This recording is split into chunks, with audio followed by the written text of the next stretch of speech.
Hopefully that volume is, if the music's not too loud. I also have a fan going because it's starting to get hot here in Vancouver. You let me know if the fan is too loud or if the music is too loud as soon as possible so that we don't have any sound issues today. There's Senga's already there in the chat. Awesome.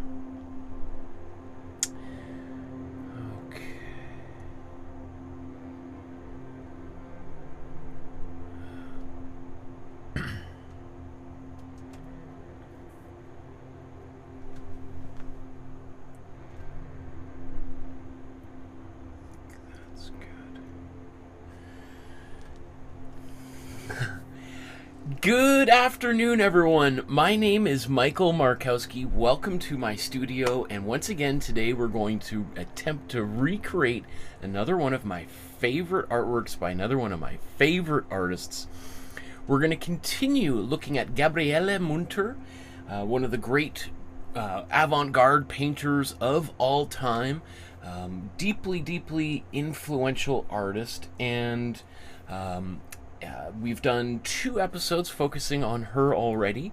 We did one of her paintings. I don't know where I put it. I think I hid it from my daughter. Oh, there it is. So we did this paint. Oh, that's my daughter and I actually did this painting together, and there's her signature, her handprint on the back side. And then we did a number of drawings by Gabriele Münter, and we're going to take one of those drawings and we're going to transfer it onto a canvas in order to make this painting. So, I'm pretty excited about focusing on this, again, one of my favorite artists of all time, and I think a deeply underappreciated artist. If you're living in Germany, you've probably heard all about Gabriele Münter. But if you're living outside of Germany, you may or may not have ever heard about this person, even though she is, I think, largely responsible for a lot of the art that we see today. And this painting itself looks, it was made over 100 years ago, and yet looks like it could have been made just this morning. And that's what we're going to do. So let's just take a look at the plan for today's... Oh, where is everything here? Uh-oh. What's going on? I see what has... Okay.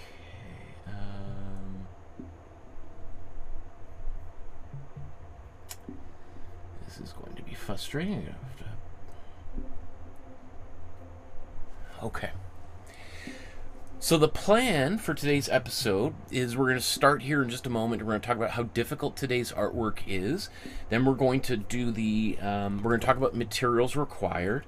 I've done a whole video on this, so we're just talking about it very briefly. Then we're going to talk about getting the image onto the canvas. Now, last week we sketched it out, so if you don't have the materials to do like a printer, then you can watch last week's episode, learn how to draw it, and then transfer it that way. Then we're going to stain it with some color. I don't know if we're going to talk much about Münter's biography, because I think I've talked about it cumulatively for about 3 hours over the last 2 episodes, so there's not much more I can say, I think. And then we're going to get into the painting itself. And I'm going to say today's painting is probably about a 3-hour painting. Maybe a 4-hour painting once we're actually painting. So we're going to bounce around between background and foreground. Just before we do, just a quick little bit of housekeeping here to remind you to like, subscribe, hit the notification bell. About 60 to 90% of the people who watch videos on this channel are not subscribers. And considering there's almost 3.5 million views on the channel, it would be nice if even just an extra 5-10% of those people hit the subscribe button. If you want to support the channel with a small donation, $5-10 bucks, that helps keep the lights on, helps pay for the internet and all that kind of stuff. I would graciously appreciate your support. Is it graciously? Yes, you can be graciously thankful, right? I think. Although I don't think you call yourself being very, I think somebody calls you gracious. Anyway, that's what, if you click on the QR code, it'll take you to this page, or if you enter in the web address paypal.me/markowskiart, it'll take you to this page where you can safely donate to support the channel. Other ways you can support the channel is you can use the super chat function while we're here live, or you could send an e-transfer via email or a check in the mail. Contact me through my website or the Facebook group. And speaking of the Facebook group, I encourage you to join the Facebook group and take a photograph of whatever you create today or whatever you've created recently, whether it be Münter's artwork that we're going to be working on today or something else that might have inspired you. Maybe it's even the drawing class that we did almost 5 years ago here on the channel, and I still give people free feedback on how to improve their drawings. And that's what our Facebook group looks like. So let's get right into it.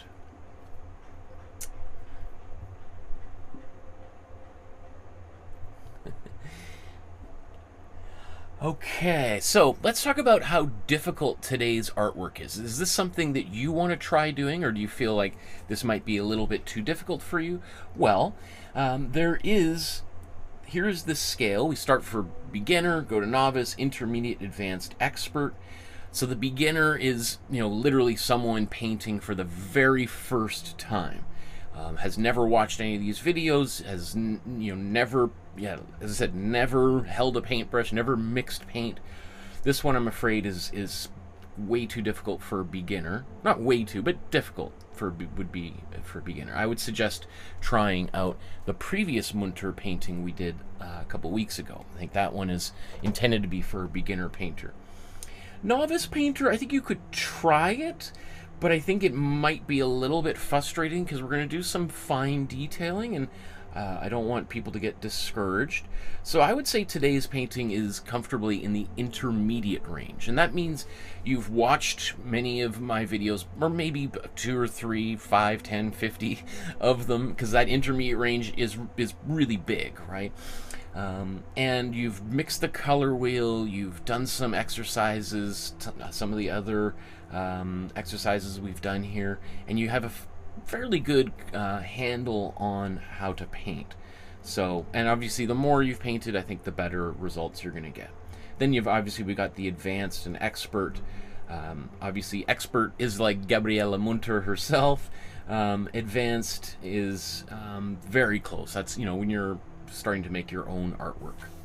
So now that we've covered that base, let's talk about materials required. Do you have the materials, or what materials do you need to get in order to do today's artwork? Now, as I said, I've done an entire episode, 1.5 hours long, focusing on this exact topic. We're just going to cover about 2 minutes, 5 minutes of it at most.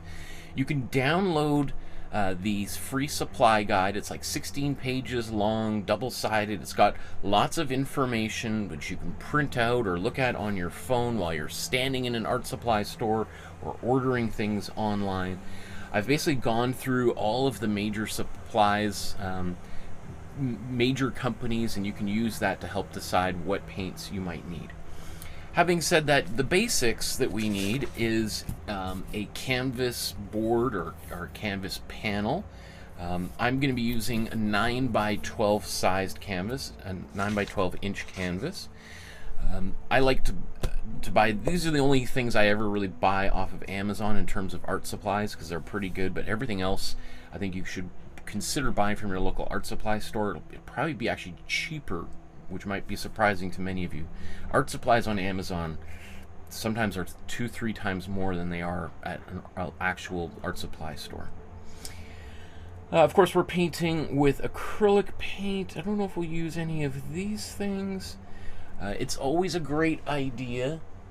I actually put this in here to remind myself to grab my rags and have them within arm's reach, because otherwise paint spills and I'm like, okay, where are, oh yeah, they're up there, right? When they're right here, less problems and often less accidents, because I don't know what it is. If you're prepared, you often don't have any problems. So what we're going to be using is what's called the split primary palette. I didn't invent this method, but I am on a mission to popularize it, because I wish I had learned this when I was at the beginning of my creative journey, as opposed to, I didn't learn this when I was in undergraduate school. I didn't even learn it when I was in graduate school. It was only until I started painting and I had to try to kind of figure out, how do I teach to beginner artists? I stumbled upon this and it's like, why is this not like the first thing every single person learns when they go to an art class, just like you might learn the alphabet if you're trying to learn how to read or write? This, I think, should be ground zero. So, and we've done over 350 paintings and proved that the system works very, very well, I think. So, essentially, all we need is 2 yellows, 2 reds, 2 blues. I don't know how many that's 6 tubes of paint, plus white brings us to 7. And if you want to buy a tube of black paint, you can do that. But I almost always mix my own black paint with those colors as they are. Now, the reason the split primary palette works so well is it emphasizes color temperature. Every color has a temperature. They're either warm or cool. Some are kind of lukewarm. I've endeavored to find colors that are kind of as far away from one another as possible to give us the maximum spectrum that we can mix. Why this is important is warm colors have the appearance of advancing forward in a painting. Cool colors appear to recede. And so whenever you're mixing colors, all you have to ask yourself is, where is this color in the painting? If it's a mountain way off in the distance, probably all cool colors. If it's something right close to the viewer coming in front of you and way in front of the mountains, it's going to be warm colors. And if it's something in between the mountains and that person, perhaps, you're going to have maybe a mix of warm and cool colors. Now let's just talk about some of the actual paints. Now I'm going to be using these Amsterdam standard paints, which are I think probably the best bang for the buck in terms of price to quantity. These are the 250 milliliter tubes, and they cost about somewhere between $12 to $20 a tube, depending on which country you're in. And if you get a set of 7 or 8 of these tubes, yeah, it's going to cost you maybe $140, but you will be able to use these paints for about 30 to 40 paintings. And probably most people might get maybe 12 of them done every year. So this is an investment that would keep you and your hobby going for about 3 to 4 years, I would say. Unless you get really into it, which means you might buy more paint, but that's a good thing, right? So, those are the colors that I would suggest you get, and this is what I'm going to be using. But if you want to buy a higher quality paint, you can use golden. It's about 3 times the price for about 3 times less paint, and you're probably not going to notice the difference. And then I'm just going to flip through a whole bunch of different brands. Again, all of this is in the PDF handout in the Dropbox folder that I mentioned earlier. Download it and then print it, and you can compare the colors that you might have. Obviously, you can pause and do a screenshot what I'm showing you here, but keep going through this. Senga's like, where is everybody in the chat? And there's Stephanie shows up. Hi, Stephanie. Stephanie's just on a break at work. I love that you're watching the channel on your work break.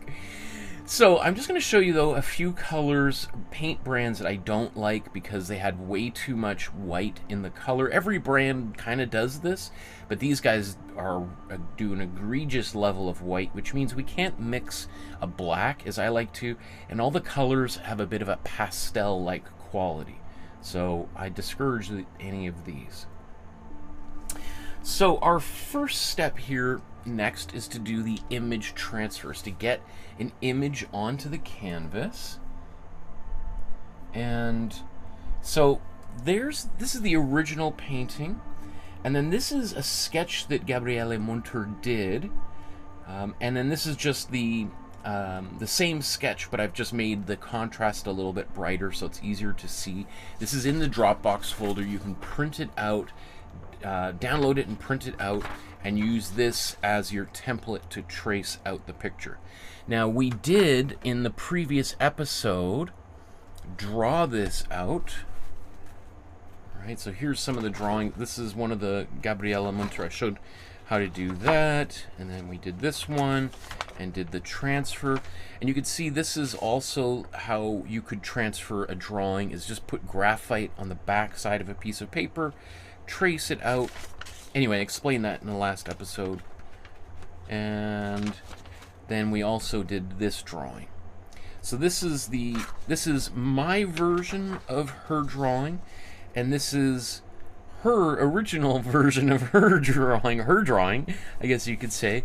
I'm just going to go back to her drawing as opposed to using my own. But if you've got yours and you want to continue seeing that process through, you can do that for sure. Okay.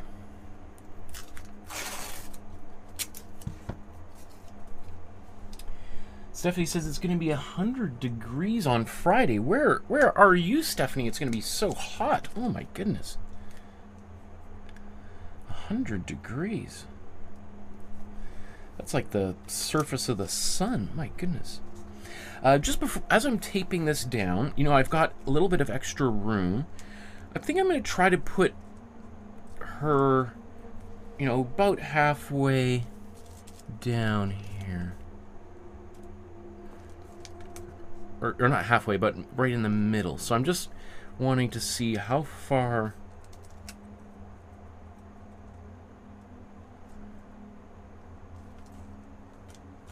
I guess that's about right. Okay. So I did move it up ever so slightly. Oh, it's a little bit crooked too. So.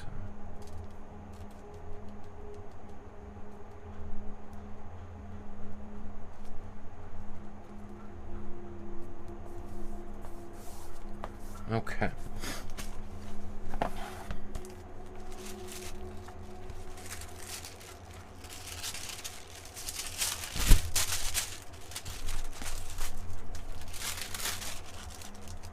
So now I'm going to take a piece of this carbon paper, graphite paper, slide it under here. If that drawing appears kind of faint on your screen, it is because it is pretty faint. It is pretty hard to see. In fact, let's maybe zoom in just a little bit.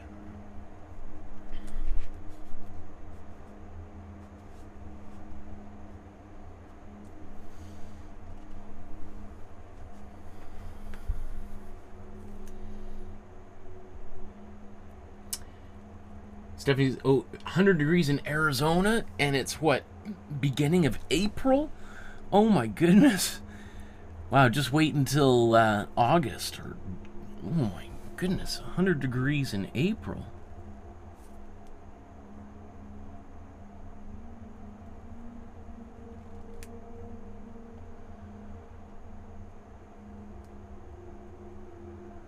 That's too hot. I used to live in Los Angeles, and I loved it. It was awesome. But man, some of those summers, I remember being in my studio that didn't have air conditioning, and I would literally be standing in my underwear painting, just dripping sweat, fans on, full blast. And you just start to feel a little bit delirious. Oh. And of course, you tell friends about how hot it is, and they're like, oh yeah, it's so terrible, it's so hot. And you're like, you know, growing up in Canada, where it never quite got that hot. Well, it gets kind of that hot in like Montreal and Toronto, but never where I was, which was towards the west coast in Calgary.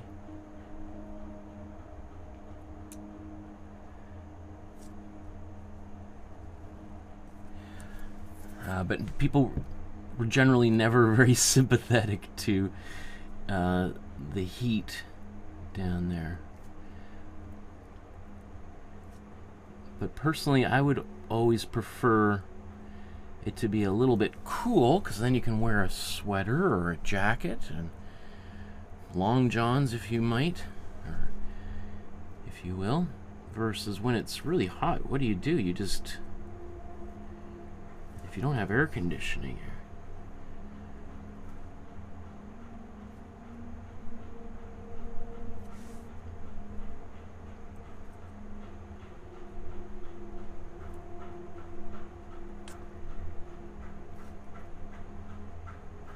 and Senga's there in Scotland, and it's going to be hot there as well. This whole world's heating up, isn't it? My goodness. It seemed like just days ago it was winter.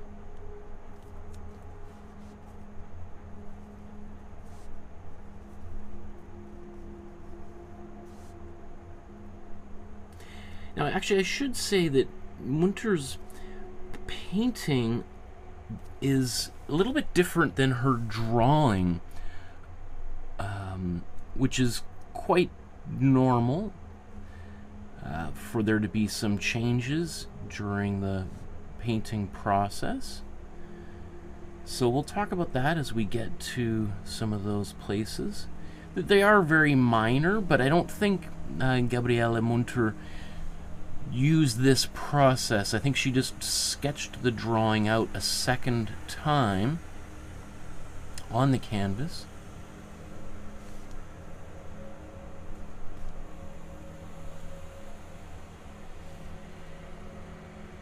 It sounds like the city's doing some cleaning, street cleaning out there. I don't know if you can hear that sound, but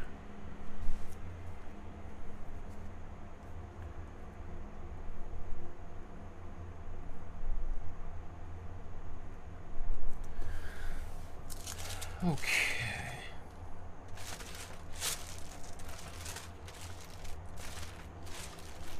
Cool. Just before I move on, just in case somebody else is using this, I did move the page up, so it wasn't exactly centered. So if you're doing this process, what I usually, again, what I do is just sort of see how even it is there, because I think I got it on my artwork here, but it is a little bit different than how she centered it on that paper. Stereophonics just played in Canada. Oh, did they?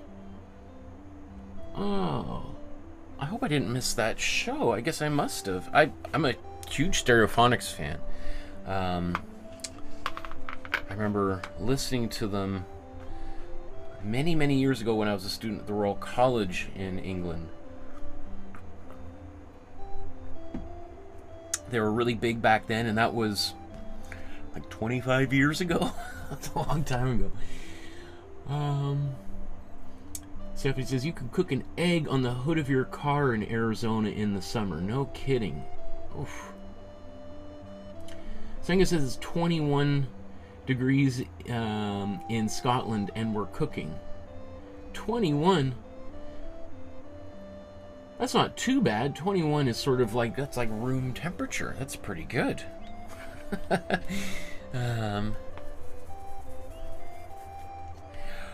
Certainly not 100 degrees Fahrenheit. 100 degrees is what, like maybe 45 degrees Celsius? I don't know. Somebody else can do the conversion. Okay.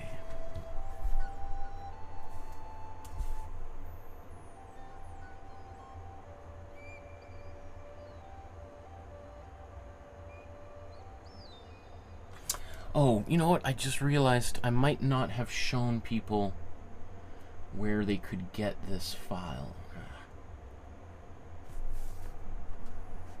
So to download this copy, of the template. First of all, here's our Facebook group. If you haven't seen that before, I encourage you to join the Facebook group. And if you go to the Dropbox folder, there's a link in the description below. Excuse me. You'll see the supply guide right at the very top there. And then there's, I don't know, 200-300 folders here. They're organized by artist's first name, then last name.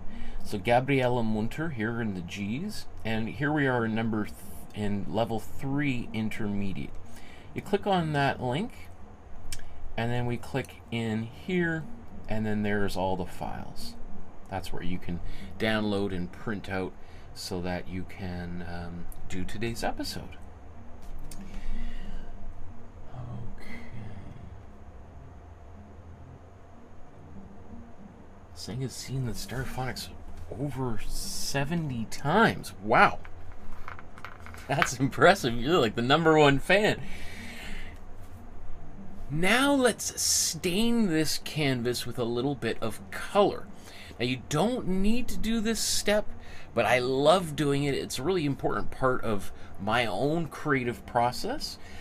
The Imprimatura means the prime layer or priming layer, and artists go all the way back to Leonardo da Vinci, Michelangelo did this, and they each use different colors, I should say, as well. Leonardo did closer to the color we're about to use, which is our warm yellow.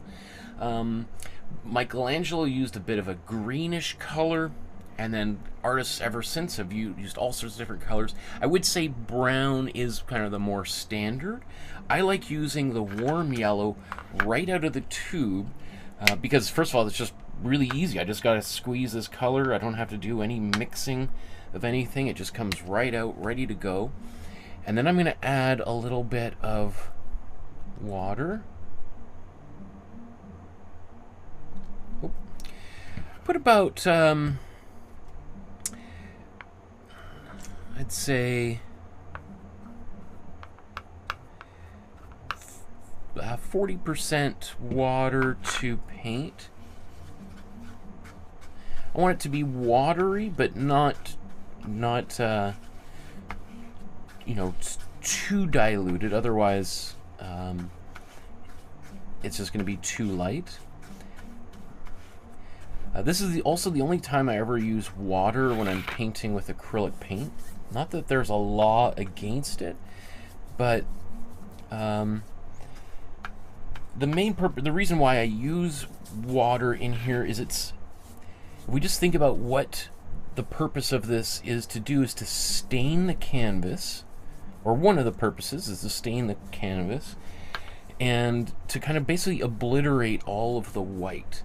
And the water helps this paint kind of soak in, get into all the nooks and crannies, so that there's pretty much no white visible afterwards. And the reason why I like getting rid of all of the white is, especially if you're a beginner painter, the white of the canvas kind of makes your painting look a little bit amateurish. Yes, great artists often left parts of the canvas blank, but until you're at that level, and you can really do it deliberately, covering the whole surface is just going to make your painting look a little bit more professional. And I think if you're a beginner, you want every sort of possible leg up that you can get in order to make your work look better. And you'll notice that I'm going in both directions, and that's just helping to get that paint into every little bit of the weave of the canvas. If you're painting on paper, which you're totally welcome to do, obviously, this also applies, especially if you have more textured paper. That looks pretty good. You'll also notice I like painting along the outer edges, the side of the canvas.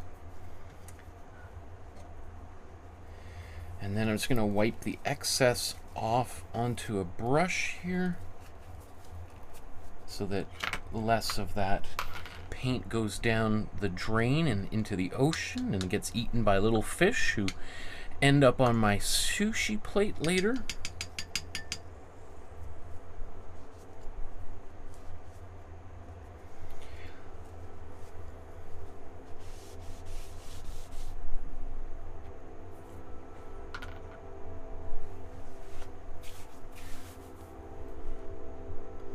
Senga says, can we learn more about Gabriele Münter? Well, we'll talk about that here in a moment. I'm not sure how much more I can relay about her life, but and Senga said, do you like the Tragically Hip, Michael?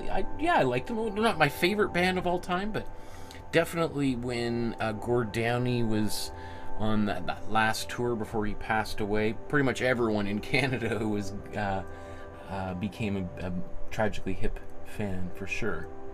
I have seen them live a few times. I saw them live in New York City at the famous venue. What was it called? And of course, it was just all Canadians there. They might as well have been playing in Toronto.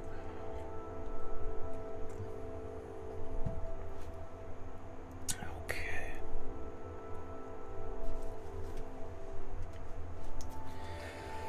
So while our Imprimatura dries here on the surface, maybe let's take a moment to just talk very briefly about Gabriele Münter's life and times, and maybe more specifically about today's artwork, so that we have a little bit of background about this great artist while we work on a painting inspired by her painting.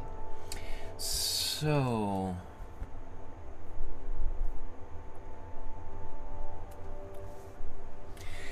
Gabriele Münter is born in 1877 and passes away at the age of 85 in 1962. So lives a great, long, super productive life. Although lots of ups and downs during that lifetime, was a highly prolific artist. Created a lot of artworks.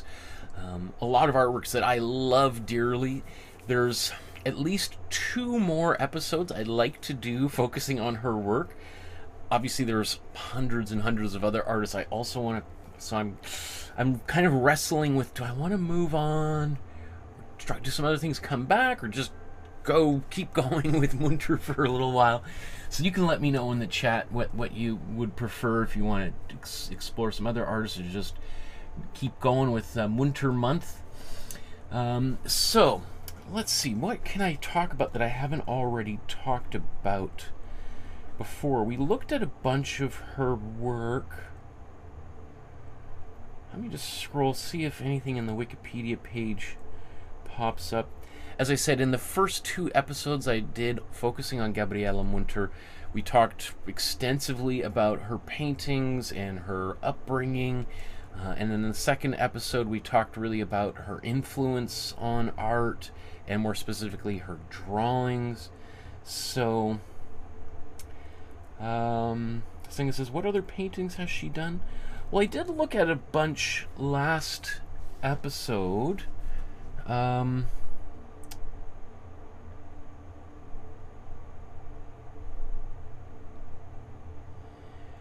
So one of the things, so Gabriele Münter's father became really wealthy, even though he was German, became wealthy in the United States, and then came and married an American woman, and came back to Germany, which is where Gabriele was born, so she basically inherited this huge sum of money from her father when he passed away when she was relatively young. That did enable her to do things that were beyond the means of most other women artists specifically, but really other artists in general. And we talked a little. She became partners in a relationship, romantically involved with the artist Vasily Kandinsky, arguably the greatest Russian artist of all time. And the two of them made lots of artworks together.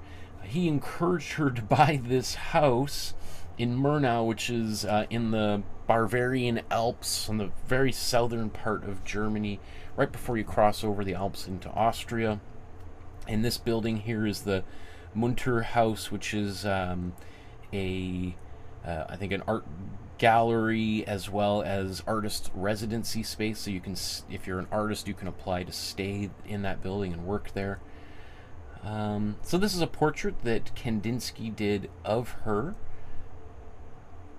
We talked about how during World War One, he was conscripted into the Russian army and had to return, or he was conscripted into the Russian army and had to return to Russia. Russia and Germany were at war with one another, so that made having a relationship together very difficult. So she moved to Copenhagen because it was a neutral. Well, Copenhagen, the city. Because Denmark and Sweden and Finland, Norway, I think they were all neutral countries. And that was a way that you could communicate with one another. You could send letters back and forth. He came and visited her there, and they had an exhibition in Copenhagen. And but he returned to Russia, and despite promising Gabriele that they would get married, he ended up marrying somebody else during the war, and that ended up being the last time they saw one another, which is kind of a little bit shifty. And so we talked about maybe he was kind of using her for her money a little bit. We also talked last episode about how Münter was one of the really great pioneers in photography, as well as painting and drawing and printmaking. She had a camera quite early on, and she took lots of photographs. In this instance, this is a photograph that Kandinsky took of her. And so that became something that a lot of artists did, is started to embrace photography, take pictures that they could use as reference for future paintings. Kandinsky and Münter would go on to form what was called the Blue Rider Group, based on one of Kandinsky's own paintings. And the Blue Riders, or Blue Rider, I guess Blue Riders, but the Blue Rider movement ultimately became what was known as German Expressionism, and that movement deeply influenced modern art. It led to a lot of the avant-garde art movements. It kind of established the pattern, the blueprint for how future avant-garde movements like Cubism, Surrealism, Dada, Abstract Expressionism, pop art, and so on, were kind of deeply influenced by the work that Kandinsky and Münter did. And Münter's role in that was super important, because she was largely responsible for putting together the kind of manifesto, the magazine, the zine, you might call it, that was published by the group, that was disseminated across Europe, and that became kind of how every movement afterwards functioned. Is you had to have some sort of publication to help people discover your work, because again, 100 years ago, long before the internet, if you wanted to find out what was going on, not just in a different country, but a different city, a couple 100 kilometers away, you can't just go on the internet and find out what they're doing unless you go there and travel and see it with your own eyes. These sort of text-based publications or prints was the main way to spread that influence. Miral says, hi Miral. Okay, yeah, I don't know how much more I can talk about her biography beyond what I've said before. So let's just talk a little bit about today's painting and what makes it, I think, so powerful and unique. So last week we began by recreating the sketch that she created, and we drew that out, and I showed that whole process in the last episode. So she did this sketch, and then she turned it into this painting. And why I love this painting is, from our point of view, it seems it's pretty straightforward, nothing unusual to see here. It's, quote, just a woman sitting in a chair writing, maybe drawing. Well, she called it, part of the title is a lady in armchair writing, stenography. And so, yeah, it just looks like a woman kind of in, I think, you know, I think these clothes are really cool, but I think technically they're supposed to be pajamas. So she's very, very relaxed in these really nice clothes. Although, you know, I could see people going outside in really nice clothes like this as well. But so from our point of view, nothing unusual to see here. But if we rewind the clock 100 years before, this kind of painting is quite provocative. Why is it provocative? Well, here's a painting of a woman who, first of all, is wearing all of her clothes, right? Like, shock. Because the majority of paintings of women back in this era are nude. Basically, if you're a man painting a woman 100 years ago, there's a 90% chance that that woman you're painting doesn't have any clothes on. So it was very common for women to be depicted as nude, and therefore to be just there to be observed, to be looked at, to be seen as objects, to be objectified, right? Whereas here, this woman isn't doing anything. There's nothing sexual about her pose, about her behavior. She's not even really acknowledging us at all. She's doing something else entirely. She's ignoring us. She doesn't really care that we're there at all. And that is kind of provocative. Again, if you go that like up and for 1,000 years of art history, right? Women are generally omitted from being depicted unless they're like the Virgin Mary or something. And if they are, they're often nude. And they're there for the viewing pleasure of the mostly male audience. So here we have a female artist painting a female subject. The female subject is fully clothed and is not at all concerned about us, the viewer, right? And she's absorbed in the act of doing something creative, right? And she's dressed quite nicely. Her hair, and not only just dressed quite nicely, but she's dressed in, you know, in pants. She's not in a dress. She's not in a little skirt. You know, she's comfortable in way more modern clothing. Again, you know, 1908. Sorry. This. Let me see. I want to make sure I get the date correct here. So 1929. So it's actually a little bit older than I think.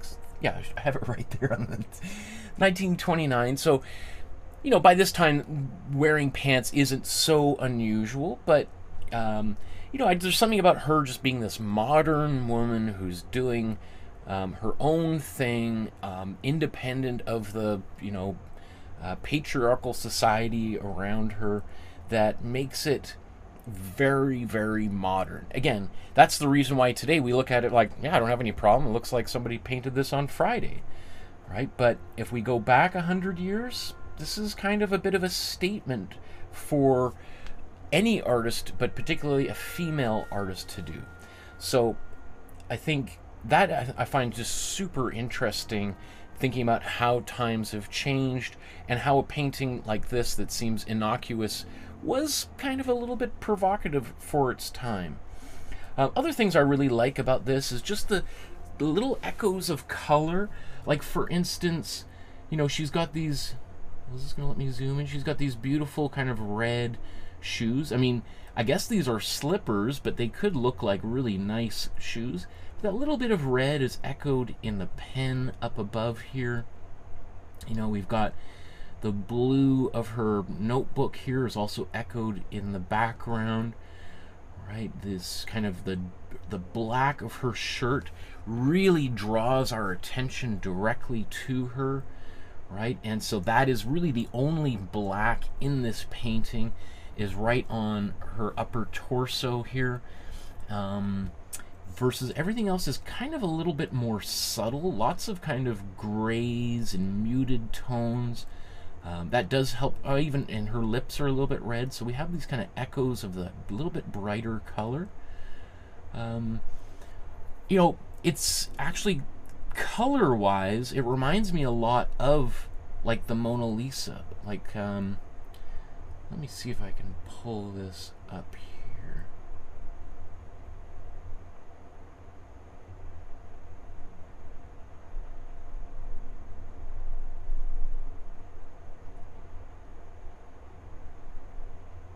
Right, so you can kind of see with the Mona Lisa, we've got similar, and this is a digital restoration of the original Mona Lisa, and we can see that in this painting, as it originally probably appeared to Leonardo, we've got this bright red down here, and we've got kind of this muted blue in the background, and then these kind of grays and browns elsewhere.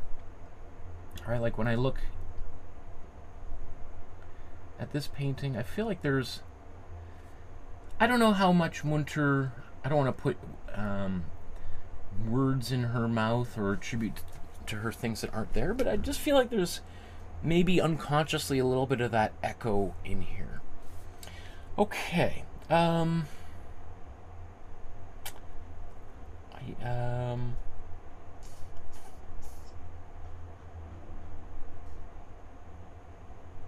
Yeah, I think that's maybe everything I wanted to say about that. It says, are we going to do the Mona Lisa? We have done the Mona Lisa. I think it was like the third Master Study episode I did almost 4 years ago. So we did the Mona Lisa, you know, many, many years ago. It's there in the Dropbox. That video you can watch as well. I didn't obviously do, you know, it took Leonardo somewhere between 5 to 14 years to do the Mona Lisa. I think I painted the Mona Lisa in about 4 hours or so, so obviously it's not quite as detailed as the original. But if you're interested in doing that, the templates and it's all laid out there quite in detail for you.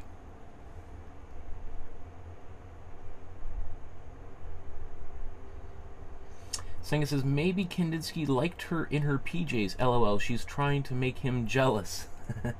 Well, this is about 20 years after, what's this, 1929? Oh, well, 10 years after her and Kandinsky parted ways. So maybe she's trying to make him jealous. He did, after breaking up with her and marrying somebody else back in Russia, moved back to Germany and I think moved to Dusseldorf or Berlin and was teaching at the Bauhaus, which I think is a little bit provocative that he, instead of completely disappearing with this other woman, he decided, well, I'm just going to move down the road and I'm sure everything will be fine. She'll be totally over it. There's Bella in the chat. Hi, Bella. Okay, I think I'm going to move on here and get to the painting process. Oops. You know, I updated my operating system software and everything is different and I can't show images the same way I used to, so of course I've got to learn a whole new system here. Why do these computer companies always do that? You know, it's like things are perfect. No one was complaining. Yeah, no, but let's change it. Let's change it.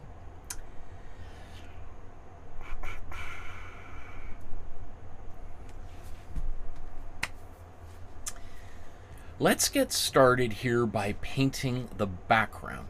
So if you've been painting with me for a while, you know I typically like to start in the back. And again, just start there. Then move forward through the middle ground to the foreground and basically cover the painting up with color. Whether it's the right color or not is kind of irrelevant to me. And then I go back to the background and then try to finish it moving backwards to moving forward through to the foreground again, and then maybe going back. And so I call these passes or cycles through the painting. And with the idea of starting kind of quickly, and then as we go, painting kind of slows down. We start with larger brushes and then ultimately finish with smaller brushes. So if we look at this original painting here, it is unusual because She does have a warmer blue in the background, and then what seems to be, that appears cooler.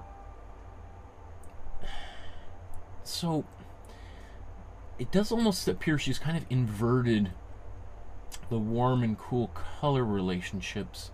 Although really this painting, the depth is quite small. It's not like that back wall appears to be super far away. So there's a little bit of, in my mind, of thinking, how do I want to do this? Do I want to actually paint black, or not black, warm blue in the background, or paint a bit more of a cool color? And I just realized I forgot.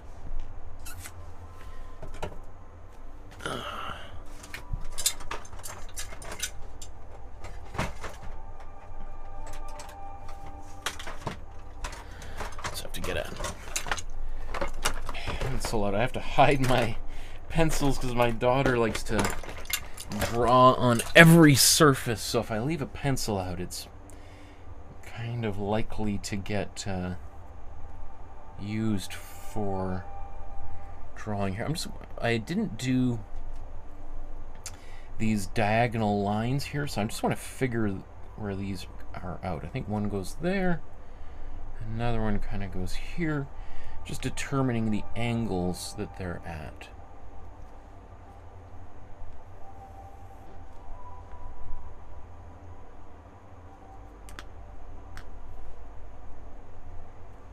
Yeah, looks pretty good.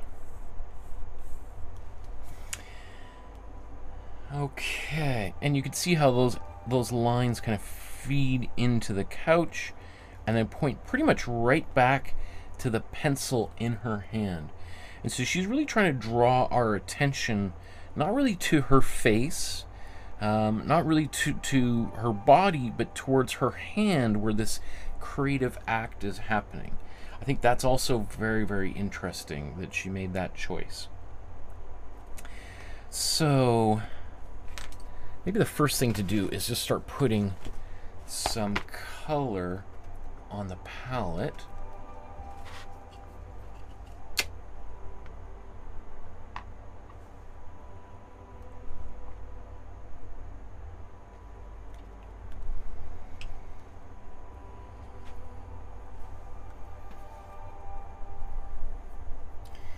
Bella says, Michael, what is the best table lamp for painting when there's no daylight? I live in Etobicoke, Ontario. Well, I don't know what if it's the lamp, it's really the light bulb that you choose and the kind of light bulbs you get.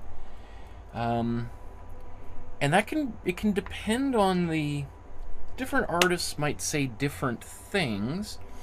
What I would personally, I prefer painting with what's called daylight bulbs, which give you a kind of a white kind of light, or even slightly bluish kind of light, which is different than most light bulbs that you get. Most light bulbs have a bit of an orange quality, which is great for helping you fall asleep. If you have like yellow light bulbs, they tell the brain that it's like sunset or sunrise, but generally that it's sort of like time to put on your PJs and go to sleep. So most artists prefer to have daylight bulbs. Here in my studio, I've got bulbs that can be adjusted by an app on my phone, and I can dial in the color temperature. So, you know, if I do want to kind of have a bit more of a relaxing kind of quality of light, I can dial them into a bit more of that orangey yellowish light, which is a little bit more like our warm yellow. My goodness, this is really on here.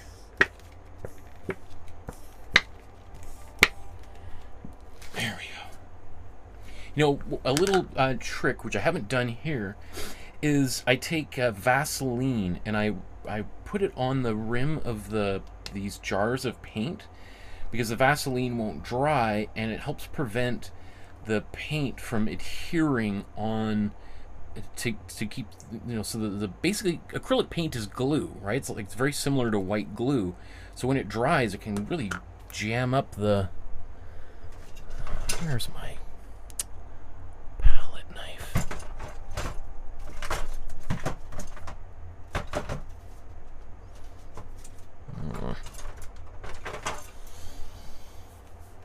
I think my daughter's moved my palette knife.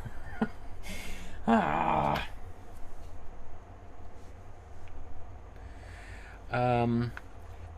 Funny little thing is that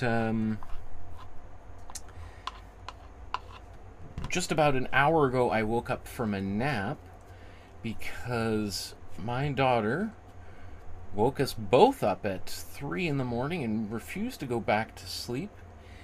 She seemed to be in a great mood. She went to school and haven't heard any problems. I told them if she falls asleep or anything, give me a call. I'll come back and get her. Didn't receive any calls or anything. But I can't. When you're younger, you can survive on just a few hours sleep. I couldn't. So I feel still like I'm waking up right now, even though it's the afternoon already. Belle says, thank you. Daylight bulb it is. Belle says, sorry, Mark, I wrote Michael. No, you're right. It is Michael. My name is Michael Markowsky, which is very common. I would say I am very used to responding to Mark. I went when I was in undergraduate. When I was in college, I had a teacher call me for 4 straight years Mark Markowsky. And, you know, after the first 5 times, you just stop correcting people. You're like, yeah, I guess I'm Mark now.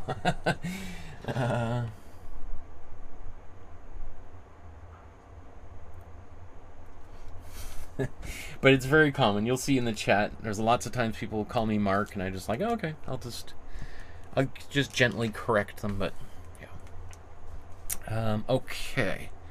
So I'm just going to look at this again.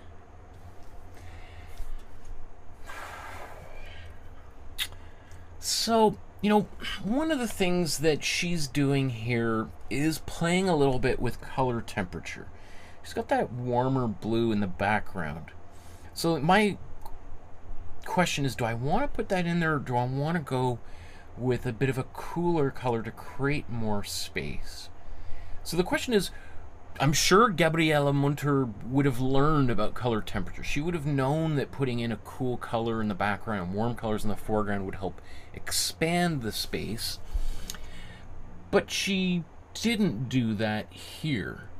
So, you know, the question becomes this, well, why would she want to do that? Why would she want to invert those colors? What is she trying to do there? This was quite common at the time for artists to mess with those color temperatures and invert them. And artists would often do that to maybe create a bit of this slight confusion in the viewer, to make them maybe feel a little bit uncomfortable or a little bit strange, to put them a little bit off kilter a little bit. You know, in the same way that, you know, maybe, you know, if you stub your toes or hit your funny bone, and then somebody asks you to multiply, you know, 5 times 10 or something, you're like, well, I'm hold on, my toe, oof, and you're a little bit slightly dazed for a second. We see this particularly in the painting by Edvard Munch of The Scream. Right? In that painting, Munch kind of flipped the colors because I think he wanted us to feel a little bit of the discomfort that the figure in the center of that painting, you know, who's covering his ears, like, ah, right? is feeling. So I think Munch did that to create this like anxiety in the viewer. In this painting, though, you know, we look at it and it doesn't feel like maybe there's that same attempt to create discomfort, but yet she's done it anyway. So I wonder, I don't really know why she's done that. I think what I'm going to do is I'm going to use my cool blue, but I'm going to kind of drag it a bit towards my warm blue here, so that we get a little bit of, not quite cold, but maybe a little bit more of a neutral temperature. So let's do that right now. So I'm gonna, I'm probably just gonna, I got quite a big surface. Let's take this paint here. I'm gonna take a bit of my warm blue. I'm also gonna take some white. Let's mix all this in. Now that's still really blue. So I'm gonna take some cool red, mix this in here. And now this is kind of pulling it into kind of a bit more of the purple area. It's also going to make it a bit more muted. It's pulling it kind of towards the neutral core, the center of the palette. Ah! Sorry, that wasn't on camera. And so now let's take a look at these side by side and just see how close we are. Now that's actually darker than I was expecting. So let's put a bit more white in here. I actually really like this color. This is...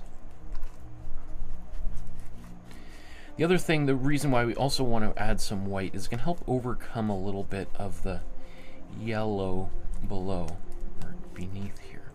I think I'm also going to add a little bit of matte medium.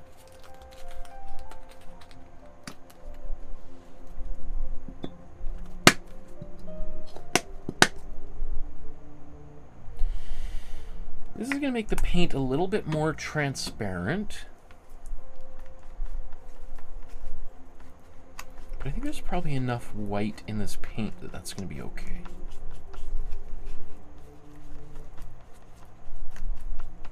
We'll see. The only way to know for sure is just to start painting with it, and then we'll see. And again, I'm not super concerned about getting it exactly right to start anyway, so...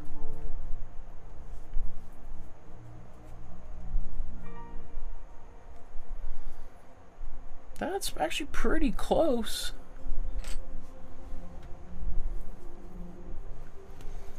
Now she does have it a little bit darker on the top, a little bit more blue, a little bit less white up top.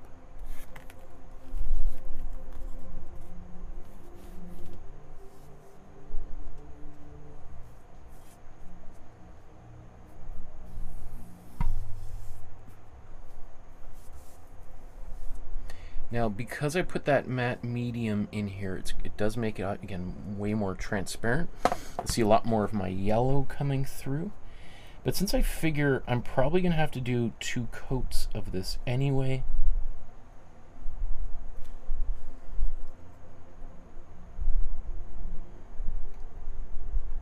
I'm happy kind of keeping it like this. I mean, even if I just do another coat of this color right after this, I think that would be fine. But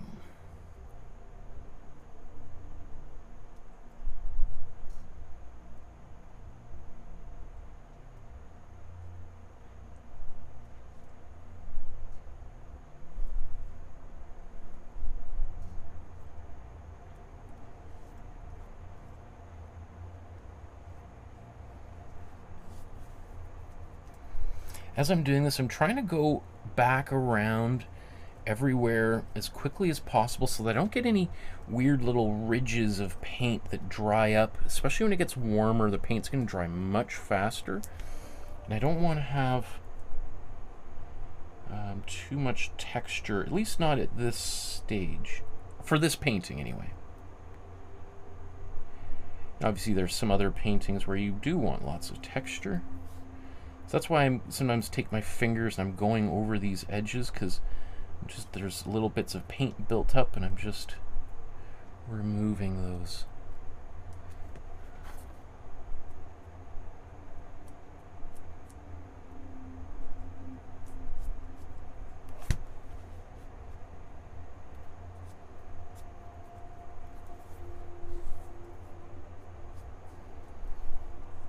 Okay. I think I'm going to blow dry this right now. Again, let's just look at those colors, how close they are. Yeah, I mean, that's my first little stage.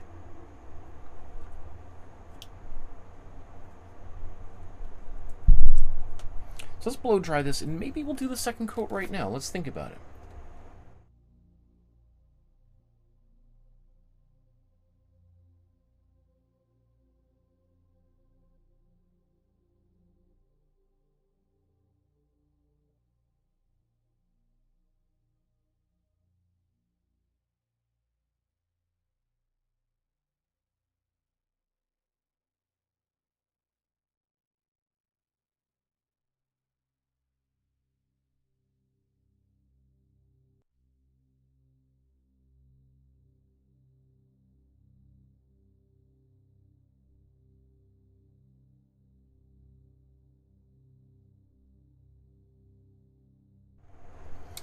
Crystal asks, did you buy the base yellow or did you buy the panels? Did you paint the base yellow or did you buy the panels that way?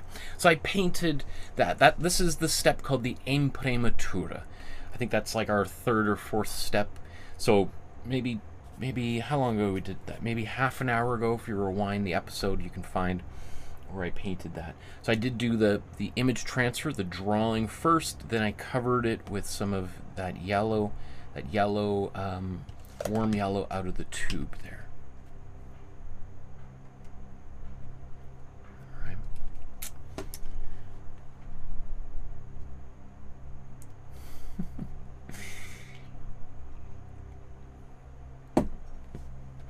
So, you know, I can, if we look at the original, obviously this color is a little bit different. And so there's two things I can do right now. I can move on and continue painting, or I can try to get this right now. I'm trying to decide what to do because I still have a bunch of this paint left over. I think I'm compelled to maybe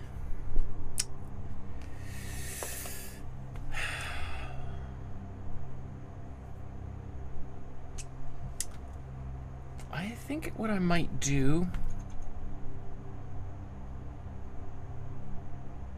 I'm gonna tinker with it right now, because that way I can get a bit of a cleaner look on my background than if I try to do it later on, and then I'll get, because this way I can kind of paint over these edges with impunity. I don't have to worry about it looking perfect, and then the chair, when I paint it over top, will seamlessly cover up those edges. So I think what I'm going to do is I'm going to take this same color, I'm going to take a little bit more blue, my warm blue. I'm going to paint this in the top kind of third or so of the painting.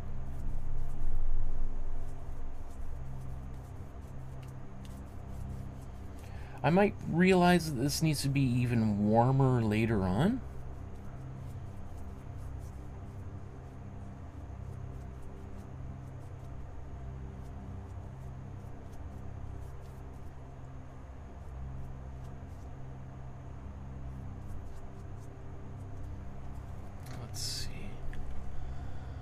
Yeah, I could still get a little bit warmer up there. But now I'm just going to take a little bit more white. Remember, bring this down into this area.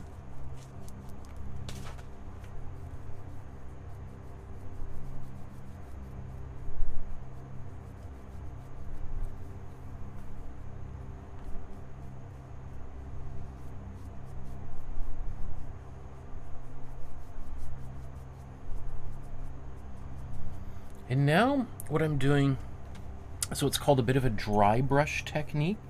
I've got the paint on my brush, but the brush is kind of starting to dry out a little bit.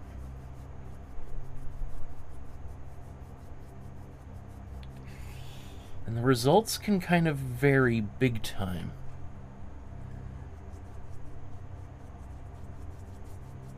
It's a little bit of a tricky technique to master.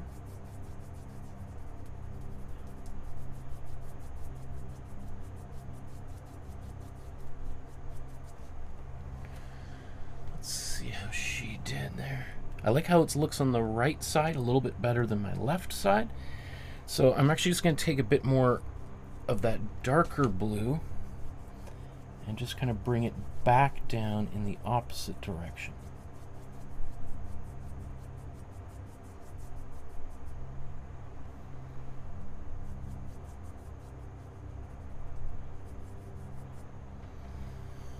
All right, and then maybe I'm going to take a bit more white even down here and try getting even more white down on the bottom here.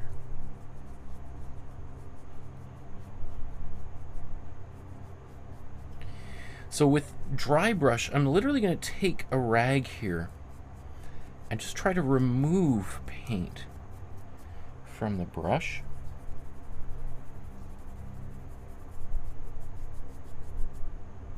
So that my brush is literally dry, right? Or almost dry.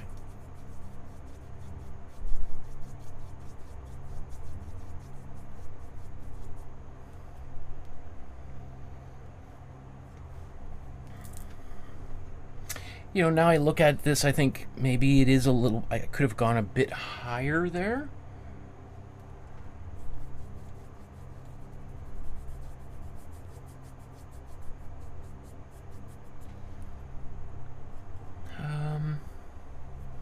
So you know what I think I'm gonna do is I'm gonna take this same color and I'm gonna put even more warm blue in here. I'm just gonna get even bluer, warmer blue and paint this up here.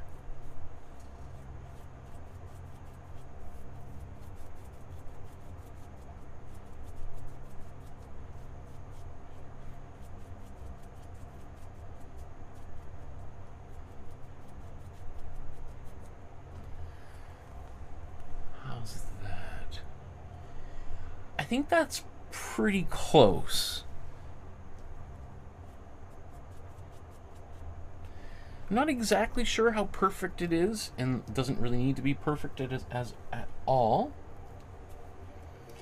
But I think that's good enough for right now. If I look at it later and I feel like, it needs to be this or that, I can change it later on.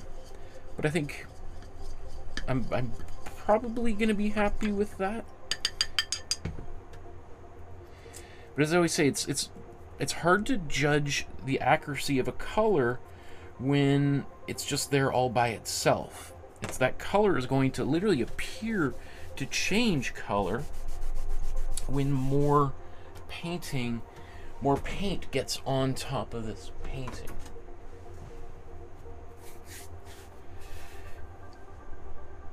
Okay, so let's do the bottom half of this painting.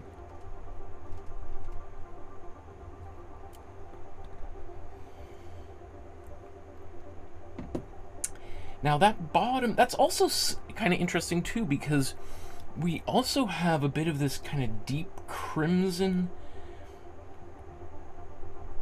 It's almost like she's done the exact same thing and using cool red and warm red, and maybe a little bit of cool blue to kind of bring it into a bit more of a like it looks, has a bit of like a dried blood kind of quality. So let's take our cool red, put a bit of warm red in here to mix that up.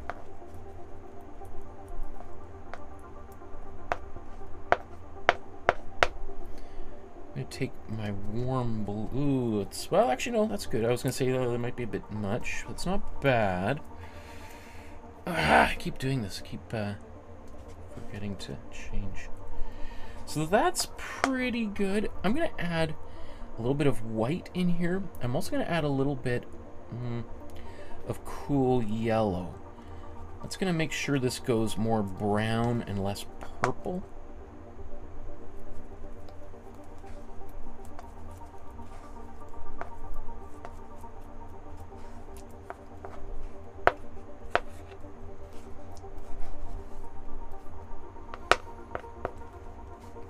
And once again, I'm going to add just a little bit of matte medium in here.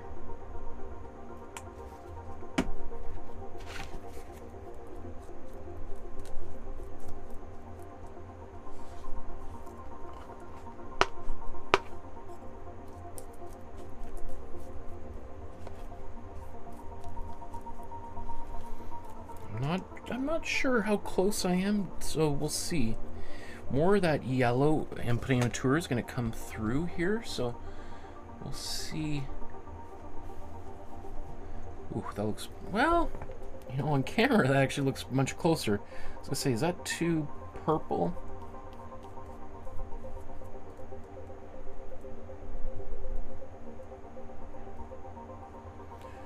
Maybe I shouldn't have put the matte medium in here after all. It's pretty transparent. I should have remembered the magenta, the cool red, I often find is very transparent. Not just me, but it's kind of known to be a pretty transparent color.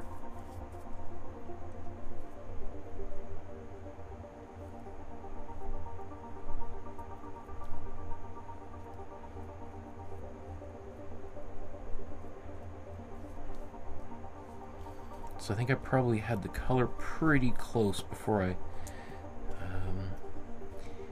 diluted it with matte medium, but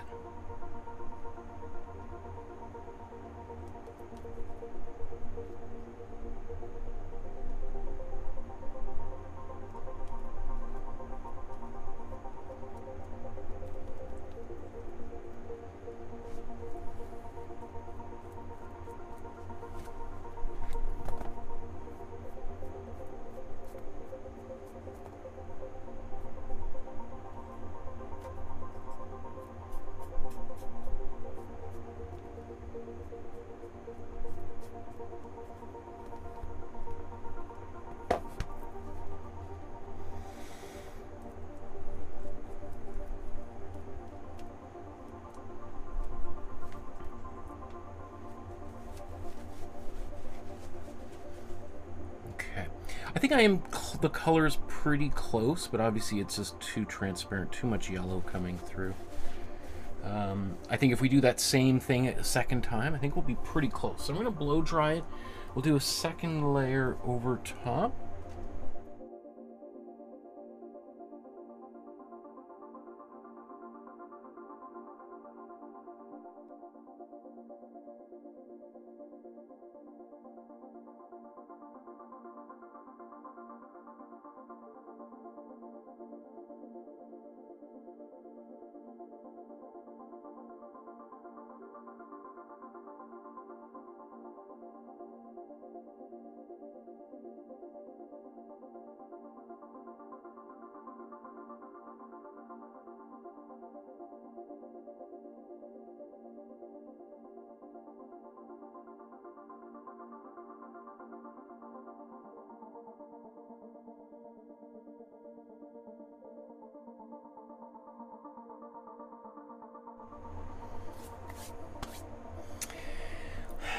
Yeah, let me just see. Do I want to change that color at all before I do my next. I don't know. I think if I just do this a second time, I think we'll be pretty close. Yeah. I think that's pretty close. We might want to darken, like, I might put a little bit of a shadow under the chair later on.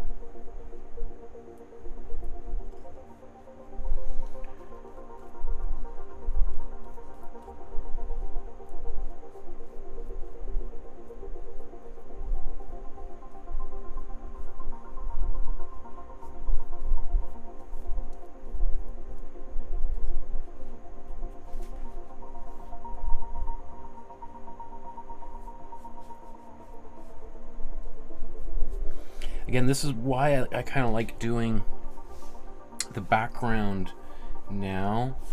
I can be a little bit sloppy. I can go over top of my lines without worrying about making kind of a bit of a mess.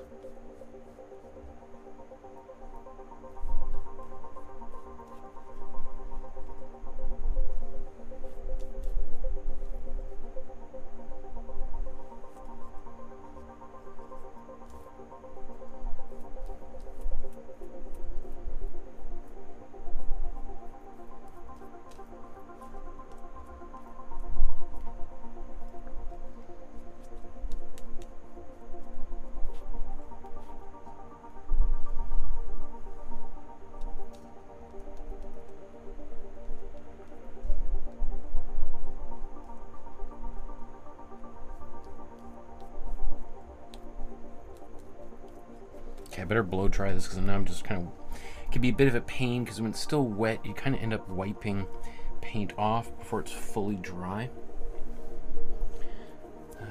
Okay, let's move that back up there.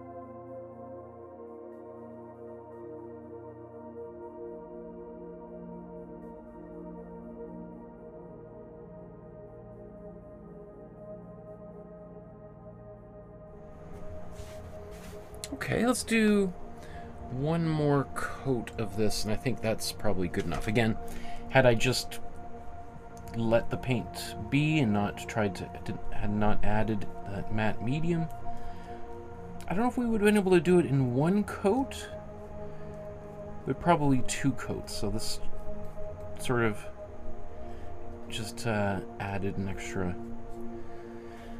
what, maybe 4 or 5 minutes to the overall process.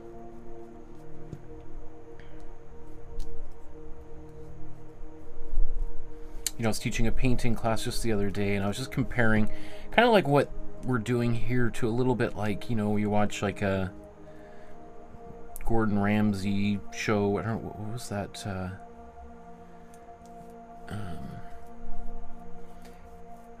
Cooking show. You know, they give you, here's a slice of some cake or something. Now go back to your station and try to make the cake taste like what you just tasted. Right, and you might get pretty close, but you might end up using different different combination of spices or ingredients to get to a similar result because you couldn't quite figure out what the flavor was.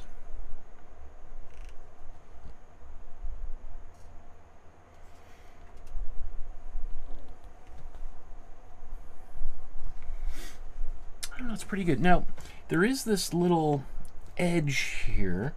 So I think what I'm going to do, right now it's a pretty hard edge.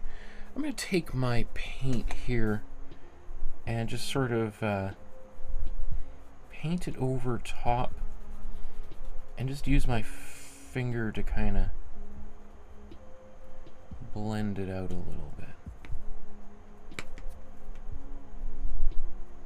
And kind of do this as a bit of a dry brush as well.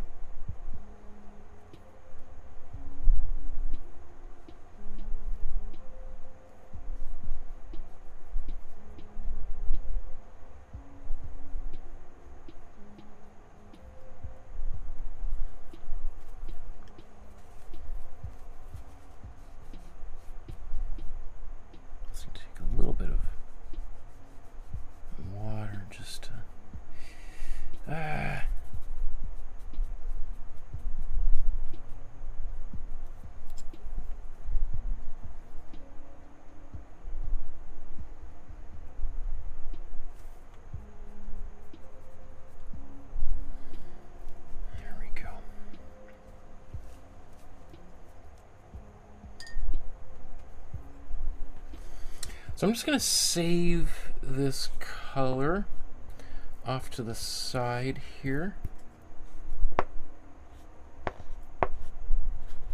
in case I need it for any particular reason.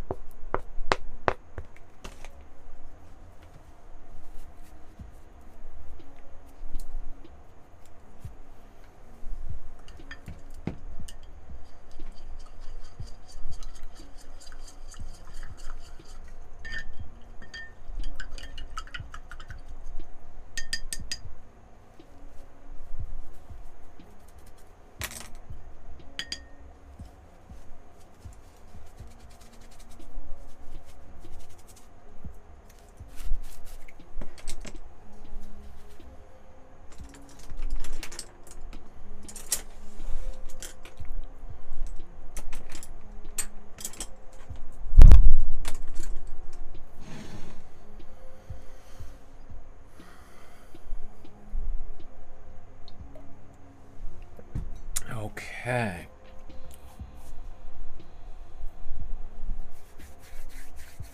The one thing about using your fingers in your painting is you get paint on your hands, which, yeah, it sounds self-explanatory, but I often find the problem with that, it's not so much, I don't mind getting paint on my hands, but I do notice that sometimes those little bits start to kind of rub off, and then I get these little spots all over, and sometimes that mixes into the paint and then gives me texture that I don't want. So it's a bit of a bad habit of mine. Depending on the painting you're painting, that can be fine or a bit of a pain. So let's go to the next step here.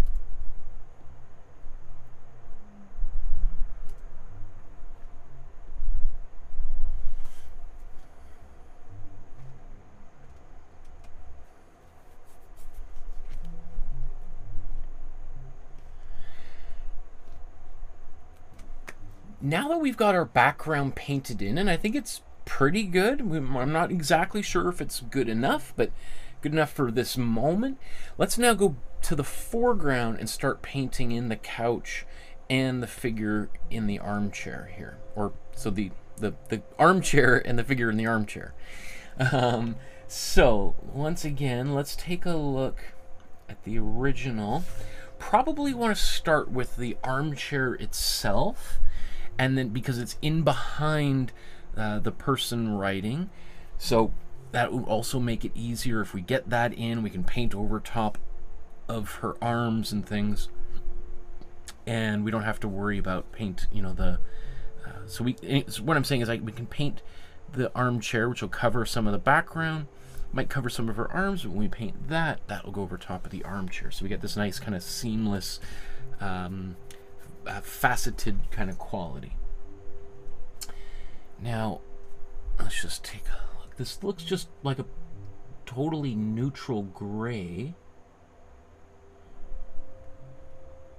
so I think we're just going to mix our own black, which we can use for her top obviously, but we're just going to add white to that to make this gray.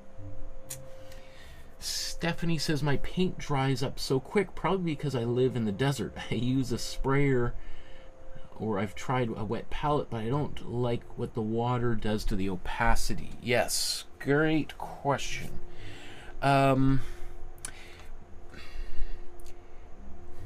Okay, so there's a number of things that we can do to help that situation. One would be to modify the environment, perhaps, like to move to Canada. Or what you can do is use something like a humidifier or have an air conditioning so that you keep the temperature in the studio a little bit lower, right? When it gets really hot, that's going to cause the water in the paint to evaporate, and as you said, it dries very quickly. So trying anything you can do to lower the temperature and increase the humidity so more moisture stays in the air, and as opposed to kind of getting sucked out of the paint, that's going to help. You talked about using a little spray bottle to kind of mist the paint, or use one of the wet palette. In fact, oh, you know what? I gave that away to one of my students. But there's paint palettes that you can get that have like a sponge underneath, and it kind of will soak through like a kind of wax paper kind of surface you can mix on. I've had mixed results with that kind of thing.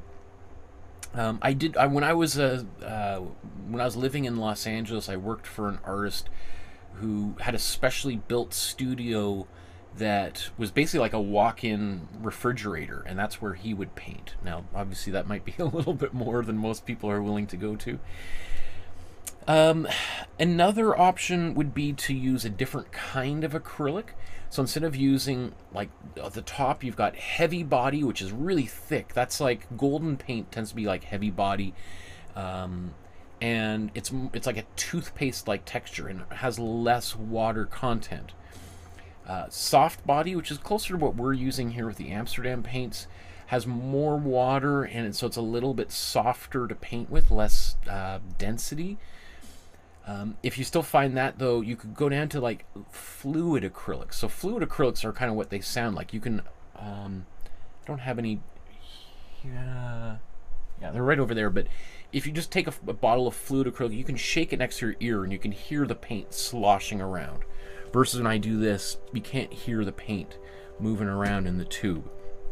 And if you're using those fluid acrylics, it's basically like there's water in there, but they don't lose the opacity. So that might be something you may want to consider, is using paints that are already very watery.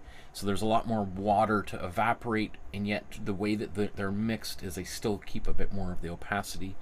Another option would be maybe to paint with gouache. Gouache is like halfway between acrylic and watercolor. Basically, every advertisement made between 1920 and 1980 was done hand-painted with gouache. Like you watch the TV show Mad Men, all of those images are painted with gouache. They're really popular for the illustration business because you get really solid colors, but very kind of fluid-like paint.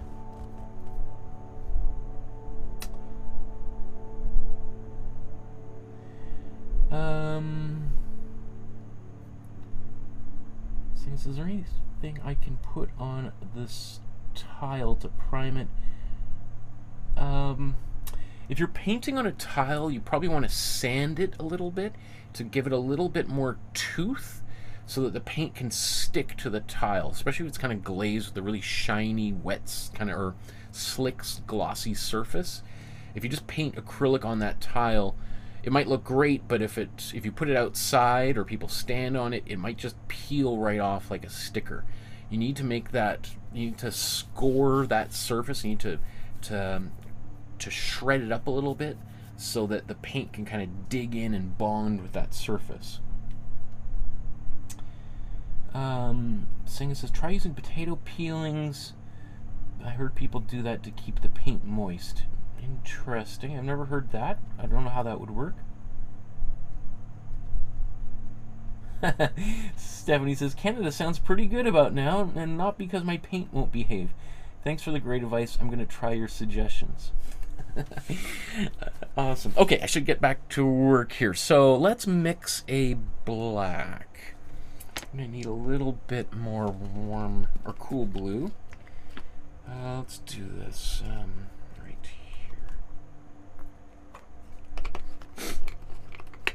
So I have a tube of black paint. Right? I've had this tube, I actually got these 2 tubes of black paint. I've had these for 5 years now. And there's, well, this one's almost empty, but this one's still about half full because I tend to mix my own black paint. I just really like to do this. I think it's kind of important for artists to know that this is possible. So let's put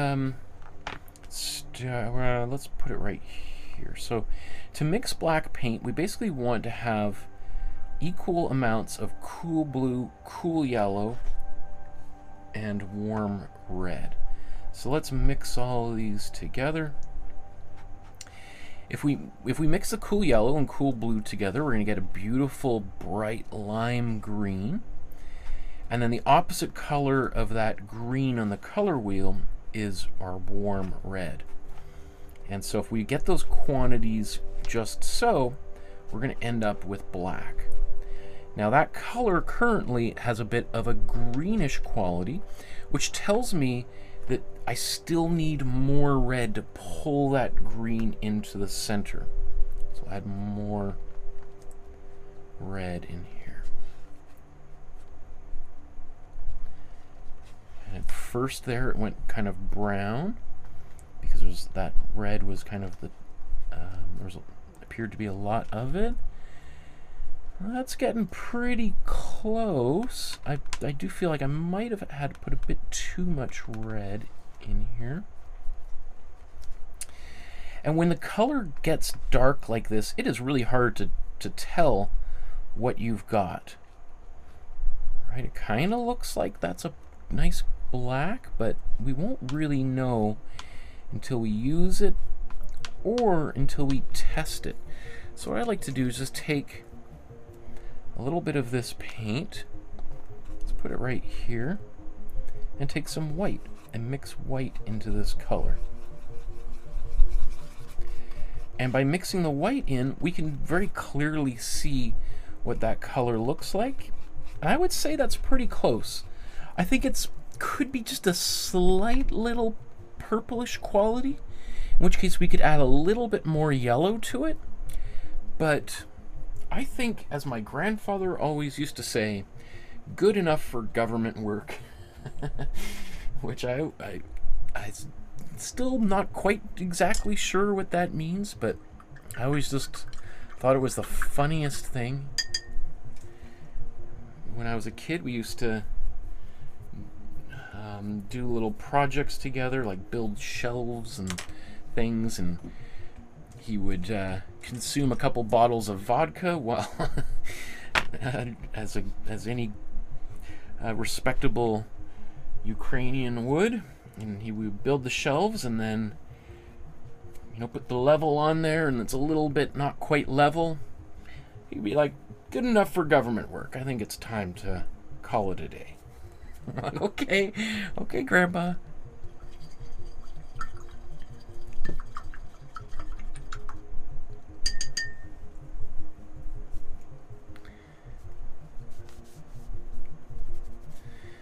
Especially, when I would have been like 6, 7, 8 years old when we were doing that kind of stuff, and to say that to a little kid, it's like, what? I don't even what is government to begin with? I don't even know what we're talking about.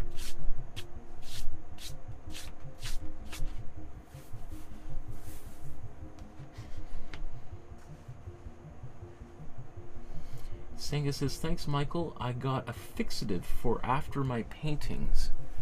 A fixative, like a varnish? What kind of fixative are you going to spray on your painting? Interested to hear what you're going to use. Okay, so let's, I guess we should mix up a bit more of this gray. So let's take our black and our white.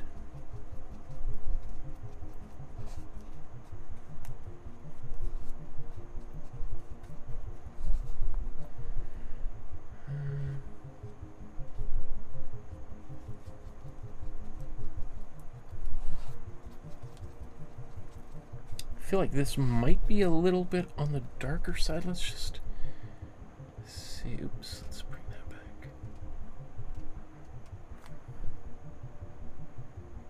That's pretty close, actually. I think we'll have to see how it behaves over top of this yellow before we make any big judgments. So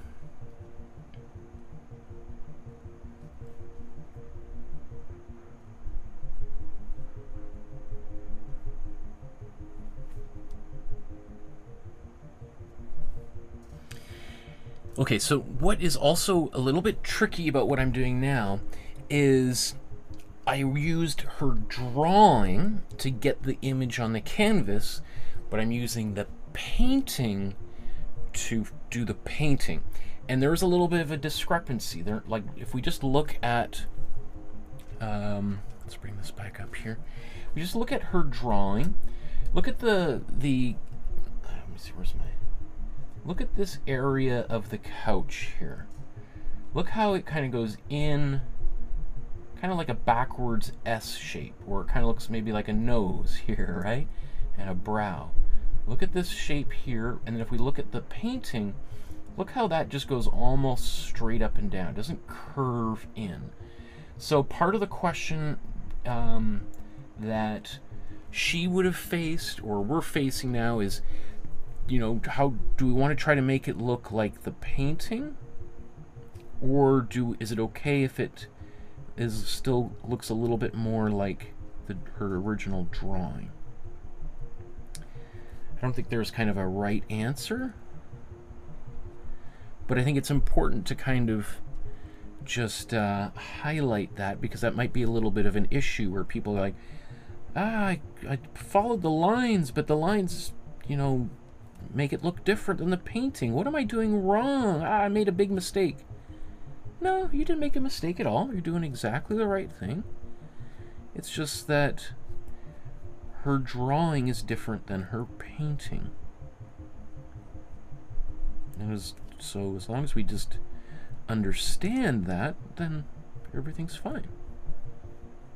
And if you want, you can bring it a little bit closer to the painting. If you want to be a little bit closer to the drawing, then keep it closer to the drawing. There's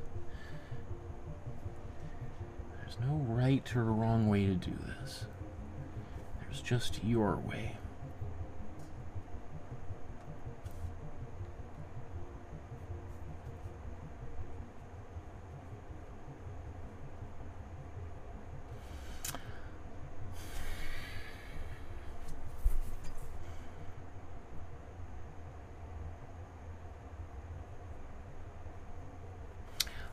I'm trying to decide. Do I want to...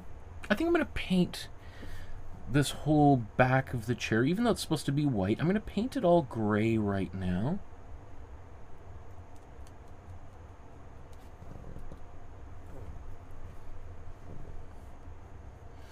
And then I'll paint it white afterwards on top, because the white is going to cover up anything that's below it anyway, so if anything, this is just going to help speed up that process, because there'll be just less to cover up here.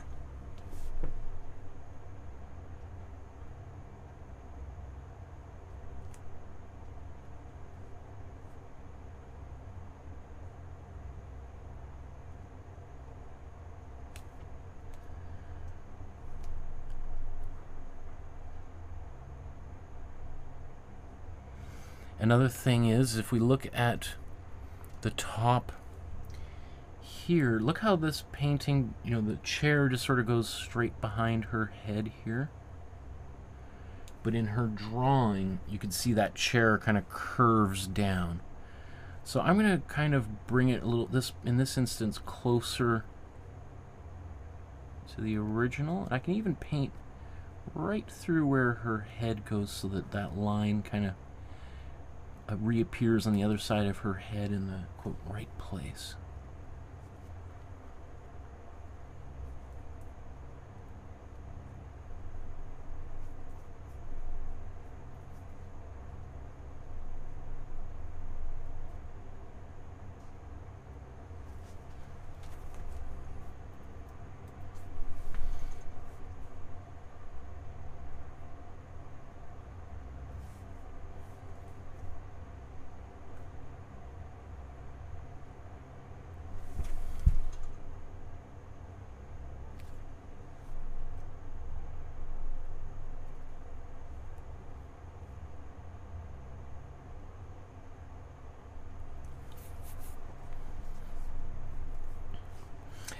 Another thing here is the armrests.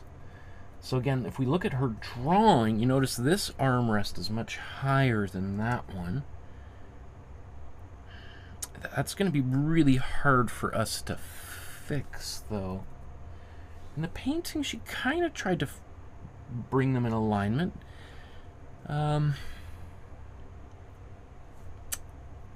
Well, let's paint this in.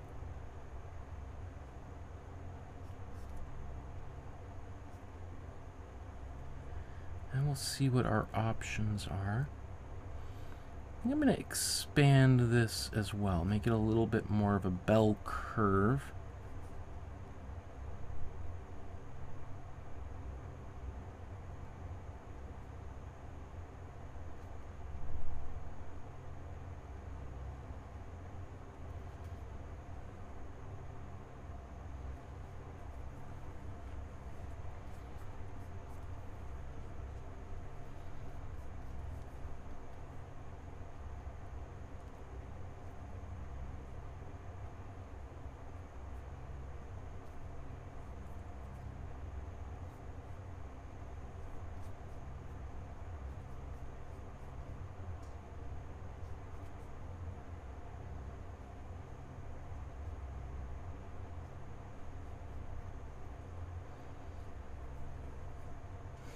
One thing you'd never want to forget is like little areas like this underneath her arm here. Sometimes I do that, and then it's not until like hours later when that color, like let's say this gray is all gone, and I'm like, I forgot under her arm. How am I gonna match that color? So it's always a good idea just take a little bit of a double check. Okay, how do I want to deal with this? So technically here we have, I'm going to see if I can bring that arm a little bit higher up there.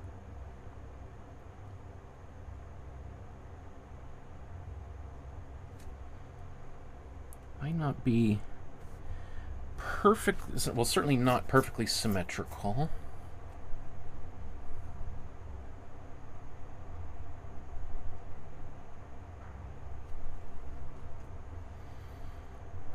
And then, you know what, I think I'm going to bring this down a bit.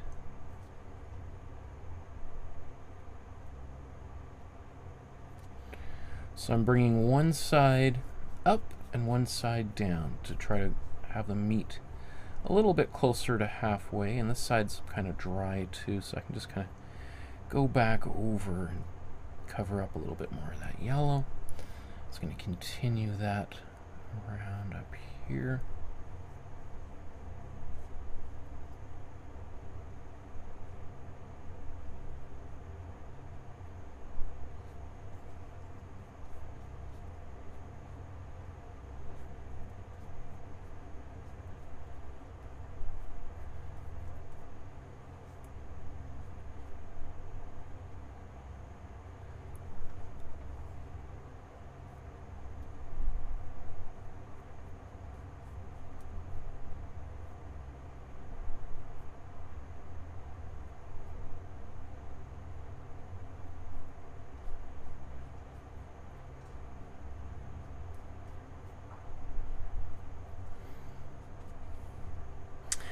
Oh, you know, the other option I was going to say when it comes to like dealing with issues with heat and paint, acrylics evaporating too quickly.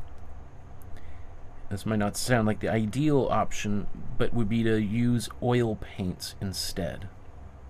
Because oil paints always take much longer to dry. So even in hot weather, if anything, in hot weather, oil paints take longer to dry, and so often, again, people will want to paint in a cooler environment to actually speed the drying time up a little bit, because when I was painting in really hot weather in Los Angeles with oil paints, they kind of get, it's like they kind of melt almost, right? It's like, I don't know what is it like? The paint, if it's kind of a let's say it starts out as a toothpaste mixture, it turns more into like a, not quite syrup, but more like, I guess, molasses, or less molasses. I don't know what the term would be.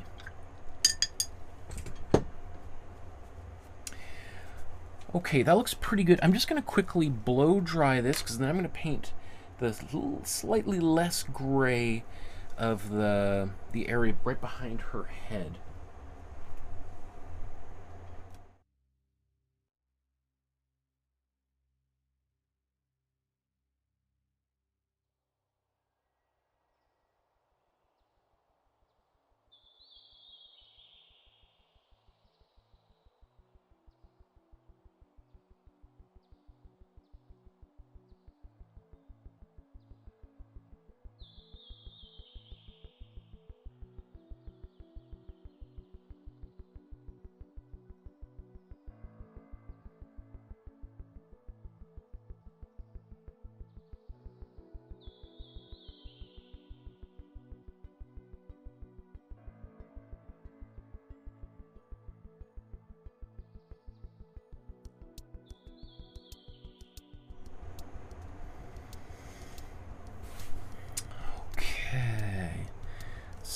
So, I'm going to take this same gray, but I'm going to add a lot more.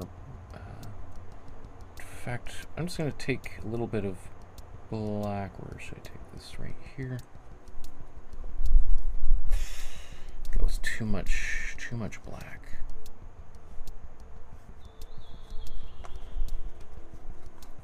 So notice how I didn't even bother taking this and mixing it into here. I just mixed a whole new mixture of it, just using whatever was left on my brush. I think that's probably pretty good here. I'm also, for the first time, going to need a smaller brush to get into some details.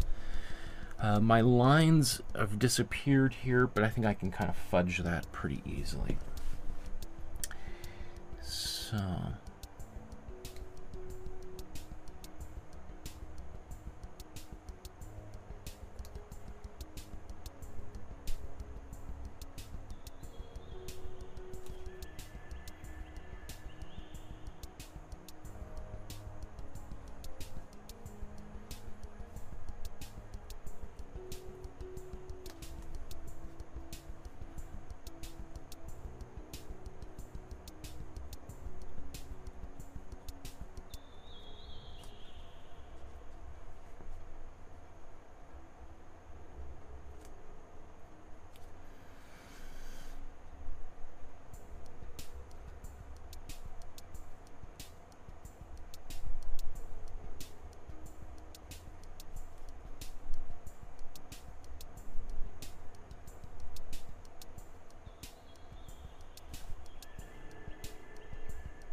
curve in here. I think I might get a bit more of a curve going on in here too.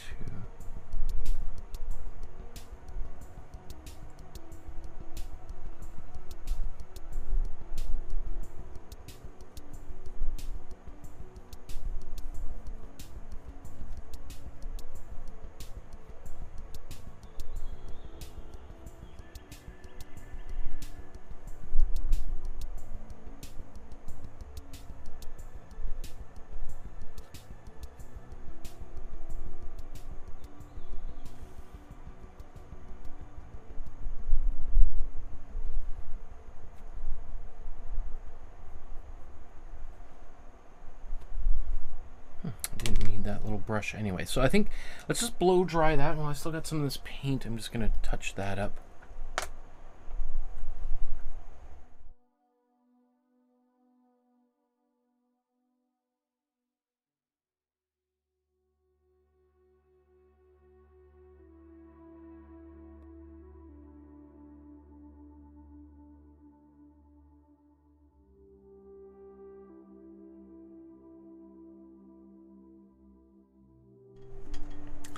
Ah, there's Sandra in the chat. Hello from Los Angeles. I've been listening in and it looks great, Michael.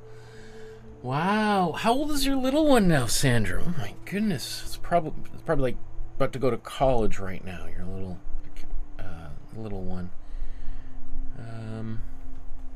Because of how fast time goes. I'm like, ah.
Could probably have made that a bit more transparent. Mine's a bit more opaque than hers. Not a super big deal, but I just, yeah. Okay, so we've got, I think the chair pretty close. I mean, obviously there's a little bit of a detail in there, but of where the seat cushion goes, but we'll do that all later on. It's a very minor little thing.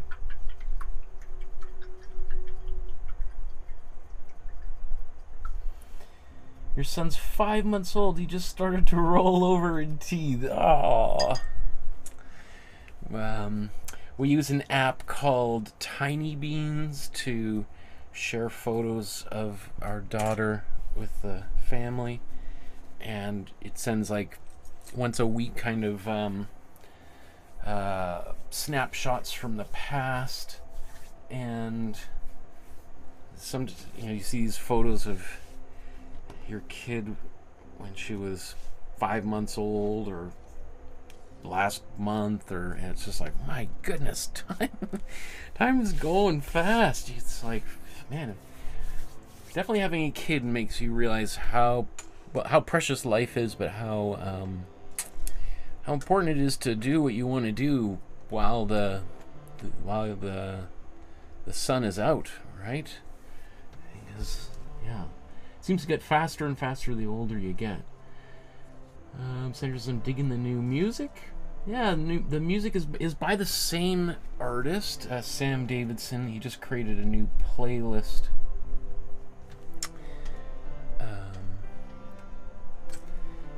There, if you go to skimmilk.bandcamp.com, you can go. That's an album I designed for. I pretty much designed all of his albums there, except for a few. Yeah, so you could support him there. You can buy the actual albums, or you can just download copies of them too there if you. Or you can just continue watching these episodes, because a lot of his music, not all of it, but I mean, obviously he did the whole thing, but a lot of what you're hearing now is written specifically for the show, but some of these songs do kind of pop in and out. Senga says, it's a fixative for mixed media. Michael, Brill on acrylics and pencil. It was $11, well worth it. So fixative, I've never heard of someone spraying fixative on top of a painting, I don't see why it wouldn't work, I suppose. Fixative is usually something like mixed media tends to be like collage, charcoal, pastel, more of like a drawing, I'd say. Typically what artists do is, instead of using a fixative, is to use a varnish over top of a painting, to help seal it in and prevent the paint from getting ruined. If, let's say, somebody spilt coffee on it, you don't want them wiping on it with a rag, because it could literally wipe the paint off. The fixative is, or a varnish, is like glass, like trying to preserve the surface from dust and paint or fingerprints, oils, all that kind of stuff.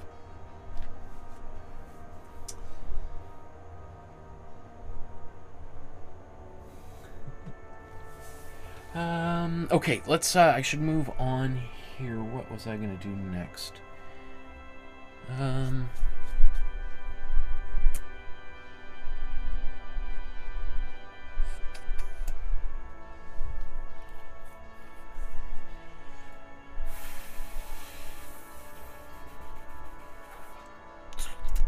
It's always a question of what's best. Okay, I think what I might do I want to paint the legs?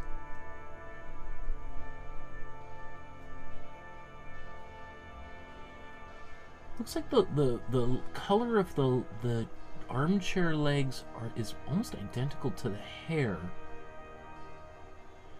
I might try to make it slightly different, but let's maybe do that. Let's mix a brown.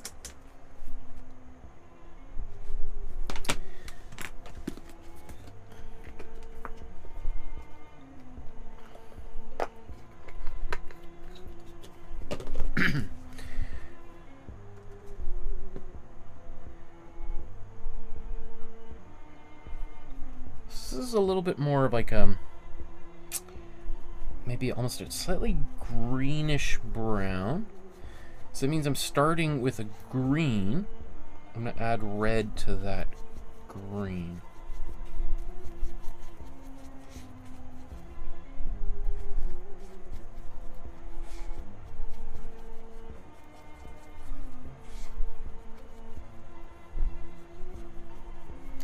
Now I'm also going to add some white into this color, at least for now, because I need to paint over top of the red and overcome that. So I just try painting this directly over top of that dark red on the floor. It's just going to show, the red's just going to show through, so I'm adding that bit of white there to help block out the red to make it more opaque. Let's zoom in here.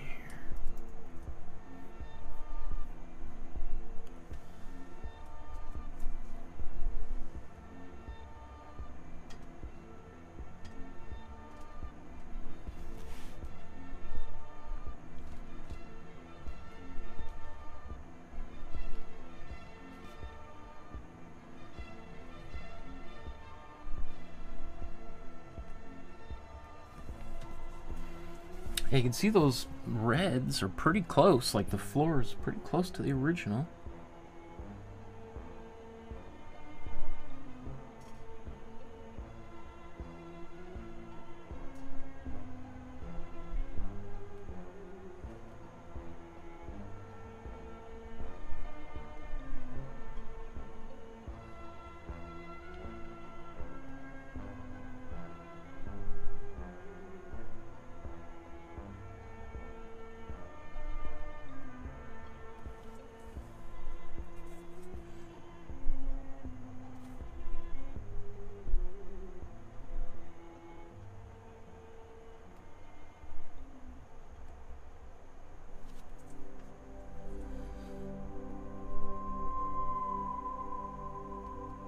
So by the looks of it, I'll probably have to do a second coat of this.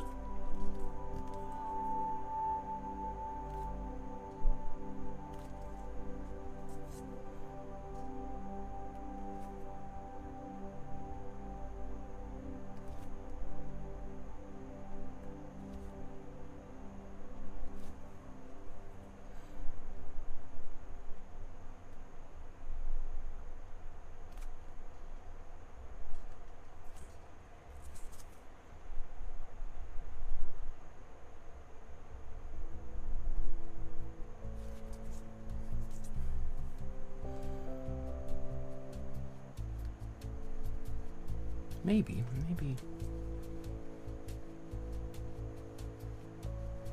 Might be able to get away with one coat.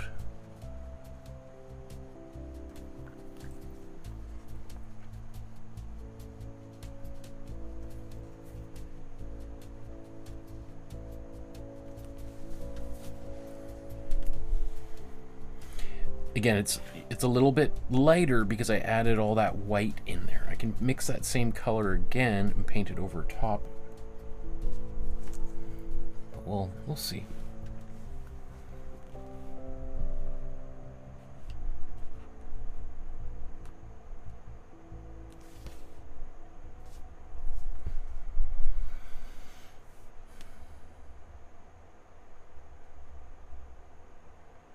The discrepancy between these different shapes, again, is owed to the fact that I'm using the image, the composition that I'm using is based on her drawing as opposed to the painting, and she did change a few things between making the drawing and the painting, so.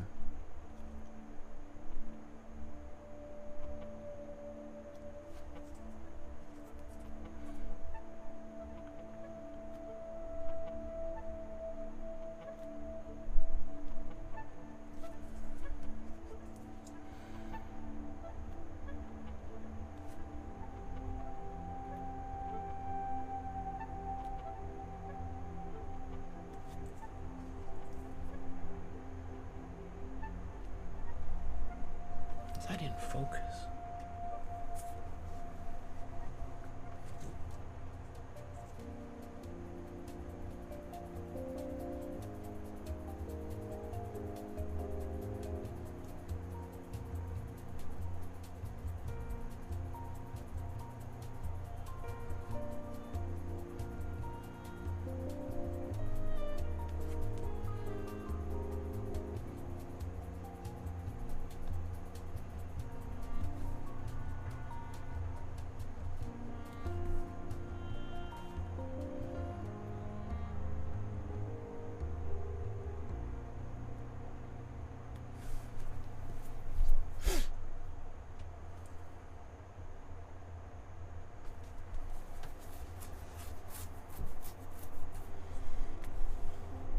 Okay, I think that's good for right now.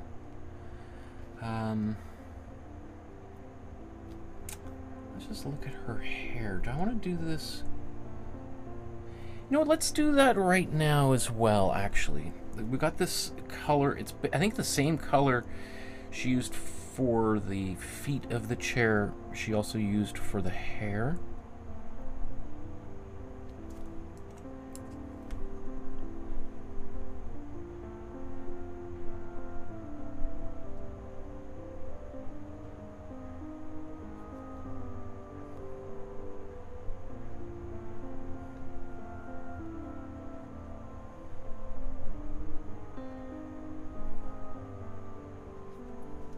I like how she's got the head just poking up a little bit over top of the top of that chair there. It helps kind of create a little bit of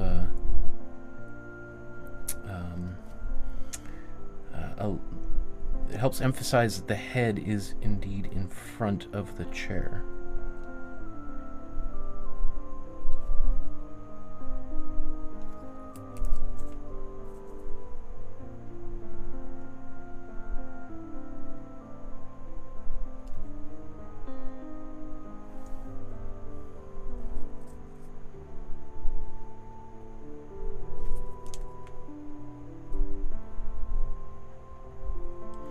I'm going to go back over top of that later on with a slightly darker color. But that's pretty close for now anyway.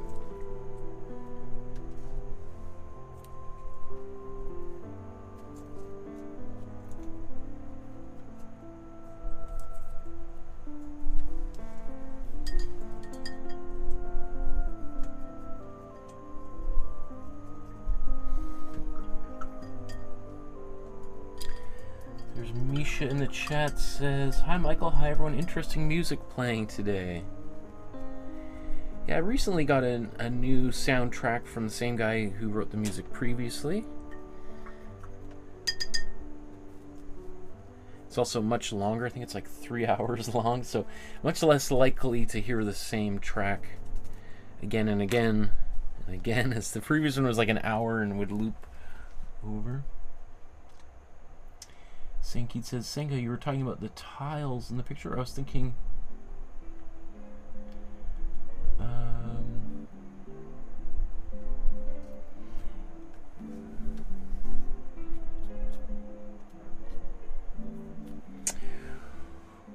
okay, let's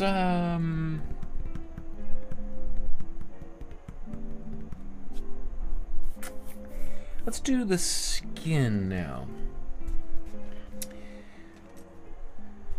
Okay, maybe I should zoom back out actually here. So a skin color is kind of like orange plus a little, oops, that's maybe a little bit too much blue. Let's put a bit more yellow in here.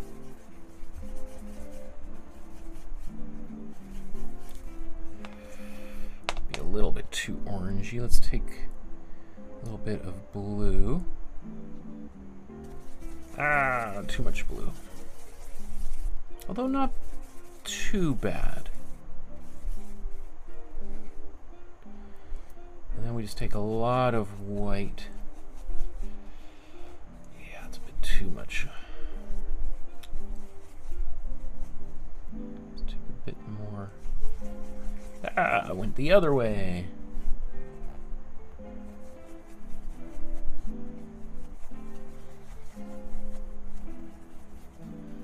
That's not bad, but this is more of like ears, nose, lips, neck kind of color. Maybe a little bit on the blush side. So I want that color, but I want it to be more diluted. So I'm just gonna take some more white. Let's mix this. Ah, there's too much orange on my brush here.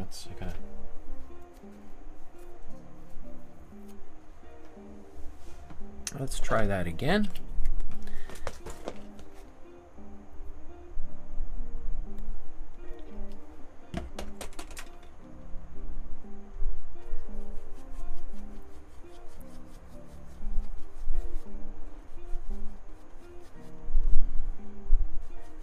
That's pretty close. Won't fully know until we start painting with it. So let's bring that back. Let's zoom back in again.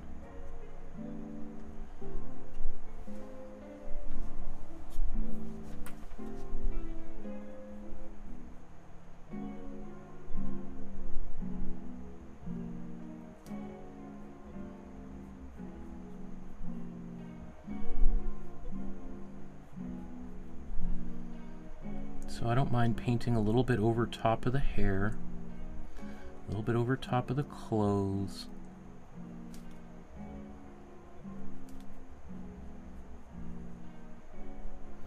Because those things go back over top of her skin. So paint that there. That's not bad. That's pretty close. Let's do those hands. One thing is just to be careful about how thick you apply the paint. If there's a lot of white on there, it could cover up your pencil lines. So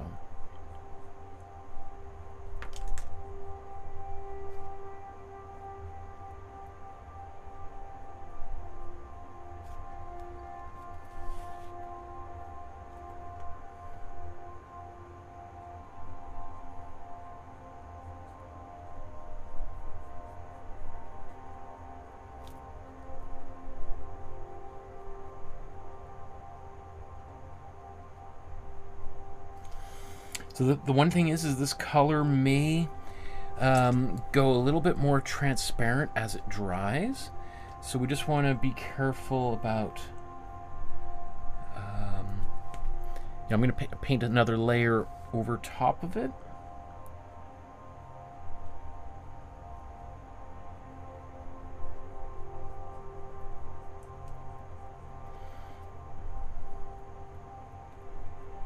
Because otherwise it might look a little bit yellow.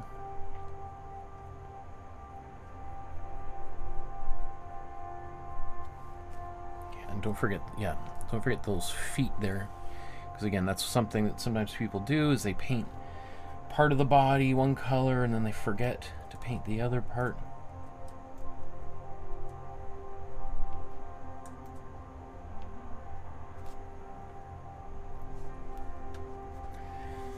Misha says, this is the third class dedicated to Gabriele Münter. This is very exciting to work on these paintings and drawings which are so different but produced by the same artist. I agree. Isn't that cool? I mean, that's one of the things that personally I appreciate about artists. That's one of the things I appreciate about the artists that I like. Or that's why I appreciate the artists I like. Is that... that they explore different techniques and mediums and styles. You know, that's one of the reasons why I like the Beatles, why I like Bob Dylan, is musicians who are, you know, flexible and exploring and experimenting, as opposed to kind of just doing one thing for their entire career. And nothing against that. There's lots of great artists who stayed very consistent. Like an example in painting would be Giorgio Morandi. Morandi, we did an episode of his. That was one of the very first episodes I ever did, one of the first live streams I ever did, as part of the intro to Acrylic series I did before I started these Master Study episodes. And that's why some artists really like Morandi. Giorgio Morandi is considered to be like a painter's painter. I'll just bring his work up here.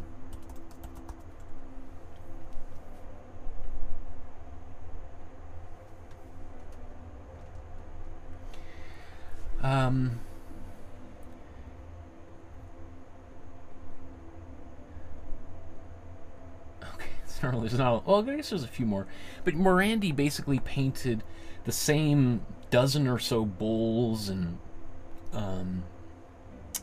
vases and cups and mugs for his entire career, right? And you can go visit his studio and see the original bowls and cups, right? But that's what he did for the course of his entire life. He just painted the same kind of things over and over and over again in the same relatively muted palette. He did a few landscapes, but he was very, very consistent, right? And, you know, some people love that. I mean, I love that about him, but that's not the kind of way that I want to conduct my own career. I mean, the fact that I've done these almost 400 episodes exploring so many different artists' techniques and styles probably gives you an idea that I'm more interested in exploring and testing and experimenting with different styles. But, you know, I just want to put that out there, so I'm not saying that one is better than the other. There's lots of great artists, musicians, poets who are super consistent throughout their whole career. Like, who would be an author that is like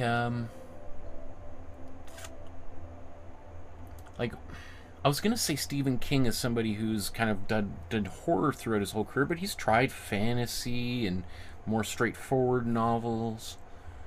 I used to read Michael Crichton when I was a kid, and every book of his, they're kind of science fiction, but they're all very different. The kind of the principle behind the science or what they're exploring is very, very different. We rarely kind of did part two of the same book, as opposed to maybe like Louis L'Amour, the Western cowboy adventure novels. You know, he basically kind of found a niche and just did that, as far as I know, off the top of my head, for his entire career. Senga says, at what age did you want to be an artist? When I was, very young, probably 4 or 5 years old, I was always drawing. Stephanie says Spielberg. Spielberg as someone who's very consistent or very diverse. Spielberg seems to be somebody who is very... I mean, I think Schindler's List came out the same year as... Was it Jurassic? I could be wrong, but I think Jurassic Park and Schindler's List came out within the same year or two, right? Which are about as different of films as possible. One is like a very serious drama about the Holocaust, and one is, you know, a fun adventure about dinosaurs coming back to life, and, you know, so that, you know, that's, again, yeah, an artist that, you know, very, very diverse interests. I'll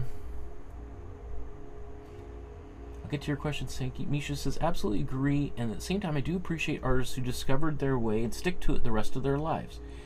And we can easily recognize their styles. Yeah. I mean, another, you know, example of that would be like Picasso.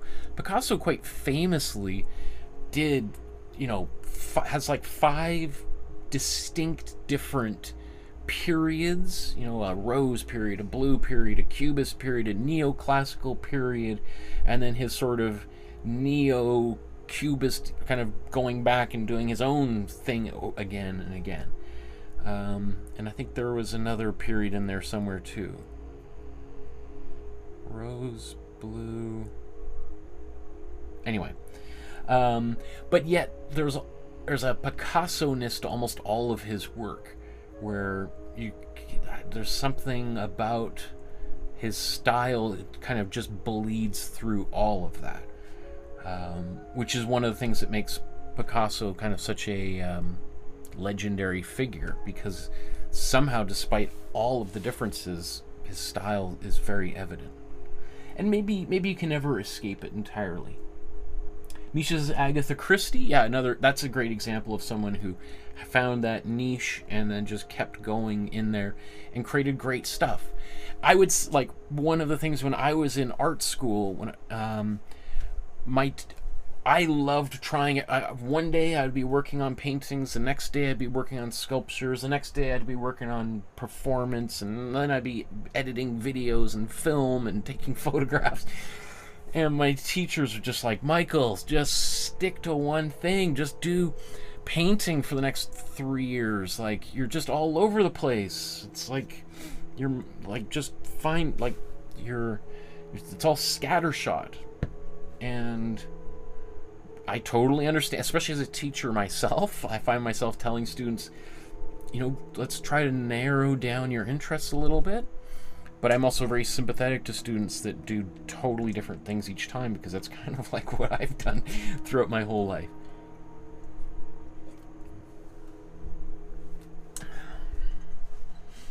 What was that? Sankeet says, Michael, what's your thoughts on digital painting? I think it's great.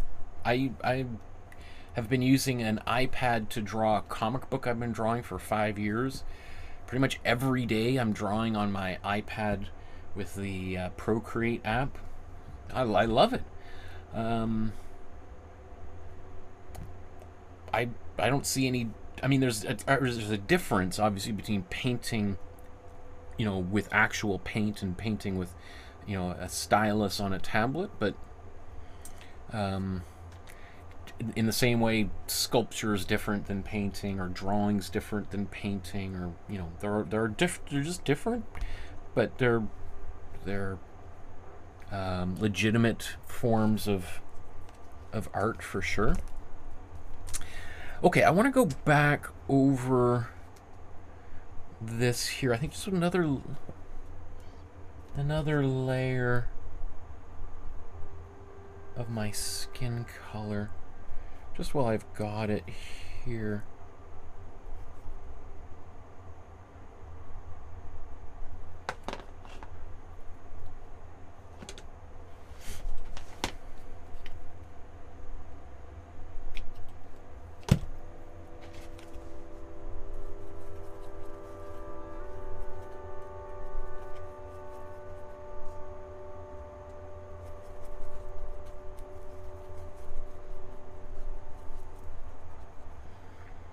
So you probably can't see what I'm mixing here, right?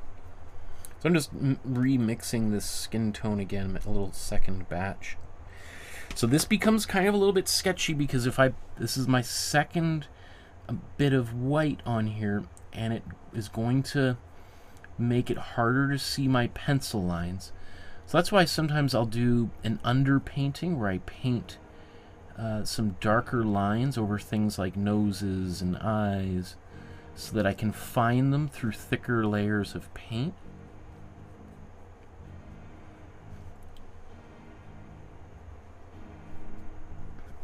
So just keeping that in mind. You know, I've been painting long enough that this doesn't really scare me at all to paint there. I feel quite confident that I can find those lines again, but just want to keep that, just mention that, because I'm sure there'll be a few people who are like, I painted and I can't see my pencil lines and now my face looks all silly. Worst comes to worst, you can always blow dry, really dry your canvas, and then just go back to your template. I was even thinking maybe, I don't know, I don't want to manufacture a problem so I can solve the solution, but what I would do is just cut the face out and then just put it right on there, maybe tape it down, put some carbon paper underneath. Right, so I just cut this shape out, put it back over top, line it up as best as possible, and retrace those lines. It's happened, you know, once a class when I do this in person. So it's very common for that to happen.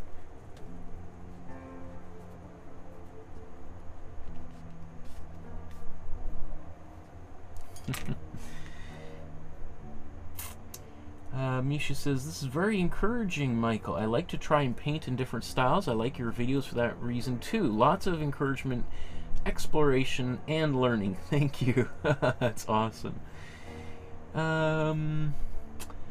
Misha says, Keith Haring, very recognizable. Yes, great. That's an excellent version. Yes, that's somebody who really narrowed down his style into a very, very iconic, instantly recognizable approach, and used that for the majority of his career, which unfortunately was very short. Michael Heiser, too, the sculptor.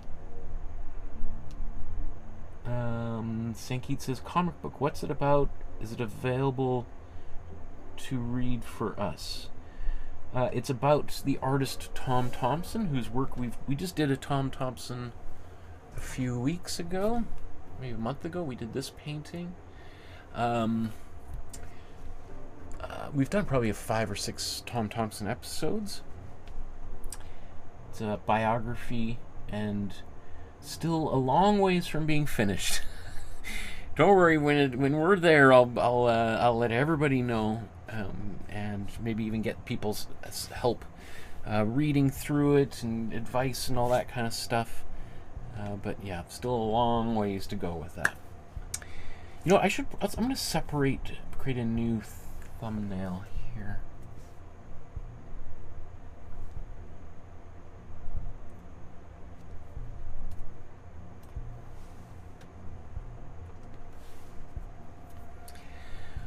Things are coming along great. I do want to, I think, come back to the background very briefly, and I think I'm going to start putting some shadows underneath the armchair here while I'm at this stage.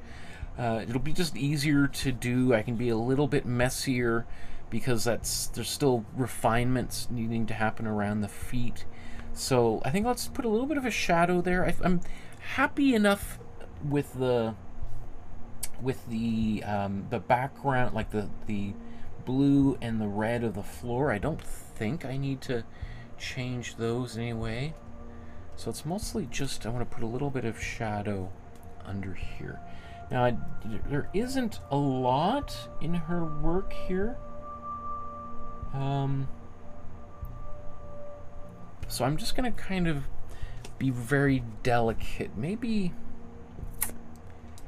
Maybe I'm even just going to glaze a little bit. So let's take some of this black and bring it over here to where my original red was. I still have that color. So I'm going to mix this together just a little bit darker.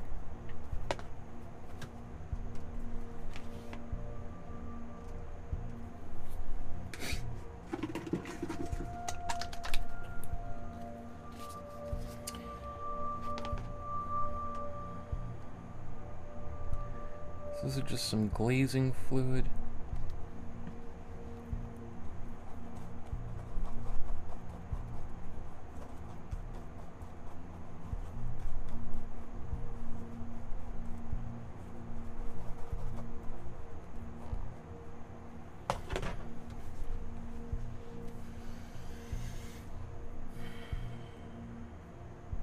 Now it looks like the light is pretty much just coming straight down.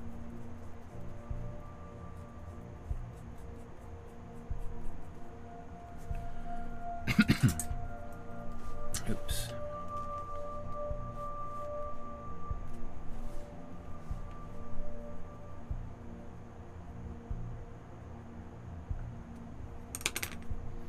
So this is going to be really subtle.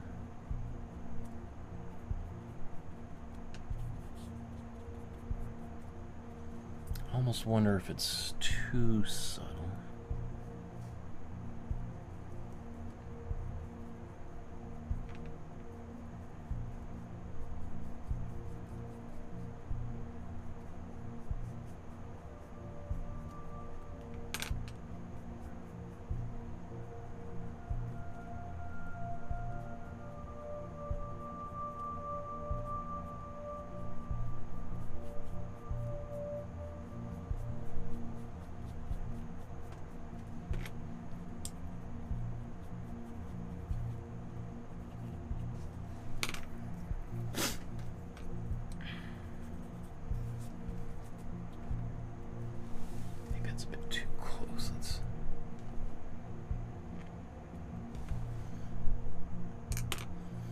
Okay, that's what I want, but it's a little bit patchy there, so I'm just gonna blow dry this.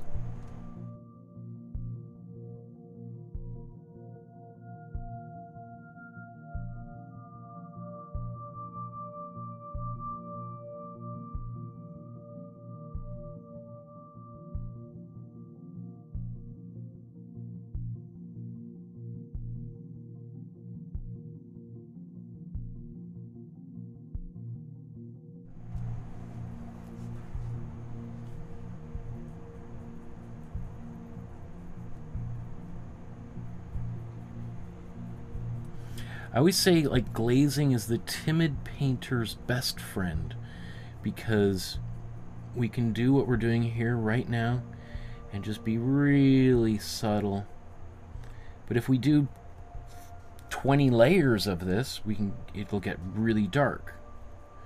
But if we just do maybe 3 or 4 layers or 2 layers, it'll be almost imperceptible.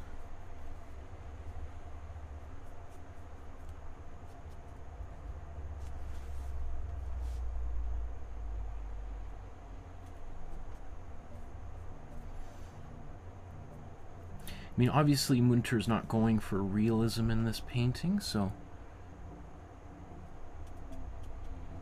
Ah!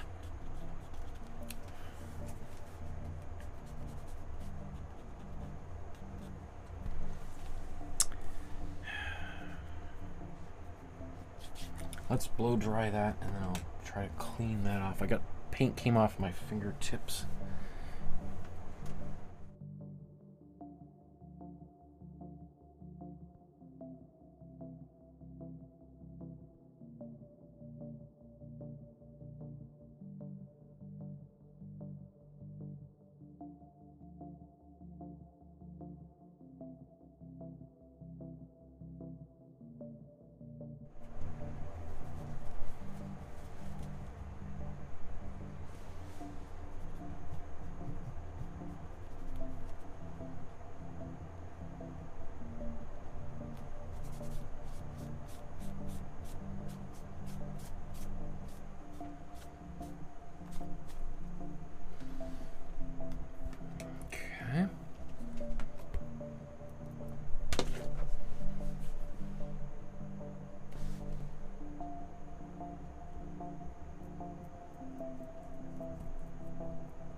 Yeah, I kind of maybe went a little bit overboard.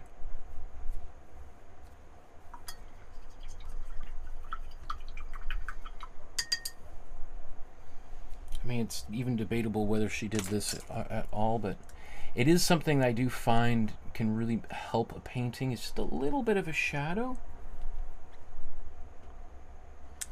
Let's bring back up there.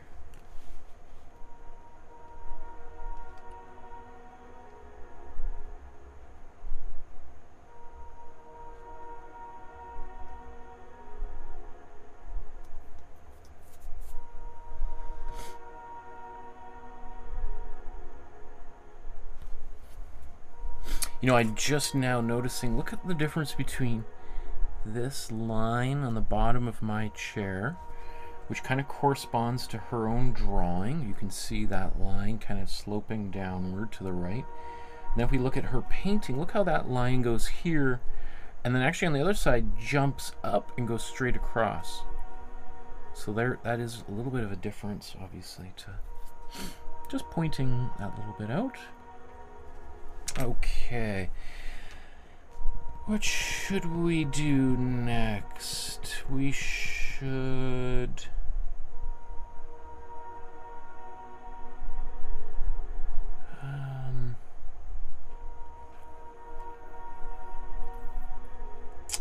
maybe let's get the white of her clothes in next. Let's do that. Let's get some white. And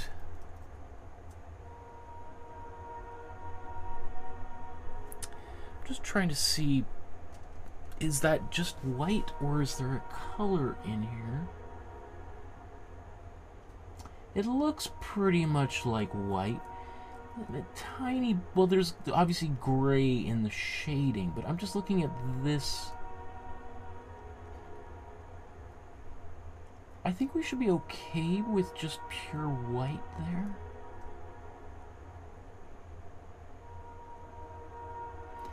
I was just in a little bit in my mind thinking, maybe I want to put a tiny little bit of yellow in there. I could add a little bit of matte medium into the white to make it more transparent, so more of the yellow of the Imprimatura comes through instead.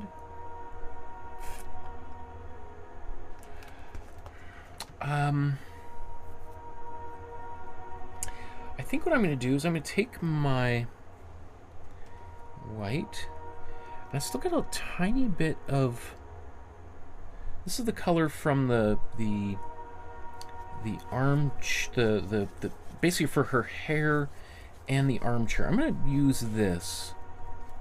I tend to not like using just pure any color generally, but white, I want to use this color. That way I can also come back in and use actual white over top of it.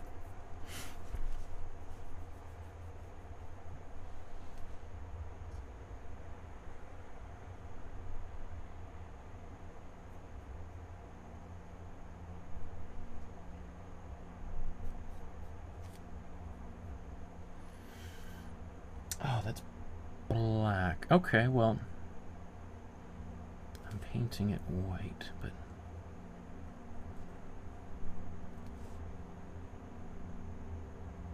that's okay.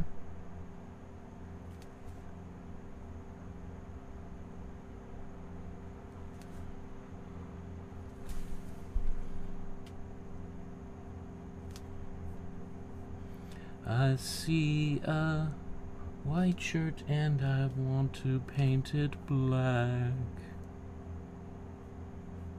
I see a black shirt and I want to paint it, oops, white.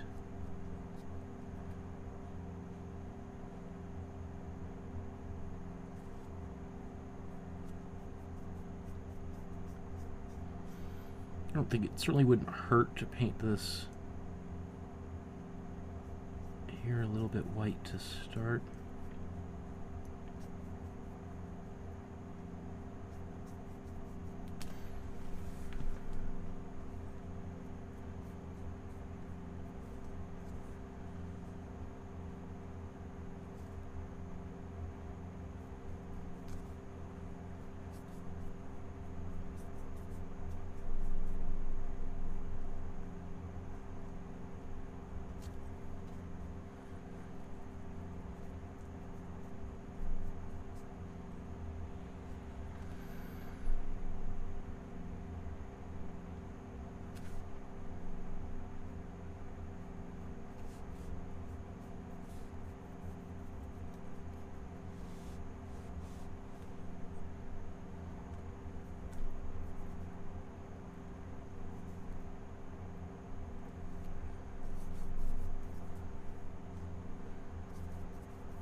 Singh says, how long have you been an art teacher for?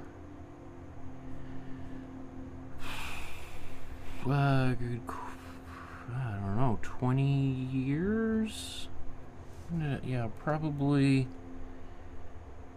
When did I start? Well, I started teaching when I was in graduate school at the college, you know, like often a lot of students do, doing like a TA-ship. Oops. So that's like 25 years, I guess.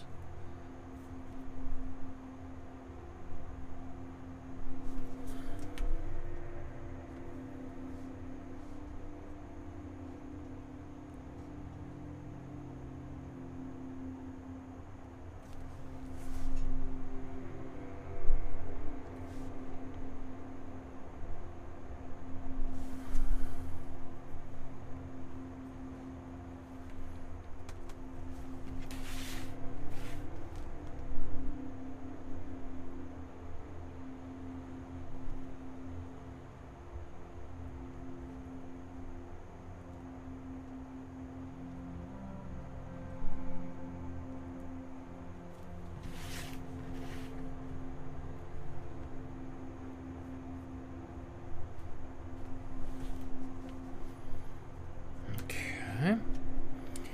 Now I'm just going to go back over it. Really didn't mix quite enough paint.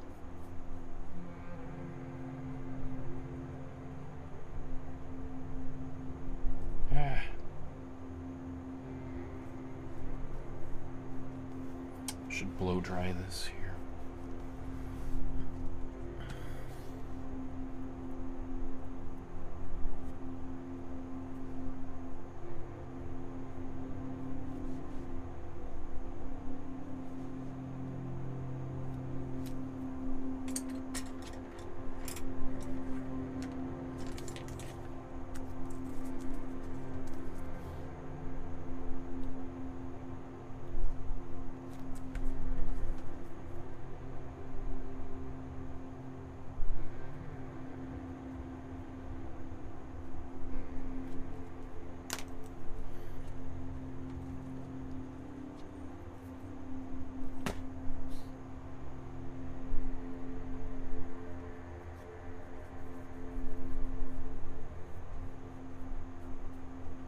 Okay, I keep saying to myself, blow dry, and then I just keep painting.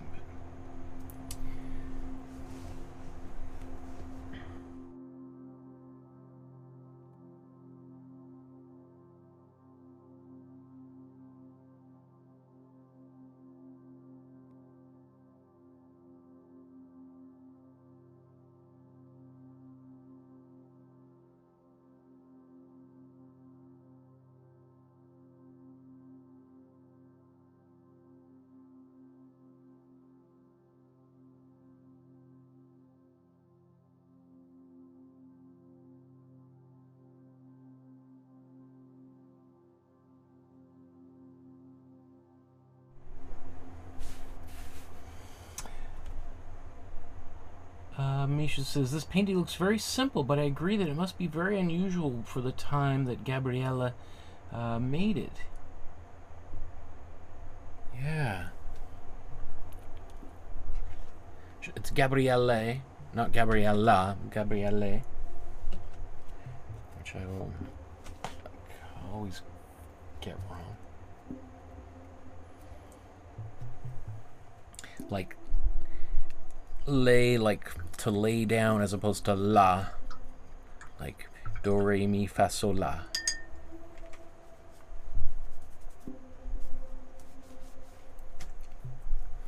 Gabriele. It's actually a more of an Italian name, apparently. Okay, I think I'm going to do that one more time. I'm just going to get...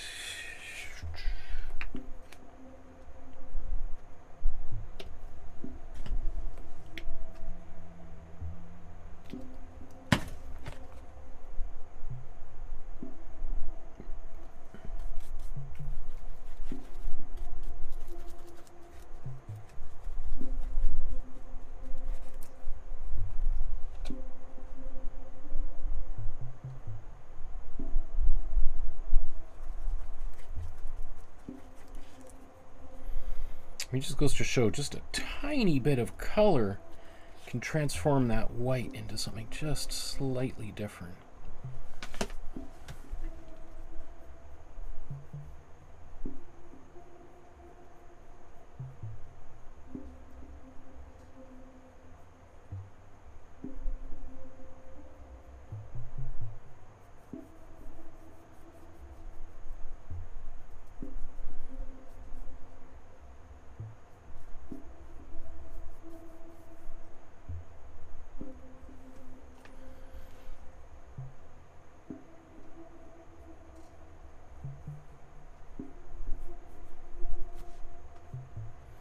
See, the reason why I like, instead of just going right to white and instead putting a little bit of color in there, is I love color, and I'd rather there to be just an extra little hint of a bit of a different color poking through.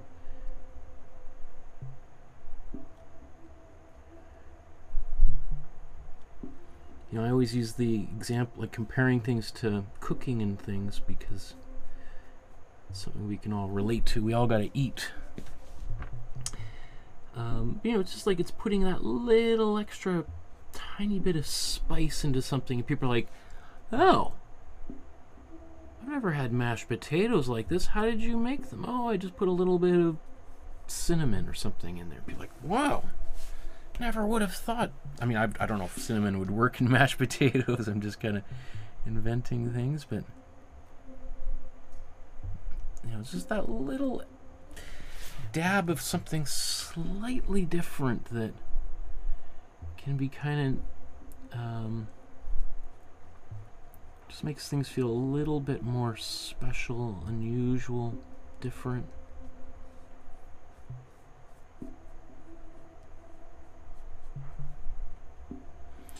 Having said that, this white is now getting very opaque, meaning anything below it is like the pencil lines, for instance, are almost becoming invisible.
So I like that. There's just a slight creaminess to that color of white that I really like.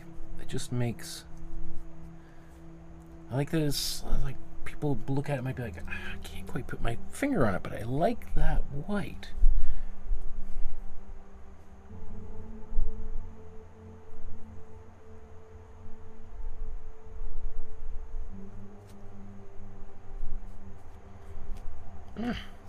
Like it's, for instance, I usually just drink my tea with a little bit of oat milk or almond milk, or regular milk if there's nothing else around. But it seems like whenever I go on like a road trip and I stop at a gas station and they have those like Irish cream things for coffee, I'm like, yeah, let's put a little bit of Irish cream or French vanilla in there.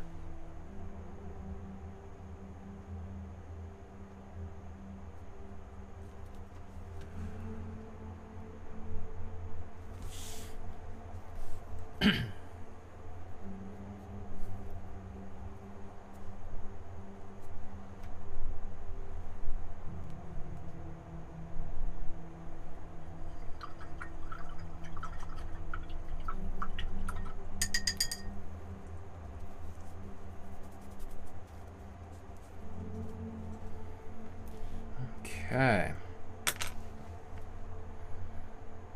Now I probably should have done is painted her shoes white so that I can paint them red afterwards. Because otherwise right now, if I paint red over top of these areas, it's just going to be so dark.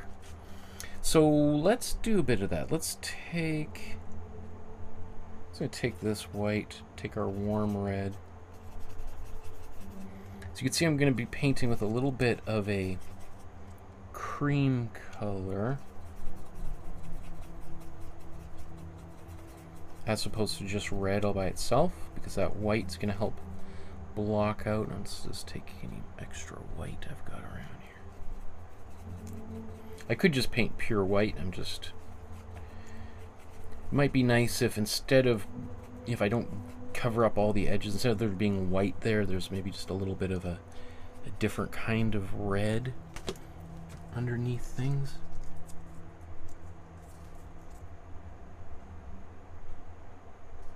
Here, let's zoom in.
Does that look?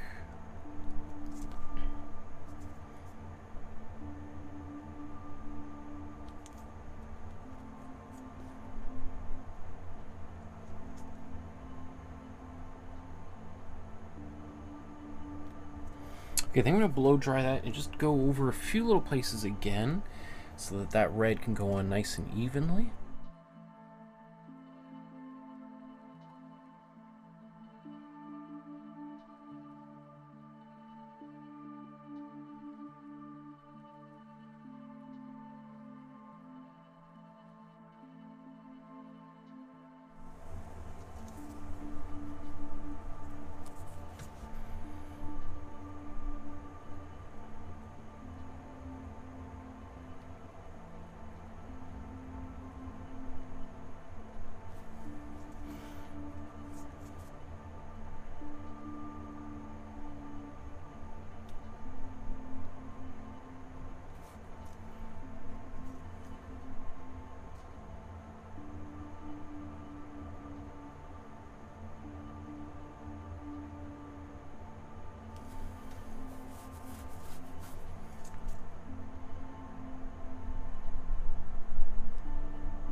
Okay, I'm gonna blow dry that, and then I will paint those shoes red.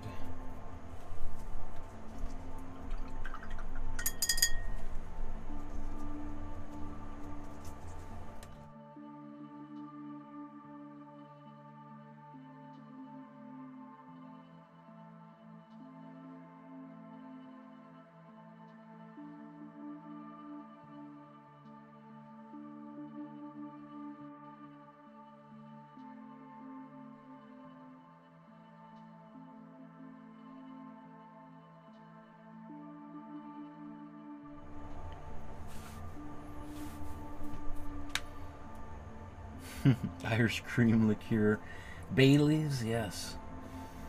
As soon as that, I've done done the last painting class on a tiny canvas Münter sunset. So cute. I done one other day for my daughter-in-laws. It's on the Facebook page. Turned out good, so I thought I would try it tonight. Oh, painting on tile. Yeah, that's tricky because it is so like smooth of a surface. Okay, so let's paint these shoes. I'm just gonna paint them red. I'm just gonna take red right off of the palette here, or right out of the tube. Just a little bit of water dripping down.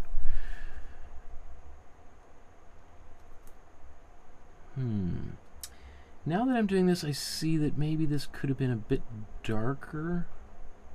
Maybe it's not as bright of a red as I'm painting. But we'll see. I can always darken it later on.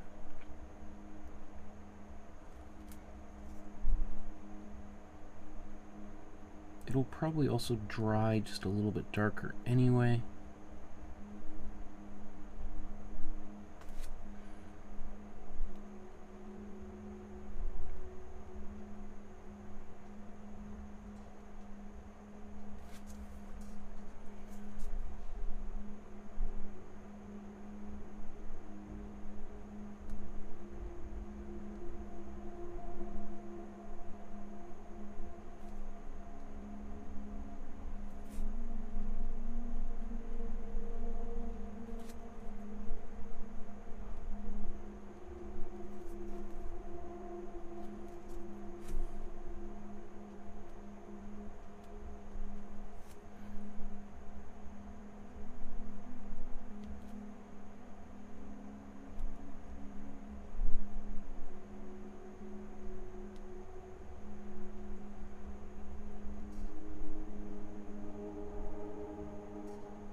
Yeah, it looks a little bit orange on camera. Not quite as bright red as I want it to look on camera. I spent like 30 minutes right before we went live trying to adjust my color temperatures.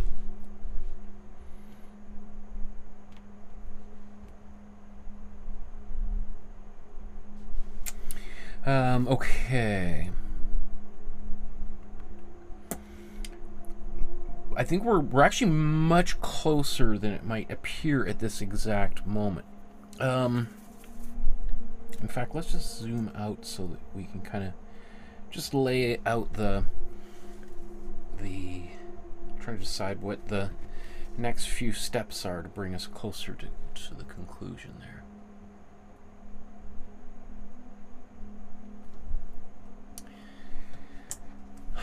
So we have these chair legs, which we want to get a little bit darker, the hair a little bit darker. Obviously painting this black. We want to define the digits of the fingers and the face. And then the shading on the clothes. Let's just look at that color, because it's certainly not black. It's a bit of this kind of gray.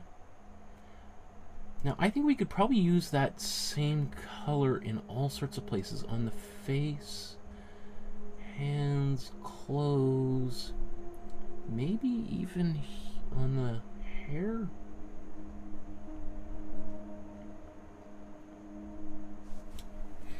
So what should we do first here?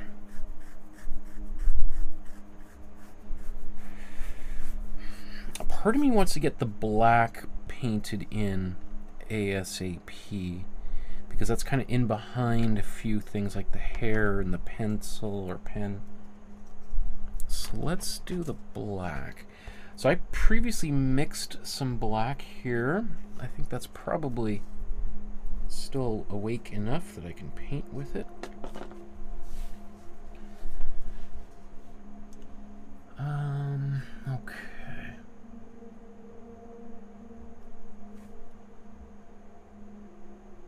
Interesting. In the painting, it looks like this pendant is gone. Maybe it's there. I'll have to we'll zoom in here in a little bit and take a look. I'll get this first coat of black in.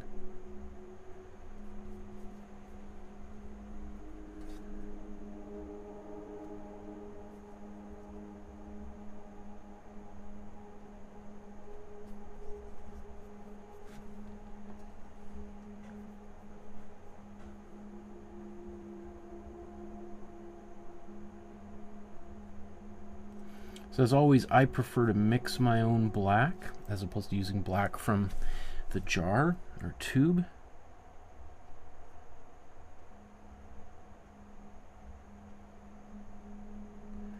No judgment if you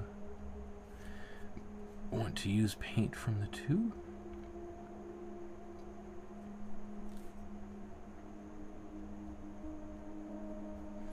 I just like to have a black that's got a lot of variety in there, as opposed to just being one solid kind of color.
I thought I answered your question before, Senga, about preparing the surface.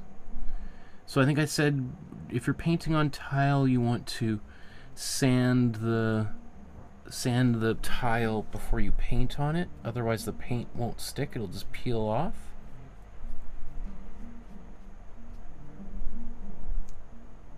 Or maybe you're just responding to Sankey there.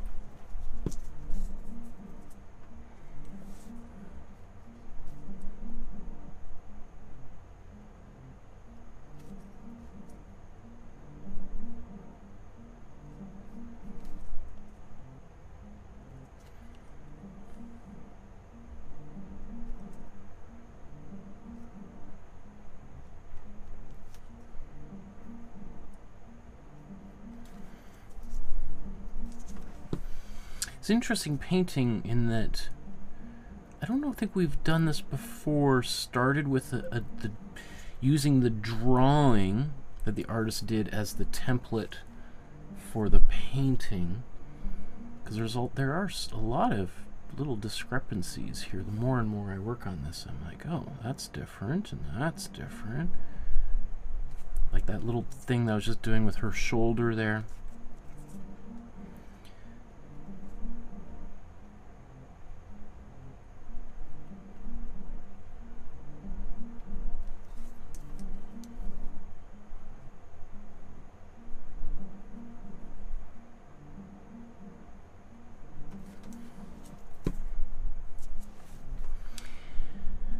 I can hear some seagulls out there. My goodness. It really is. It's getting close to summer.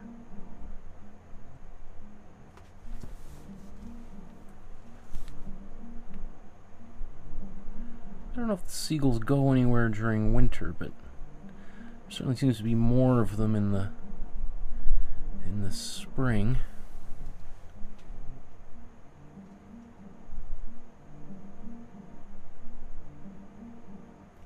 Okay. Actually, let's blow dry all of this here.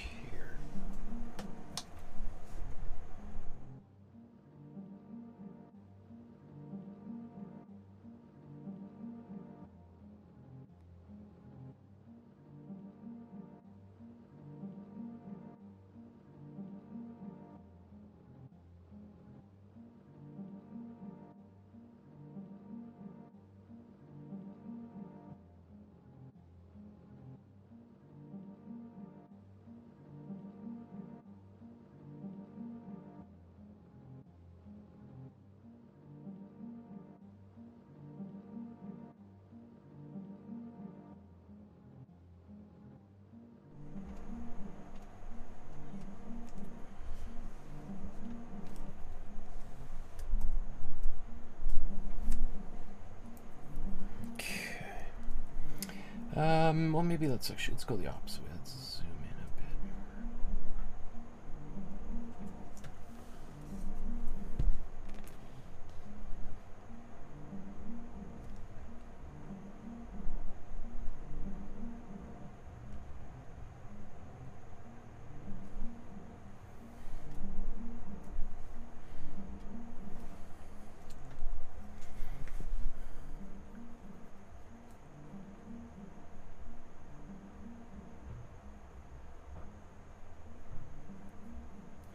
Now, I would say probably Gabriele Münter most certainly just used black out of the tube to do this, whereas I've mixed my own black. And as I always say, it's no judgment either way. It doesn't bother me if people don't mix black. It's something that I just like doing. And so obviously when we mix our own black, it's never going to be as black as actual black right from the factory in the tube.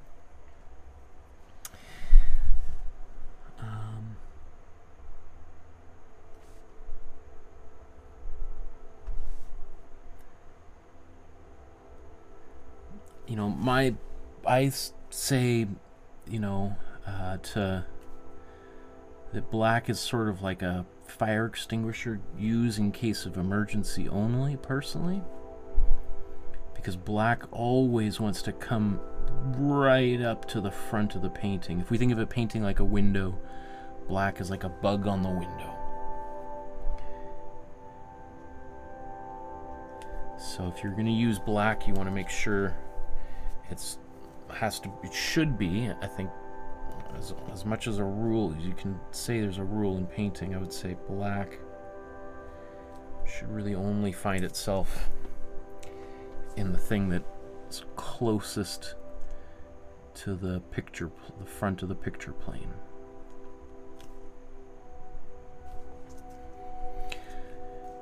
But if there's anything the last 100 years of art has taught us, is that as soon as you tell an artist not to do something, they're going to do just that.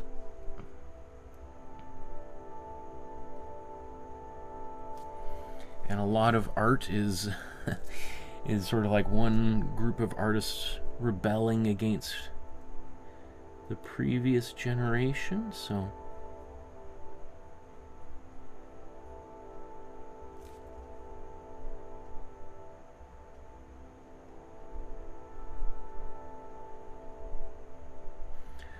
far be it from me to tell anybody there's one way to do something or that my way is the best way.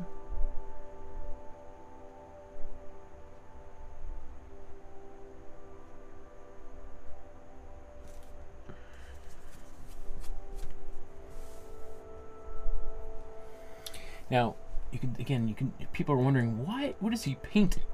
Why on that? What is this little triangle thing? I don't see that. Well, it's not there in the painting, but it's here in her original drawing.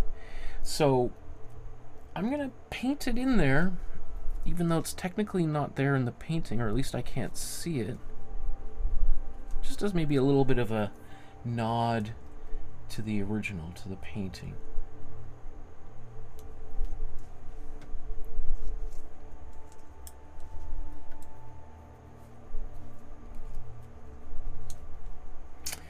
So what should I do next? Should we...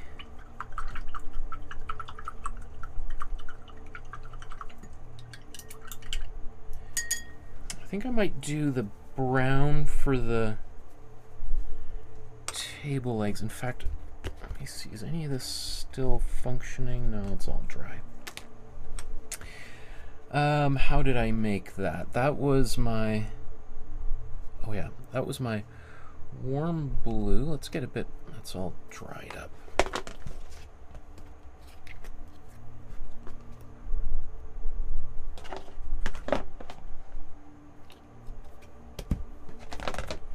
This thing that says it's her ring on a chain.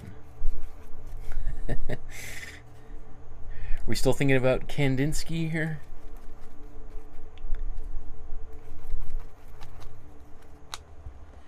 So I'm making a brown, but kind of a very dark brown. So I actually started with a green instead of an orange. And then I just put way too much red in there. I mean, that's a nice brown, but not the brown I was going for.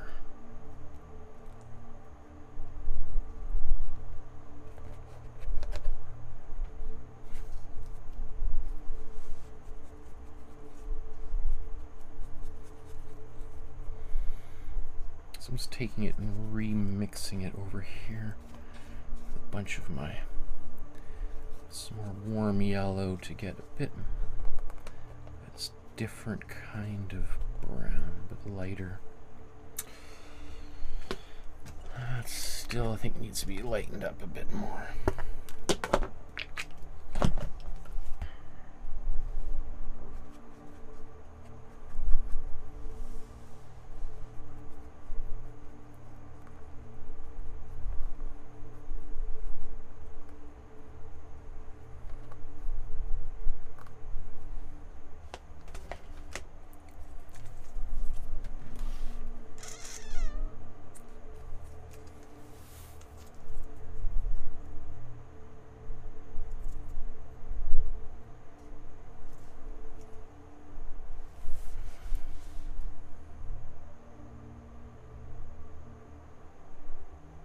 Oh, great minds think alike, Senga.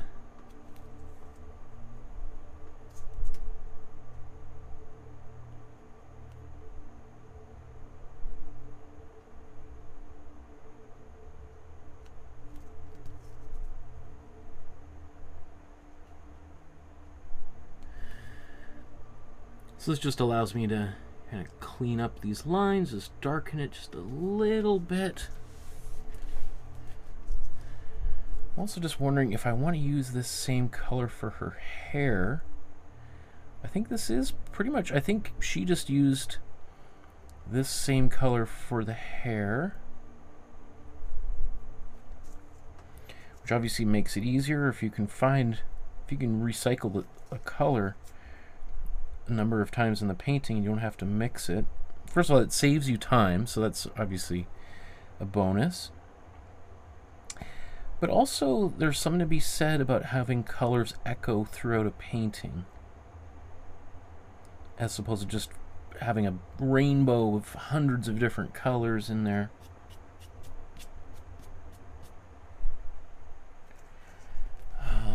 Let's look. Like, let's say, yeah, this color needs to be a little bit darker. Oops, what did I do? Like if I paint that. Ooh, it's close. Actually, closer than I thought. I'm going to take a bit of a darker brown. Let's mix these together. Accidentally got some white in here. Not a deal breaker, but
to make that head get too much bigger.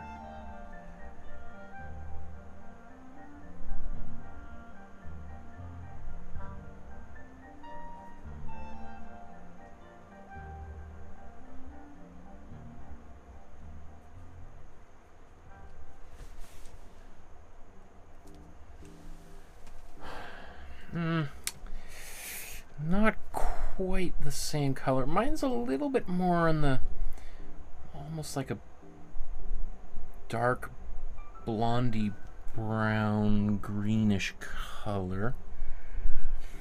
I could afterwards just do a little bit of a slightly darker brown. I think that's what I'll do, just to modify that a little bit. I don't mind that hair like that, but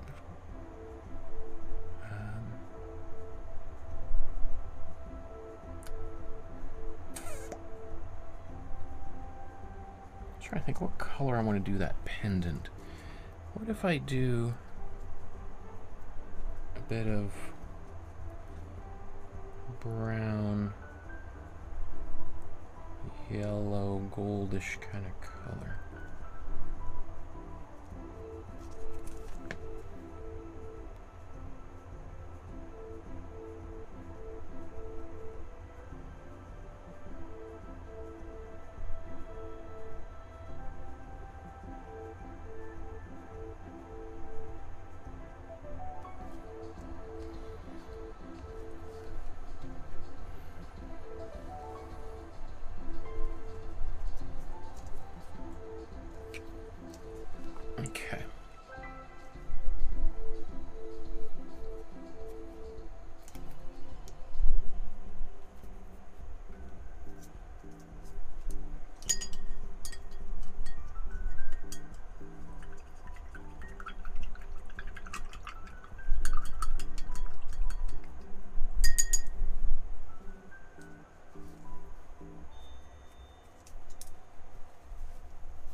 Senga says, I was watching a program about Da Vinci, and they found a room with his sketches on the walls that have never been seen before. I want to see them. Have you heard about it, Michael? I've heard of something like Michelangelo's. I don't know about... I haven't heard of a room of Leonardo's drawings like that. But there was a period of time when what's his name? Michelangelo, or maybe... No, I'm pretty sure it's Michelangelo. When he was working on a big mural in Florence, and Florence was under attack, he kind of went into hiding. I remember, because I watched it, there was a documentary on YouTube about that whole thing. A few years ago I watched that. I haven't heard of a one with Leonardo like that. It's entirely possible. Misha says, I use vocabulary builder book and got to the chapter that focuses on colors. New word I learned today describes the pale greenish yellow color originated from the color of the liqueur, chartreuse. Chartreuse, yes. That's also a fun word to say, isn't it? There's lots of great art words. Again, I always like saying Imprimatura because it just sounds... There's something fun about saying those words. Or those vowels and consonants? I don't know. I went to art school, not English or whatever school they teach you about words and talking.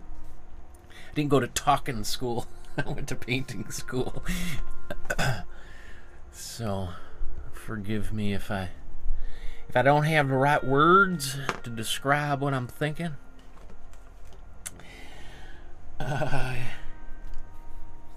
Chartreuse always reminds me of charcuterie. When I hear those words, I think at any moment someone's going to serve up a plate of cheese and meats or something. So my belly just went. Periwinkle. That's an awesome word. Periwinkle.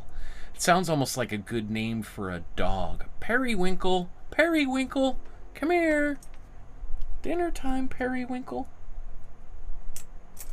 Because it's kind of a goofy word, isn't it? Periwinkle? Sounds like a little bit like a wiggle. Periwinkle wiggle. There's got to be a good cartoon character, Periwinkle, right?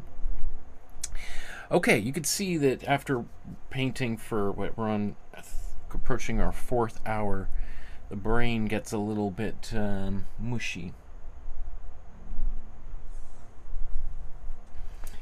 Misha says, I'm wondering if people may fake, quote, newly discovered by the master items to make money. Oh, yes, absolutely. Well, that's one of the concerns about that Leonardo da Vinci painting that sold a few years ago for $550 million.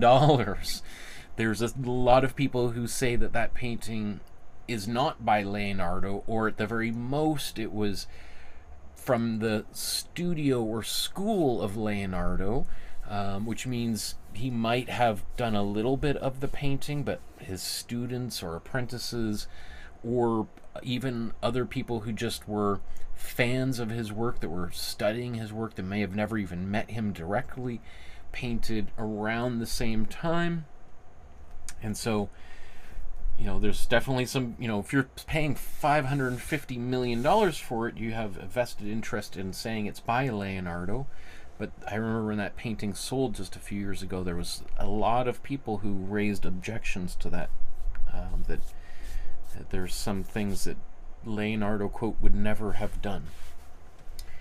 Yeah, the market for fraudulent artworks has always really been around, even back in the day, but with the price of paintings so high, yeah, there's a lot of fakers out there.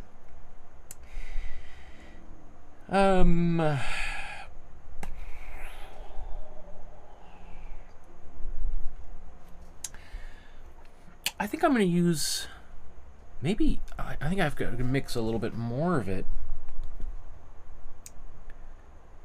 But I think I can use that same color. Let's take this color. Let's mix it into our brown. Just lighten that up a bit. That's perfect. I'll let it get a little bit messy. We're going to make a kind of a darker brown that we can use to paint with. So I'm just going to take all the brown I still have on here. Let's just put it all in there together. Having said that, I do wonder now about mixing a fresh batch, since this is getting close to my final touch. Might be nice to be painting with new paint and not old sticky half-dried paint here. So.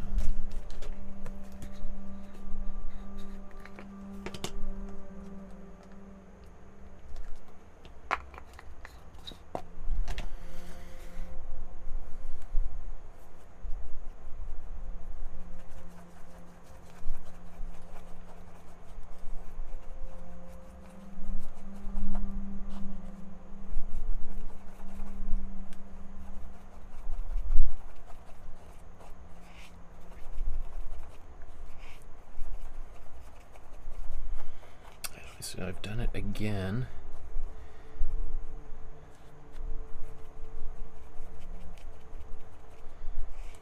My instinct when I mix brown is always to make it a bit more of a reddish brown, but this brown that she's using here is a little bit more of a greenish brown. Sorry, none of that's on camera, is it?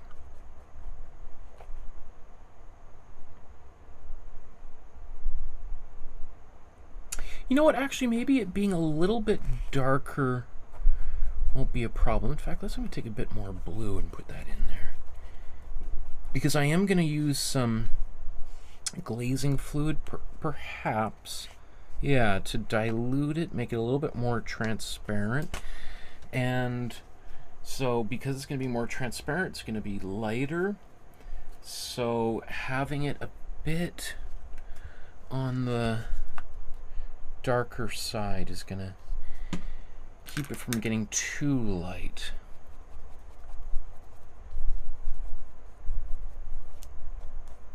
Let's just scoop this over here.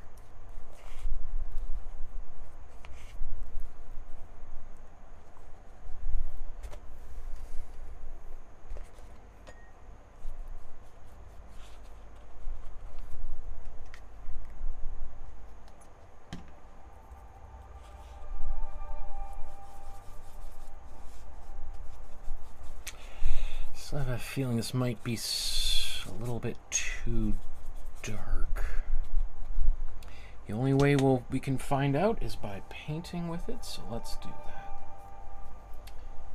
that. In fact, maybe before I do that, let's make another chapter heading here.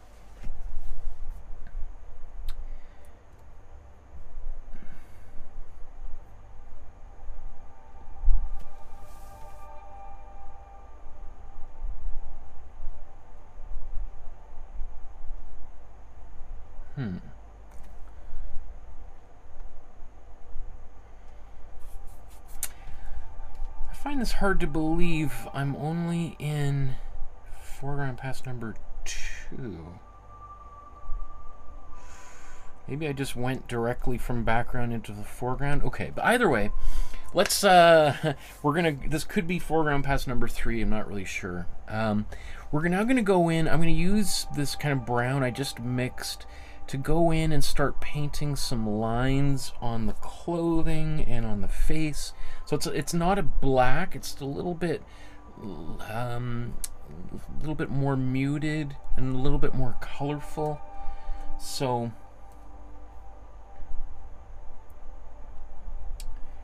where should we go? I'm gonna build up my confidence on the sleeves, and in fact there is a little bit of this white that I accidentally rubbed off. I want to get a bit of that back there.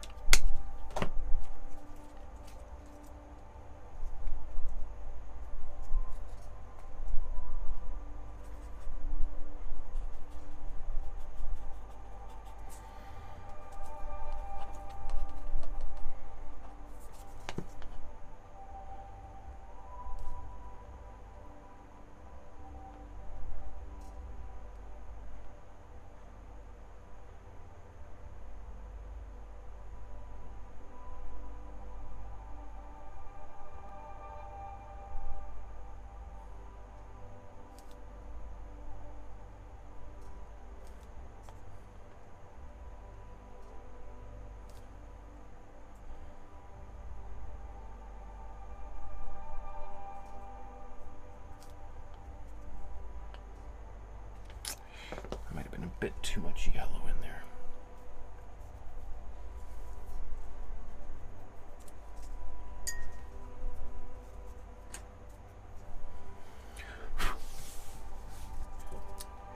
So let's take this brown, let's see.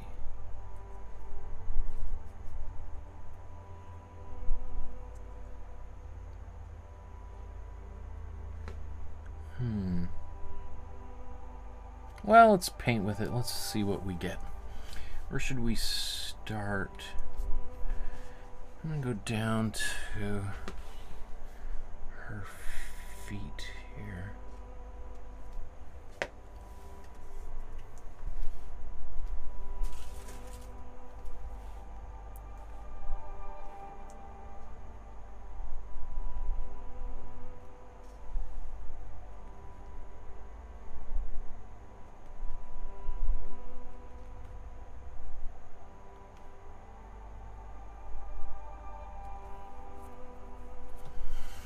You can see the gray I've got there a little bit more in the purpley side versus hers has got a little bit more neutral. But that's the difference again between mixing your own purple or your own black versus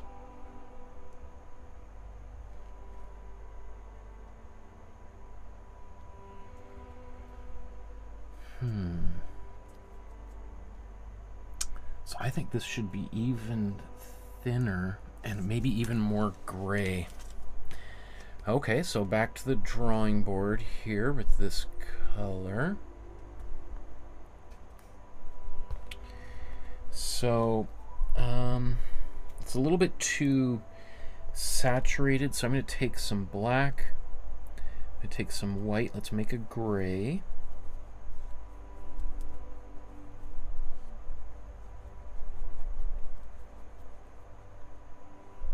Bring this brown into the gray.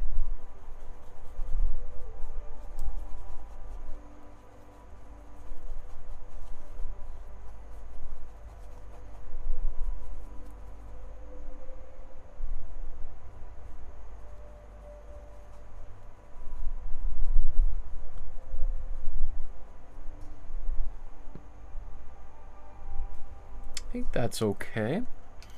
And then again, I'm going to dilute it with some glazing fluid to make it more transparent.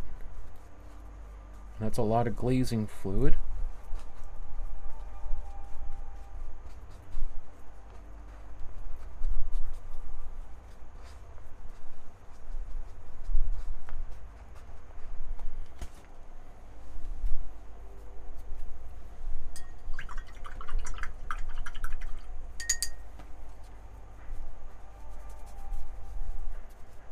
Again, you notice like I like to clean my brushes and have them nice and clean, ready to go, as opposed to having like 5 brushes just sitting here all slowly drying away.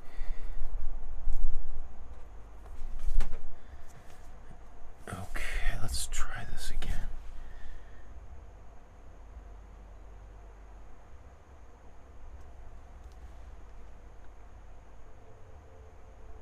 Ooh, that's pretty transparent. Okay.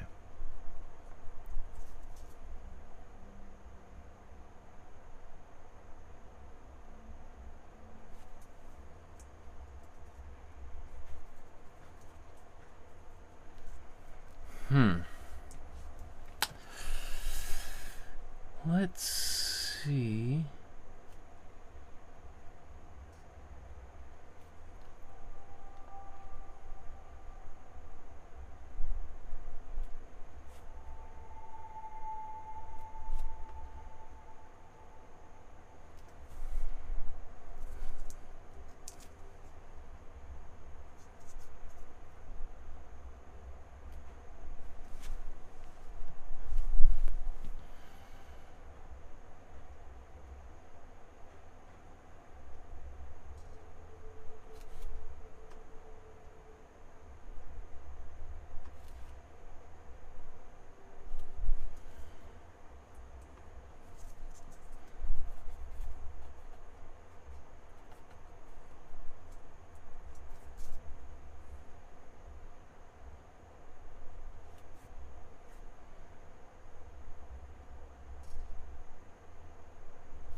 So I'm going to start by kind of outlining things, and then I'm going to come back and do the larger volumes, the shaded areas.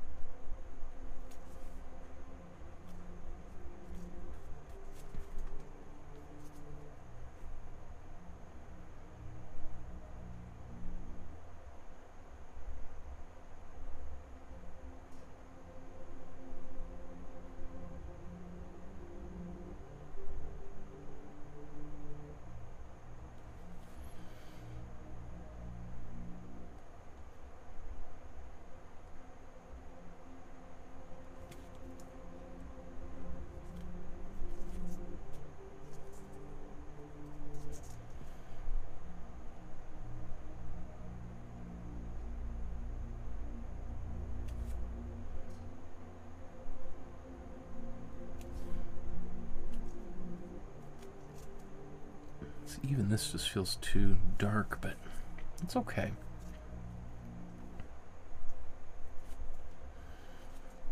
Worst comes to worst, I can always just paint back over top it with some more white, and problem goes away.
Do that based upon what I've done so far, so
Thanks, Misha.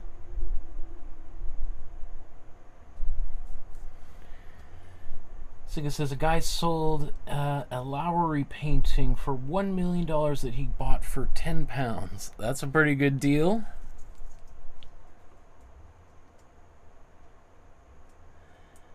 He's on the list of artists that I want to explore. Very interesting character.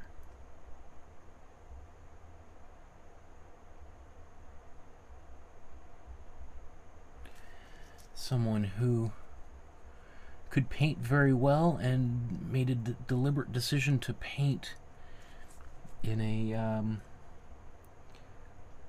much more kind of what some might call it like an outsider art kind of style.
Okay, let's go back and you know what? I'm gonna blow dry that.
Let's take even more glazing fluid. We want some pretty subtle.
So this is probably closer to the color I should have been using all along, or at least the value level.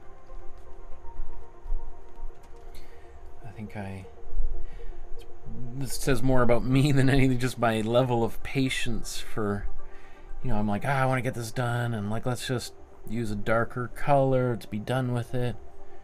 And then the painting goes like, oh really? You're gonna try to take a little shortcut, eh? Yeah, well, we'll see about that. Yeah, I don't think that's gonna happen. We're just gonna punish you a little bit for being a little bit lazy, Michael.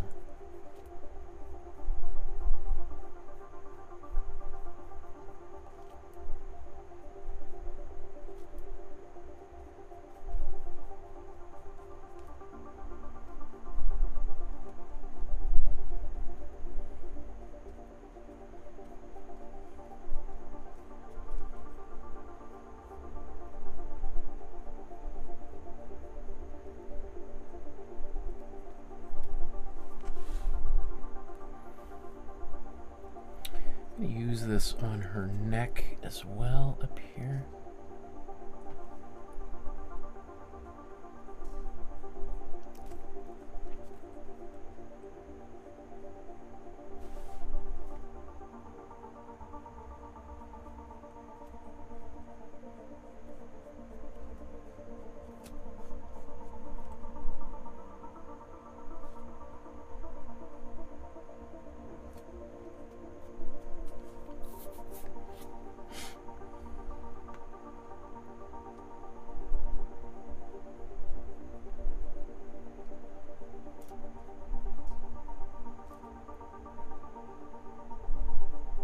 Okay, I should probably blow dry this.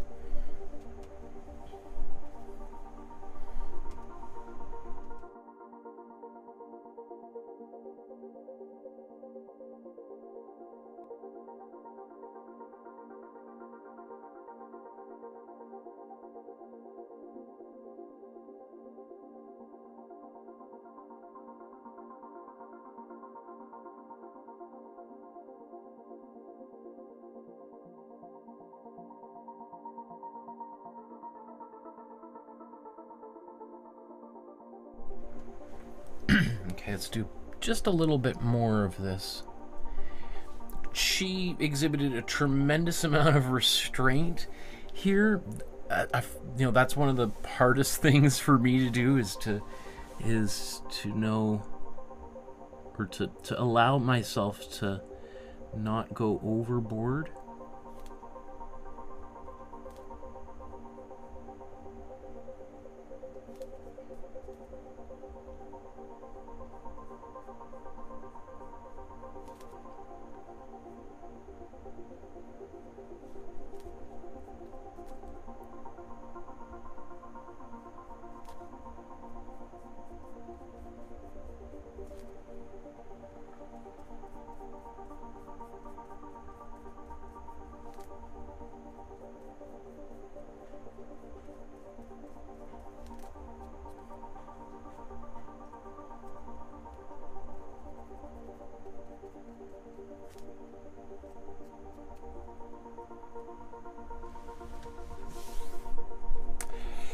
Might have even just gone a little bit darker than I needed to here.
Okay, before I move on from this, I think I want to go just actually in the opposite direction.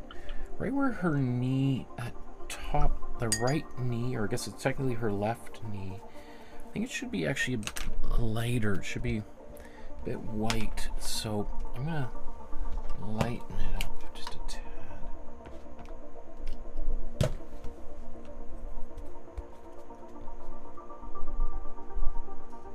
Take my white, a little bit of glazing fluid.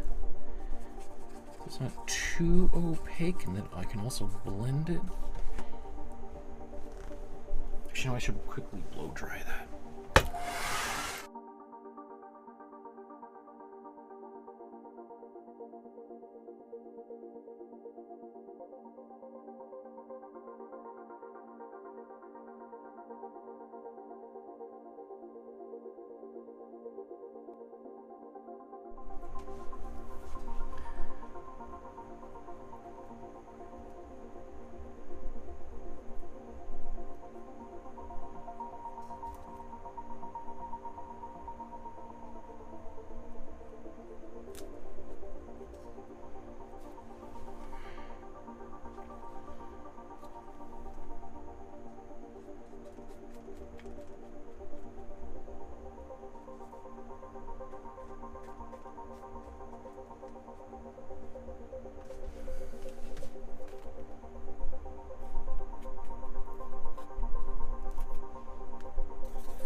again.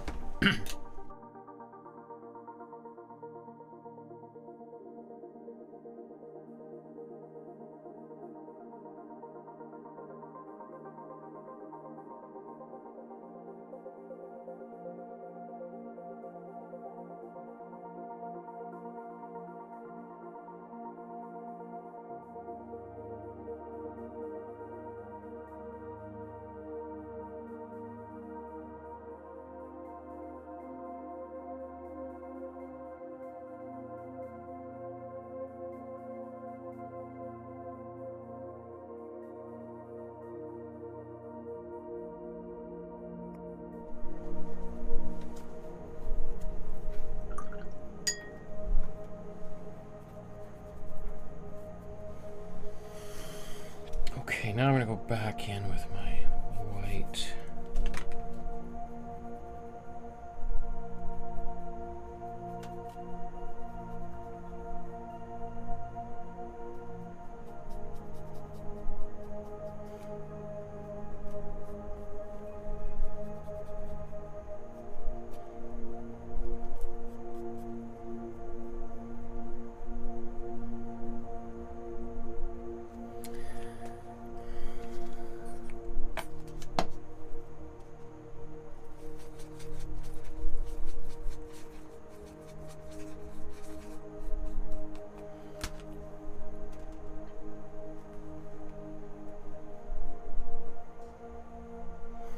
So now I'm actually gonna come back and just lightly paint over this with a bit of very light white glaze.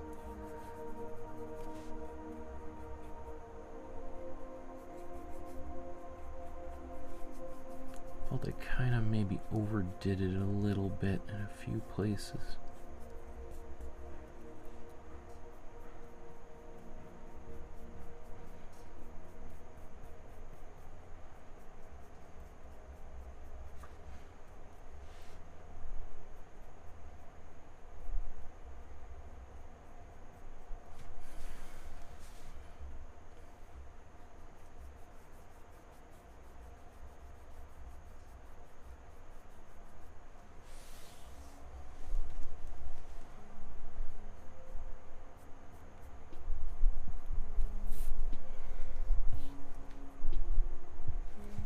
Just gonna blow dry that again.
And then I'm going to go back the other way with a little bit of this blue but glazed, but much thinner.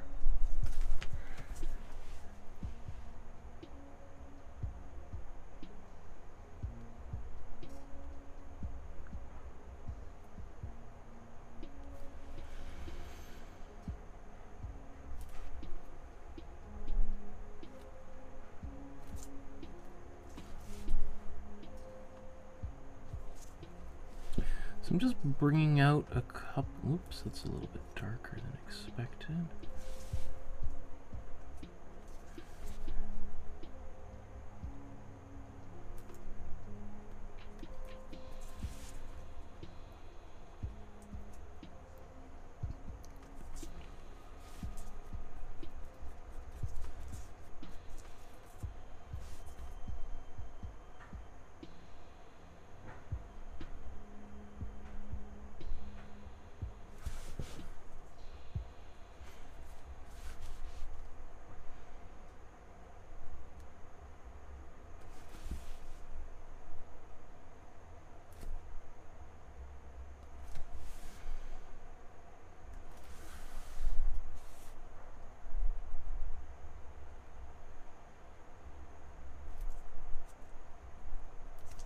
Okay,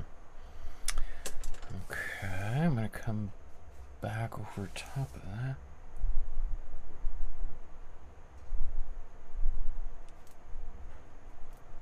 Just get rid of that.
Okay, I think that's probably good enough for the clothes. I feel like I could fiddle and diddle here for hours in these little areas, but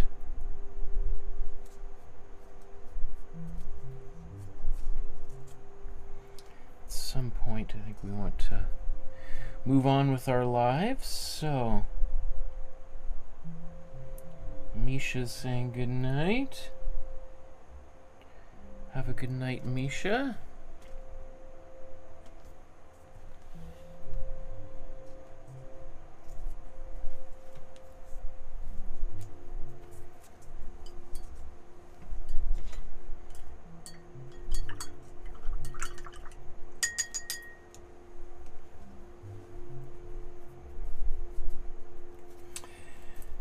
Might be a good moment just to remind everyone who's watching right now to like and subscribe. Roughly 60 to 90% of the people who are watching probably right now are not subscribers to the channel. So, might be really nice if it doesn't cost you a penny, but can be transformative to someone like myself. So, consider just clicking that like button. Okay, let's get into the home stretch here.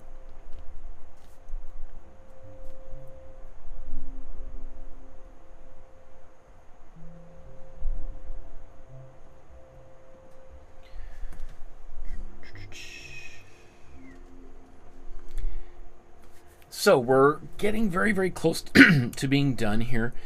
Last things I want to do is a little bit of outlining on the face, necklace, the book, pencil.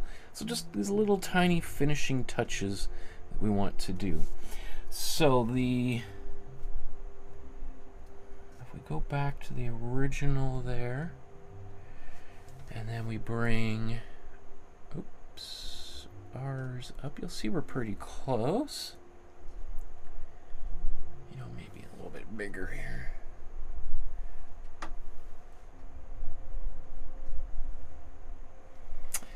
I think I want to do a couple things. So let's say like paint this pen. Let's get that in before I forget.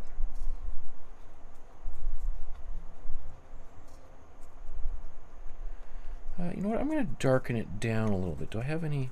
Let's just take some black.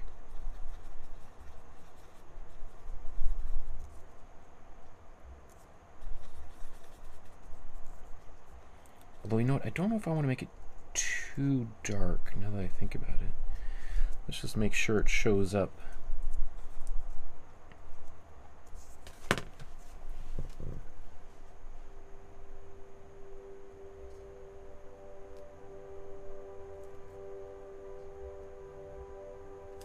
It's always easier to darken something down. It's always a little bit trickier to lighten it back up.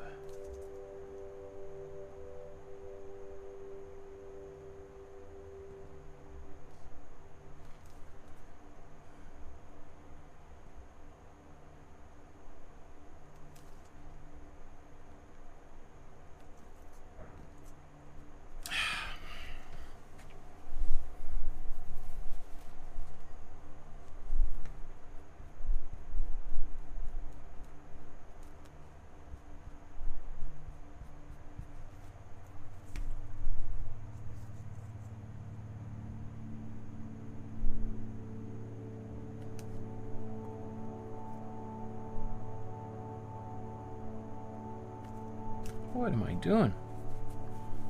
What are we doing here, Michael? Let's... Oh. Kind of got to... I should have thought through where the tip of this pencil sort of reappears. There. Pen or whatever on earth we're talking about here. Yeah, again, it's a little bit obviously brighter than the original. I can darken it if I decide I want to do that. You know, maybe while I've got red still on my brush, I'm just going to take my glazing fluid, tiny bit of red. We're going to put this on her lips. Depending on how dark it is, we may even put a tiny bit of on her cheeks as blush.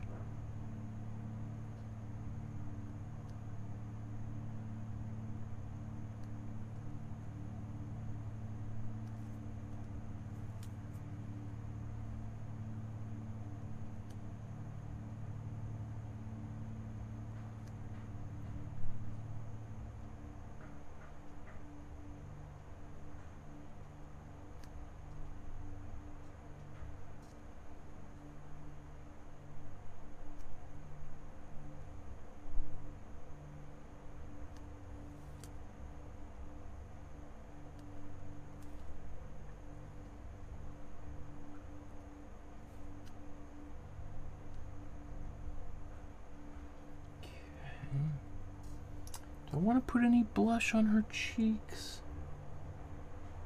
If there is, it's super subtle.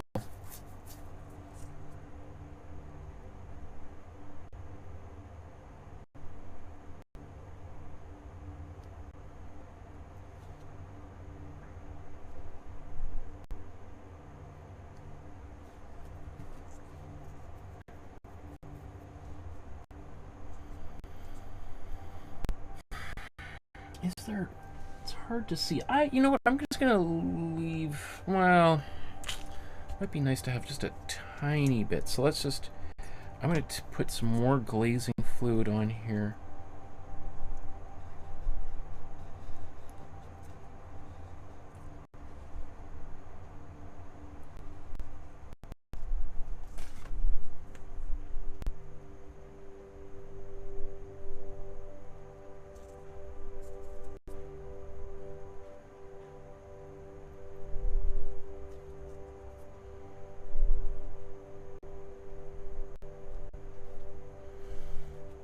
It's super subtle. I'm gonna blow dry that.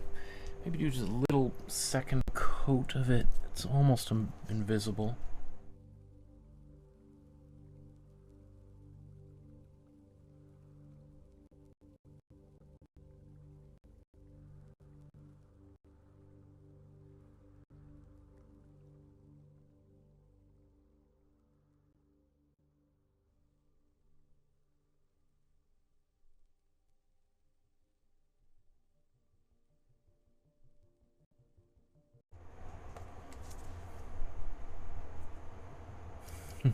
Senga likes the music. Awesome.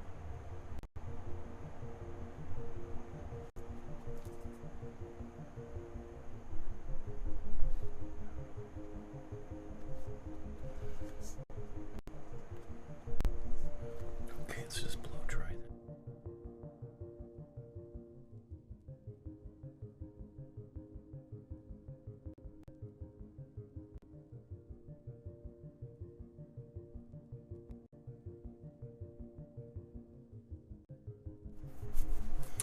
I think you want to be... Oh, is this... That's not the original. That's a good thing when I confuse mine with the original. Like, it's missing. What happened to the eyes? Oh, it's not mine. That's... want to be just very careful about overdoing it. That's why I was like, I don't want to put any blush at all. Put a little bit on there. Just to give a little bit of life to her face. But, you know, there's... In the original... That's why, like, I kind of feel like there's just a little bit. You want to be very careful because a little bit, you know, a big part of why this painting is so important is because there's nothing overtly sexual about this image at all, right? And, you know, blushing up the cheeks a little bit might kind of push it into that area. We just want her just to look like she's relaxed and she's just, you know, just at rest naturally, just doing her thing. If we put a lot of blush on there, we really make her lips really red, then it sort of counteracts the original intent of Gabriele Münter, right? To make this just like a modern woman doing her thing. She's not objectified, that she's, you know, a creative being and not to be just ogled for the male gaze. So just be very careful. So if you're not confident with glazing, probably best just to opt out of putting any color there at all. Okay, I want to just get that top lip should be a little bit darker. Oops, I guess that wasn't on camera. So I just took a tiny bit of my warm blue. That's gonna, and I just add that to my warm red. I'm just gonna darken this red a little bit. Hopefully it's not too opaque, so just add a little more glazing fluid to it.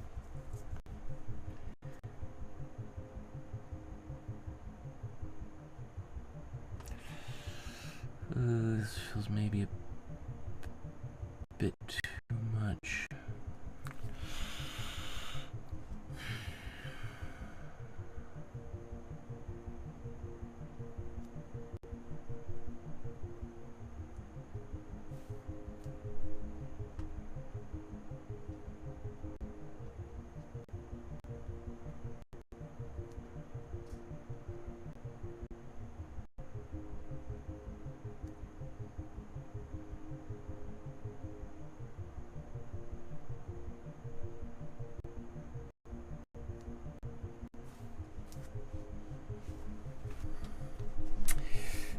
That's pushing it. That's okay, but maybe a little bit darker than I was hoping or want. Yeah, it's okay. Okay, let's do the lines on the rest of her face. What color did we use for that? I think it was some of this gray.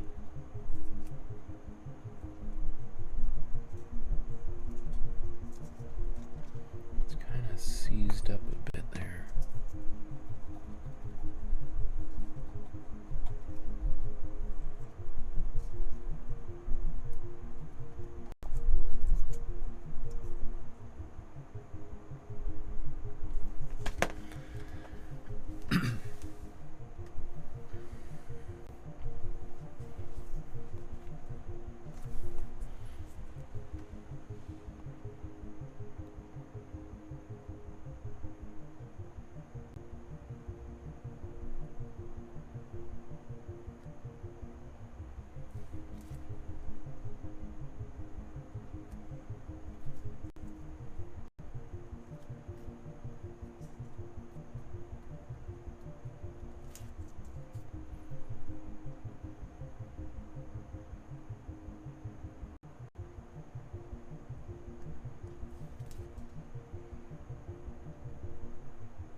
So in her drawing, you could see she articulated that part of the nostril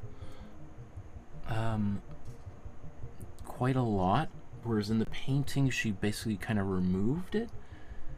So I'm just going to, oops, keep it, I think, like that. I am just gonna, oops,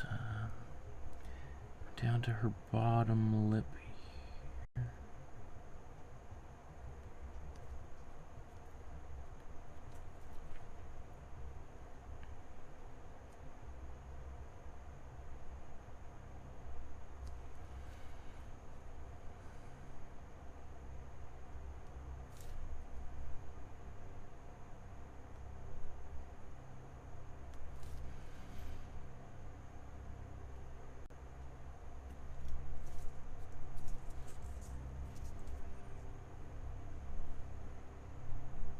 I kind of like how subtle that is, but she did paint it a bit darker.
Keith says, still painting. Oh, yeah, still here, working away. In the salt mines, life is tough. Just took a little bit of black and mixing this into the same color. I don't know if I want to use solid black, or at least not just yet. Just see how this is going.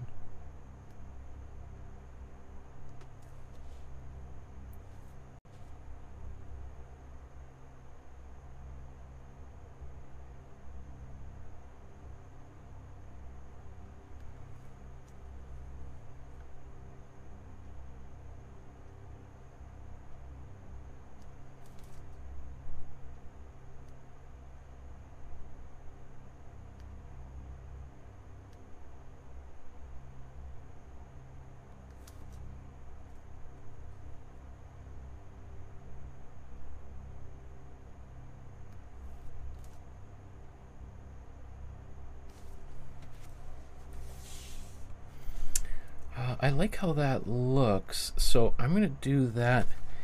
I want to find a few places on the body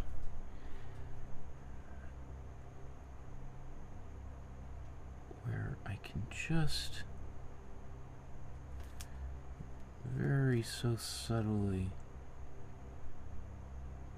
add a little bit more darkness here.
Sorry, I was doing a little bit of stuff on the sleeve.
Okay, I feel like I'm doing way more than she did here. She was able to get away with so much.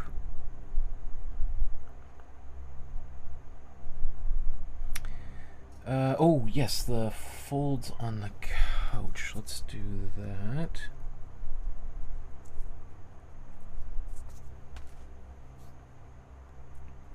Where does this go? It's kind of here and up here.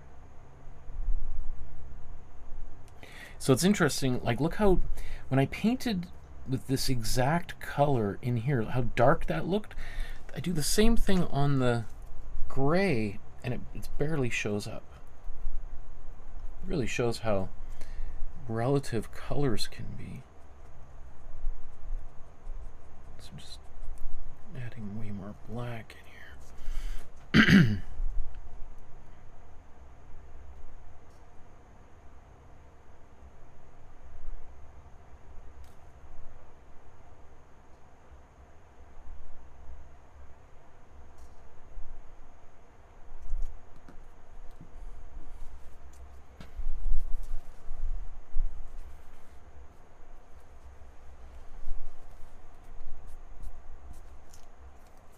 I should probably have put more glaze in there. This paint started to get a little cranky and dried up.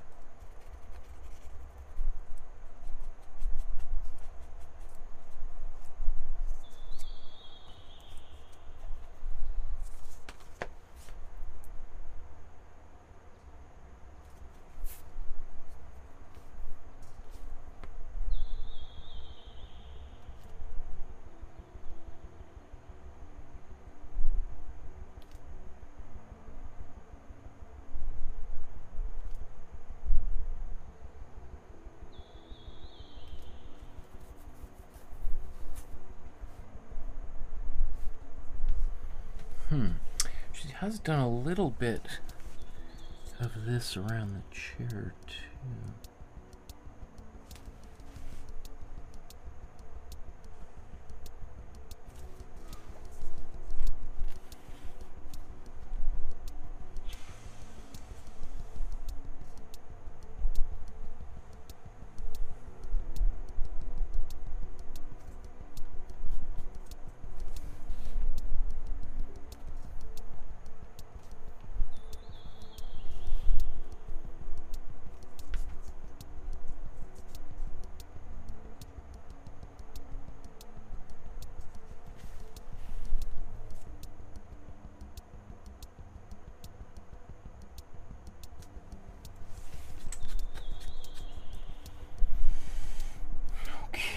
Let's do the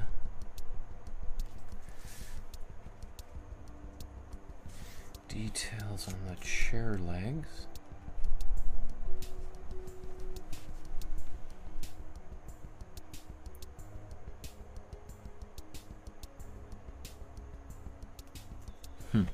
Yeah, like, so once again that appears much lighter. Oh, don't tell me I gotta mix more black. I'm so close to being done.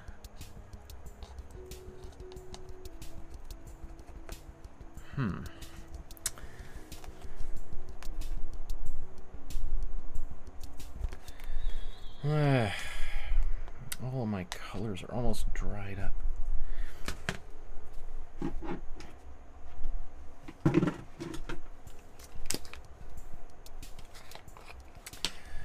Just to save myself 2 minutes, I'm just going to use actual little...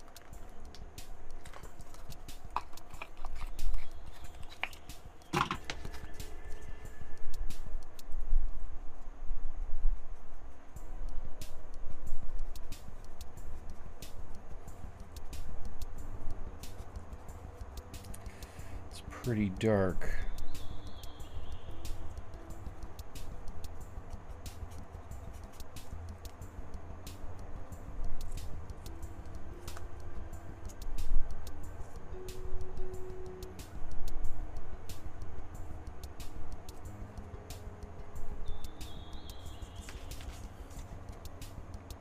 So you can see I didn't want to use just pure solid black out of the tube.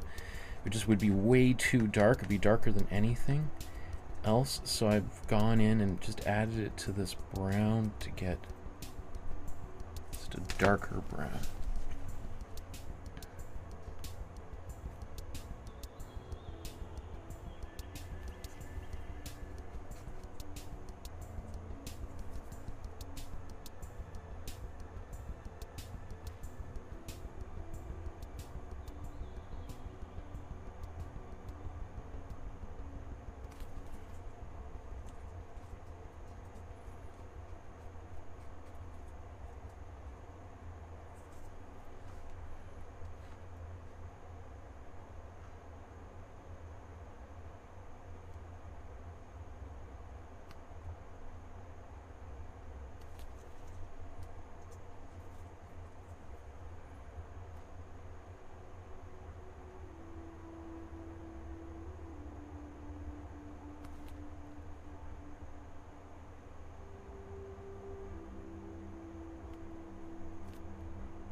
You know what song? I don't know why it's stuck in my head, but Alana Miles, Black Velvet.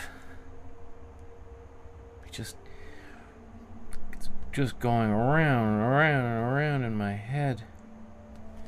That's an oldie 80s song. Canadian musician. Black velvet and a little love. Black velvet and a woman da-da-do. A new religion to bring you to your knees. Black velvet, if you please. I don't even know what the lyrics are. And I have no idea why that song is in my head.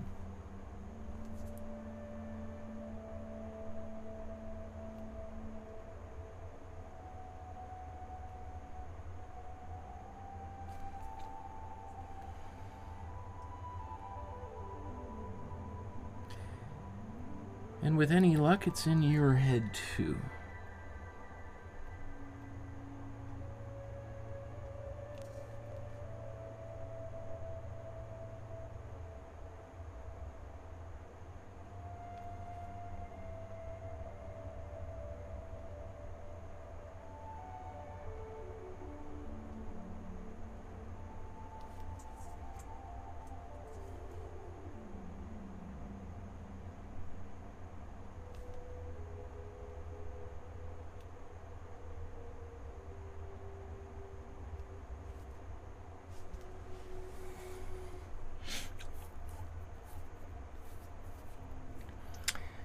There's a lot of restraint in not painting that black line around there.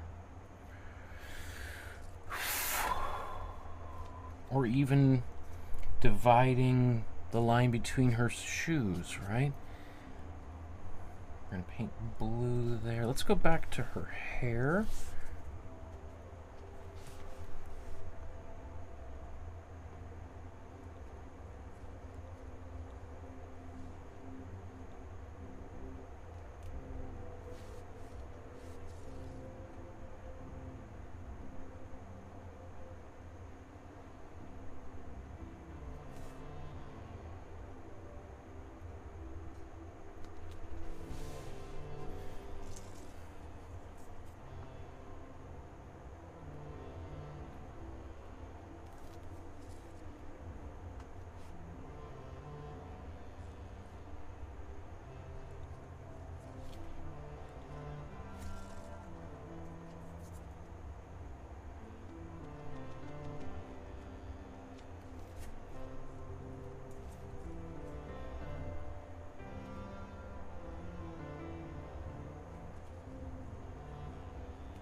know. Maybe that's enough. Ah, that wasn't on camera, really. Great. It wasn't on camera. Great.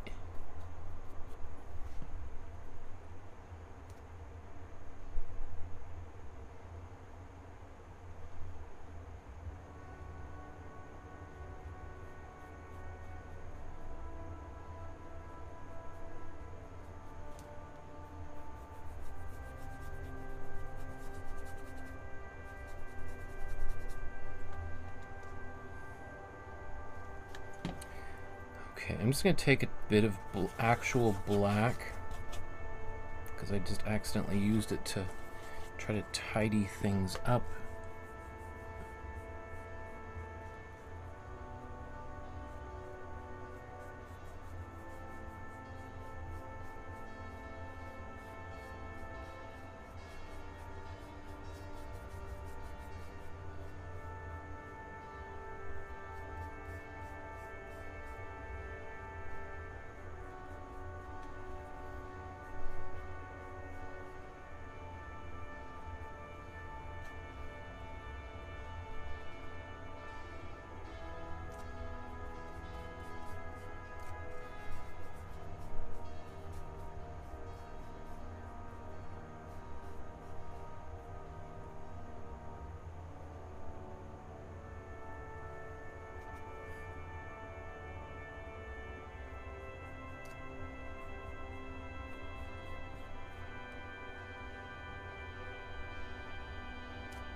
Singa, you're talking Scottish now.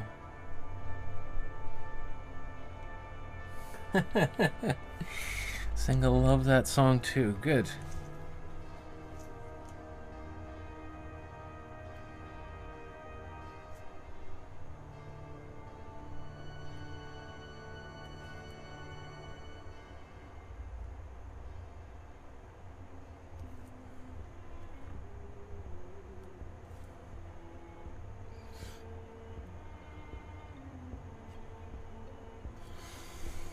Okay, this pendant, how do I want to deal with this here?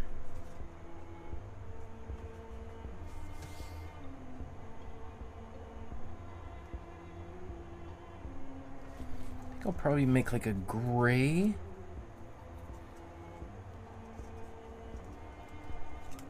So, let's take this white. Does it have any life left?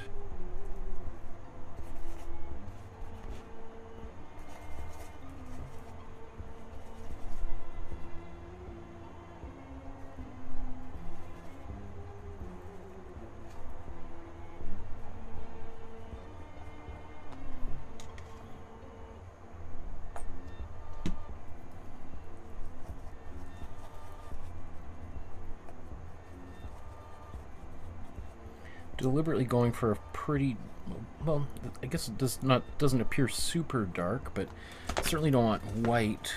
I just want something that is barely visible. This gray is going to be a little bit louder. Let's see. So she's got this necklace. It's got to be kind of coming up.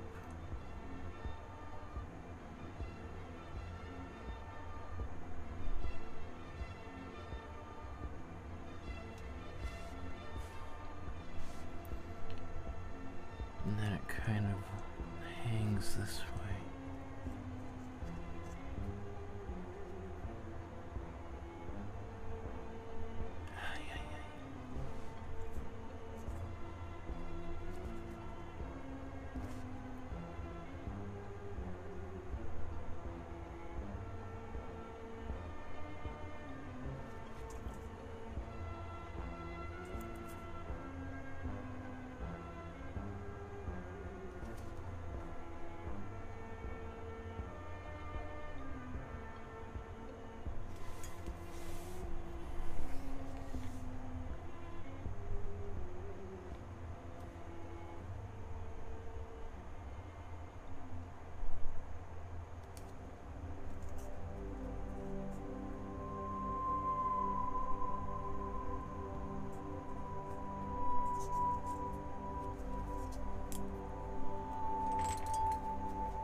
sure what this is.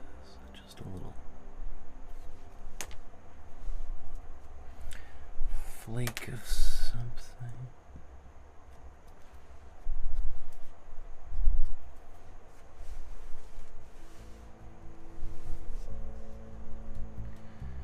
Oh yes, and there's some of this blue. That blue is what? That's kind of a cool blue. We haven't really.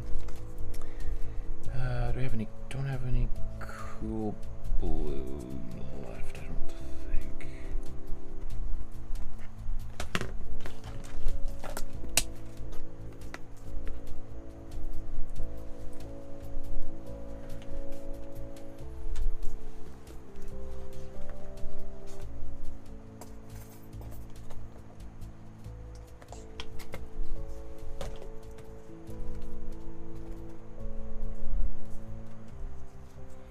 So I'm gonna take my cool blue. Let's see, I got some white. In fact, maybe it's best just to bring this over here and mix it into that color. Kind of like that color. That's beautiful. That's too much though. Let's dilute it. There's a bit of glazing fluid.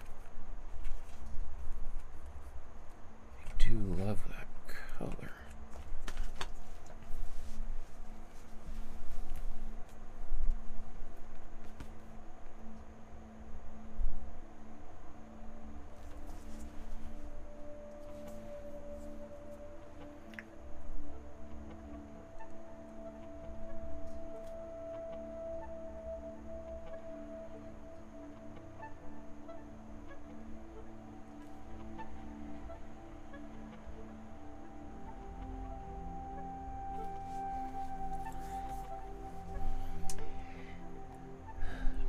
Do that again, another layer. Yeah, maybe I'm just gonna quickly blow dry that.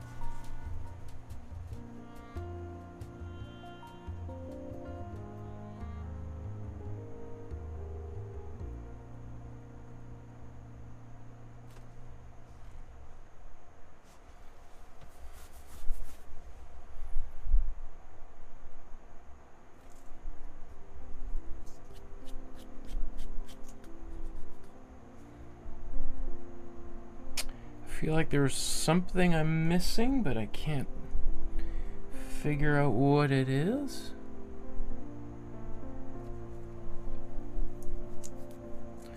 That must mean I'm pretty close to the end.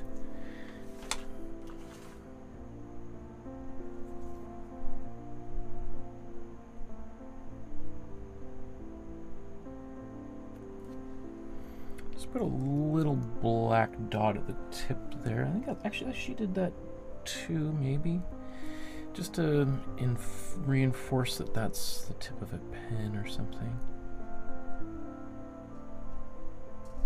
Okay. I think we can.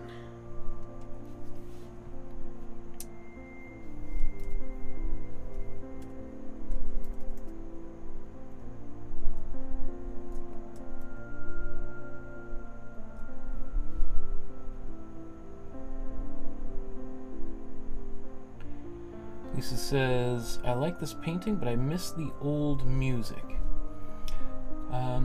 It's all music by the same musician, and some of those songs from that previous soundtrack are mixed into this one, so and it's a 3-hour soundtrack, because the previous one was 1 hour, so you know, when I did a 4-hour painting, you might hear the same song 4 times, whereas this one you're much less likely to hear the same track over and over and over again, so a little bit deceptive. What was I doing? Oh yes, I am going here.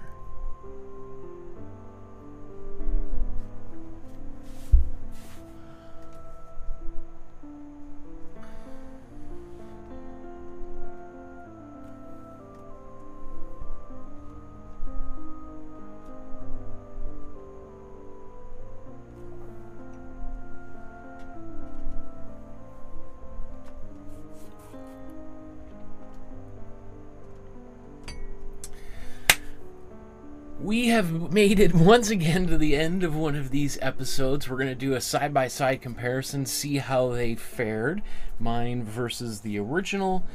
Just before we do so, just a quick reminder to like, subscribe, hit the notification bell so you know when future episodes are taking place. As I've said before, somewhere between 60 to 90% of the people who are watching this video right now are not subscribers. Maybe that's you, so just click that little button. It can be transformative for someone like myself.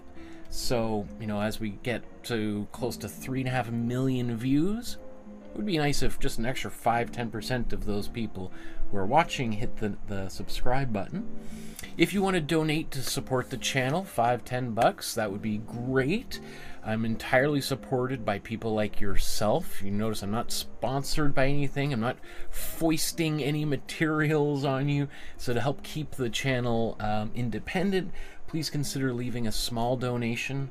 I know it doesn't seem like much, but if all 3.5 million people gave $1 to support the channel who have watched so far, well, I'd have a lot of money, right? And that would make things a lot easier. I could do this every day.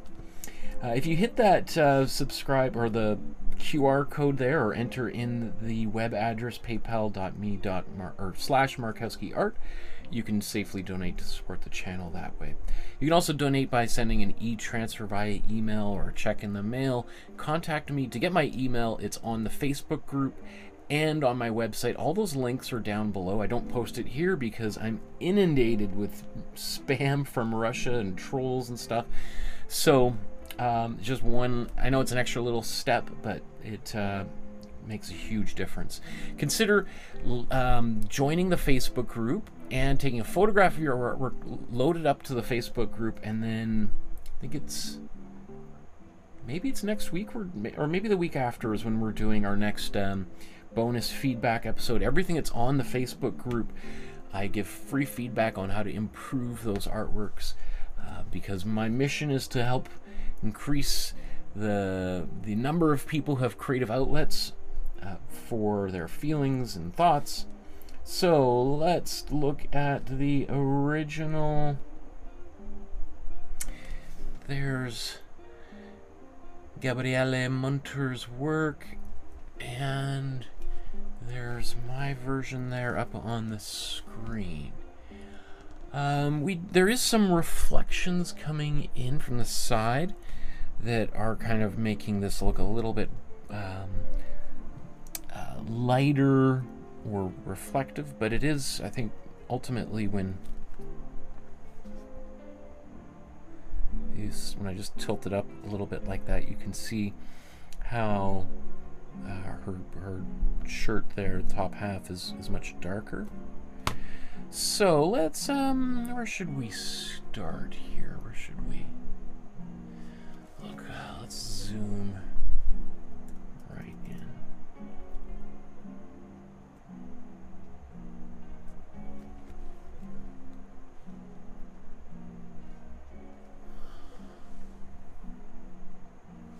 Okay, maybe, why don't we go all the way down to the bottom? Actually, let's scoot a little bit over here.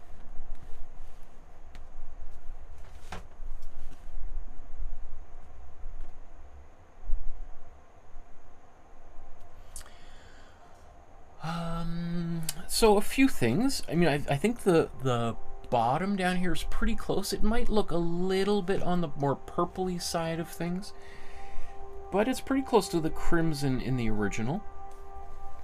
You can see the armchair. Actually, in this view, that looks pretty close. Previously, I thought it might be a little bit more on the purple side, and that might still be true. That's not bad. The legs of the chair. That's pretty close. I might have a bit more yellow in mine. And you know what's interesting is I was about to say, when I look at mine, this here looks very creamy. It looks like hers, but on camera that it looks way more white. That's interesting, because it's definitely not white. It's if anything, my fear was that it's a little bit too cream colored. Let's just look at the other leg. Maybe I'll just kind of zip over here for a second like that so that we can see.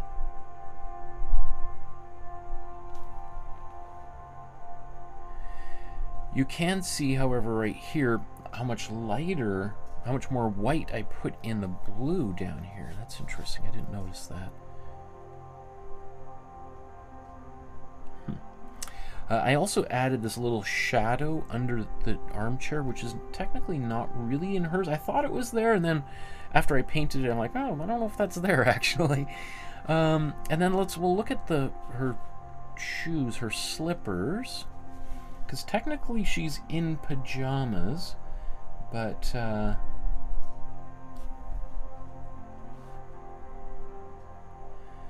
those shoes on camera look a little bit more orange than I'd like. They are, if anything, too fire engine red, and maybe could be a little bit darker. I could have mixed a little bit of blue in there just to reduce the intensity of that red, but I don't mind that either. All right, let's well, actually, maybe before I do that, we'll just look at the folds of her pant legs here. I really liked how loose she painted all of that.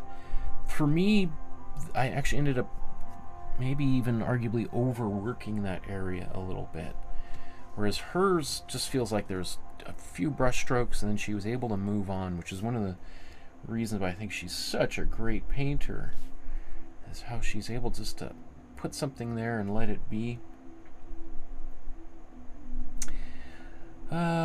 While we look at these, maybe let's come down here and look at those hands just a little bit more. On camera, I feel like the skin tones are correct and they stand apart. In person, I think I got the skin tones right. In person, though, they look a little bit flat and don't have the same warmth as hers. So that's a little frustrating. It's not showing up on camera as well as I'd like. Like, she looks quite pale on camera, but I think there's definitely enough red in there for sure. You'll also notice that there was a little bit of the tip of the other finger in behind, which is darker, but the way that I've painted it, that other little finger can't be seen, so I didn't bother painting that. Let's come up here.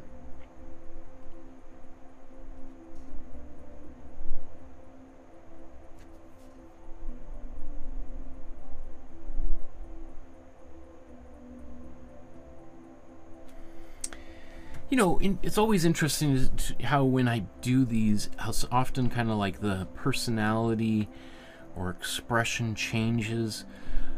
I would say in my version, she does look a little bit younger.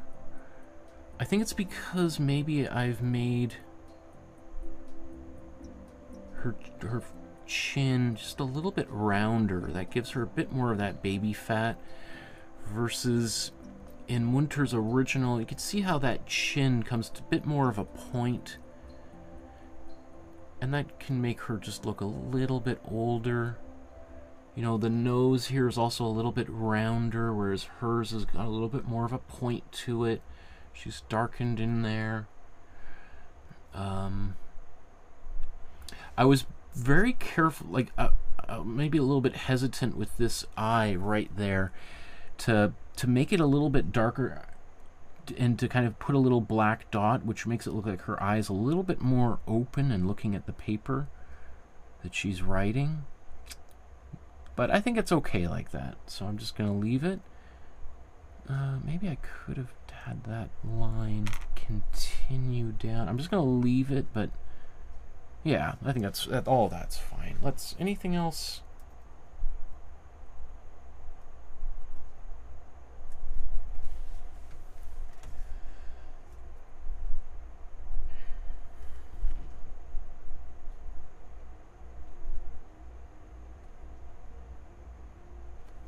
I'm just going to bring it back in a little. It's about the same size there. Yeah, I just love this painting. I mean, the original I love. It's and I think we've done an okay job honoring it here. It just blows my mind that this is a over 100-year-old painting.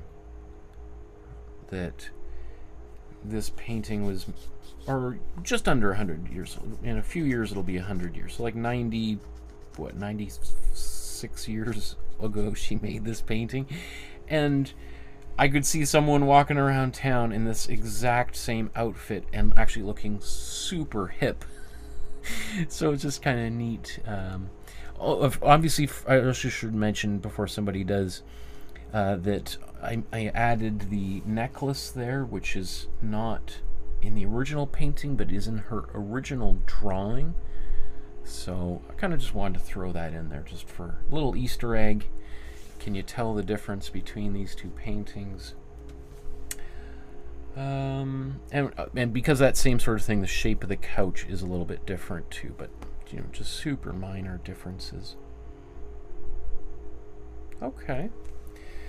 Well, I think that's probably good enough for me before my mind completely melts. So thank you everyone for joining me and painting with me again, keeping me company. Wow, look at all the comments. Megan says, I just watched from my hospital bed. I hope you're okay, Megan. Hopefully watching somebody else paint can distract you a little bit from whatever might be going on there. Get well soon, and hope you're back painting with us. Stephanie says, gosh, you did a wonderful job, Michael. I love how you take us through the process, the good, the bad, and how to turn it around. I appreciate you. Not that you did anything bad, it's just how you teach us how to make it work. Beautiful work. Thank you so much, Stephanie. Thank you, Senga. Wow, awesome. So many. And Lisa says, love this painting. Thank you. Have a wonderful evening, everyone, or morning. Probably half of you are watching on the other side of the planet right now. Just remember that every time you make some artwork or you look at art, you celebrate art, it's like reflections or ripples that spread outwards within your family and community, help bring more joy, more positivity to the world around us. And boy, oh boy, do we need a little bit more positivity in our modern world. And yeah, so thank you so much to help make this world just a little 5% more beautiful. We'll see you guys next week, I think is our next episode. Until then, we'll see you very soon. Good night, everybody.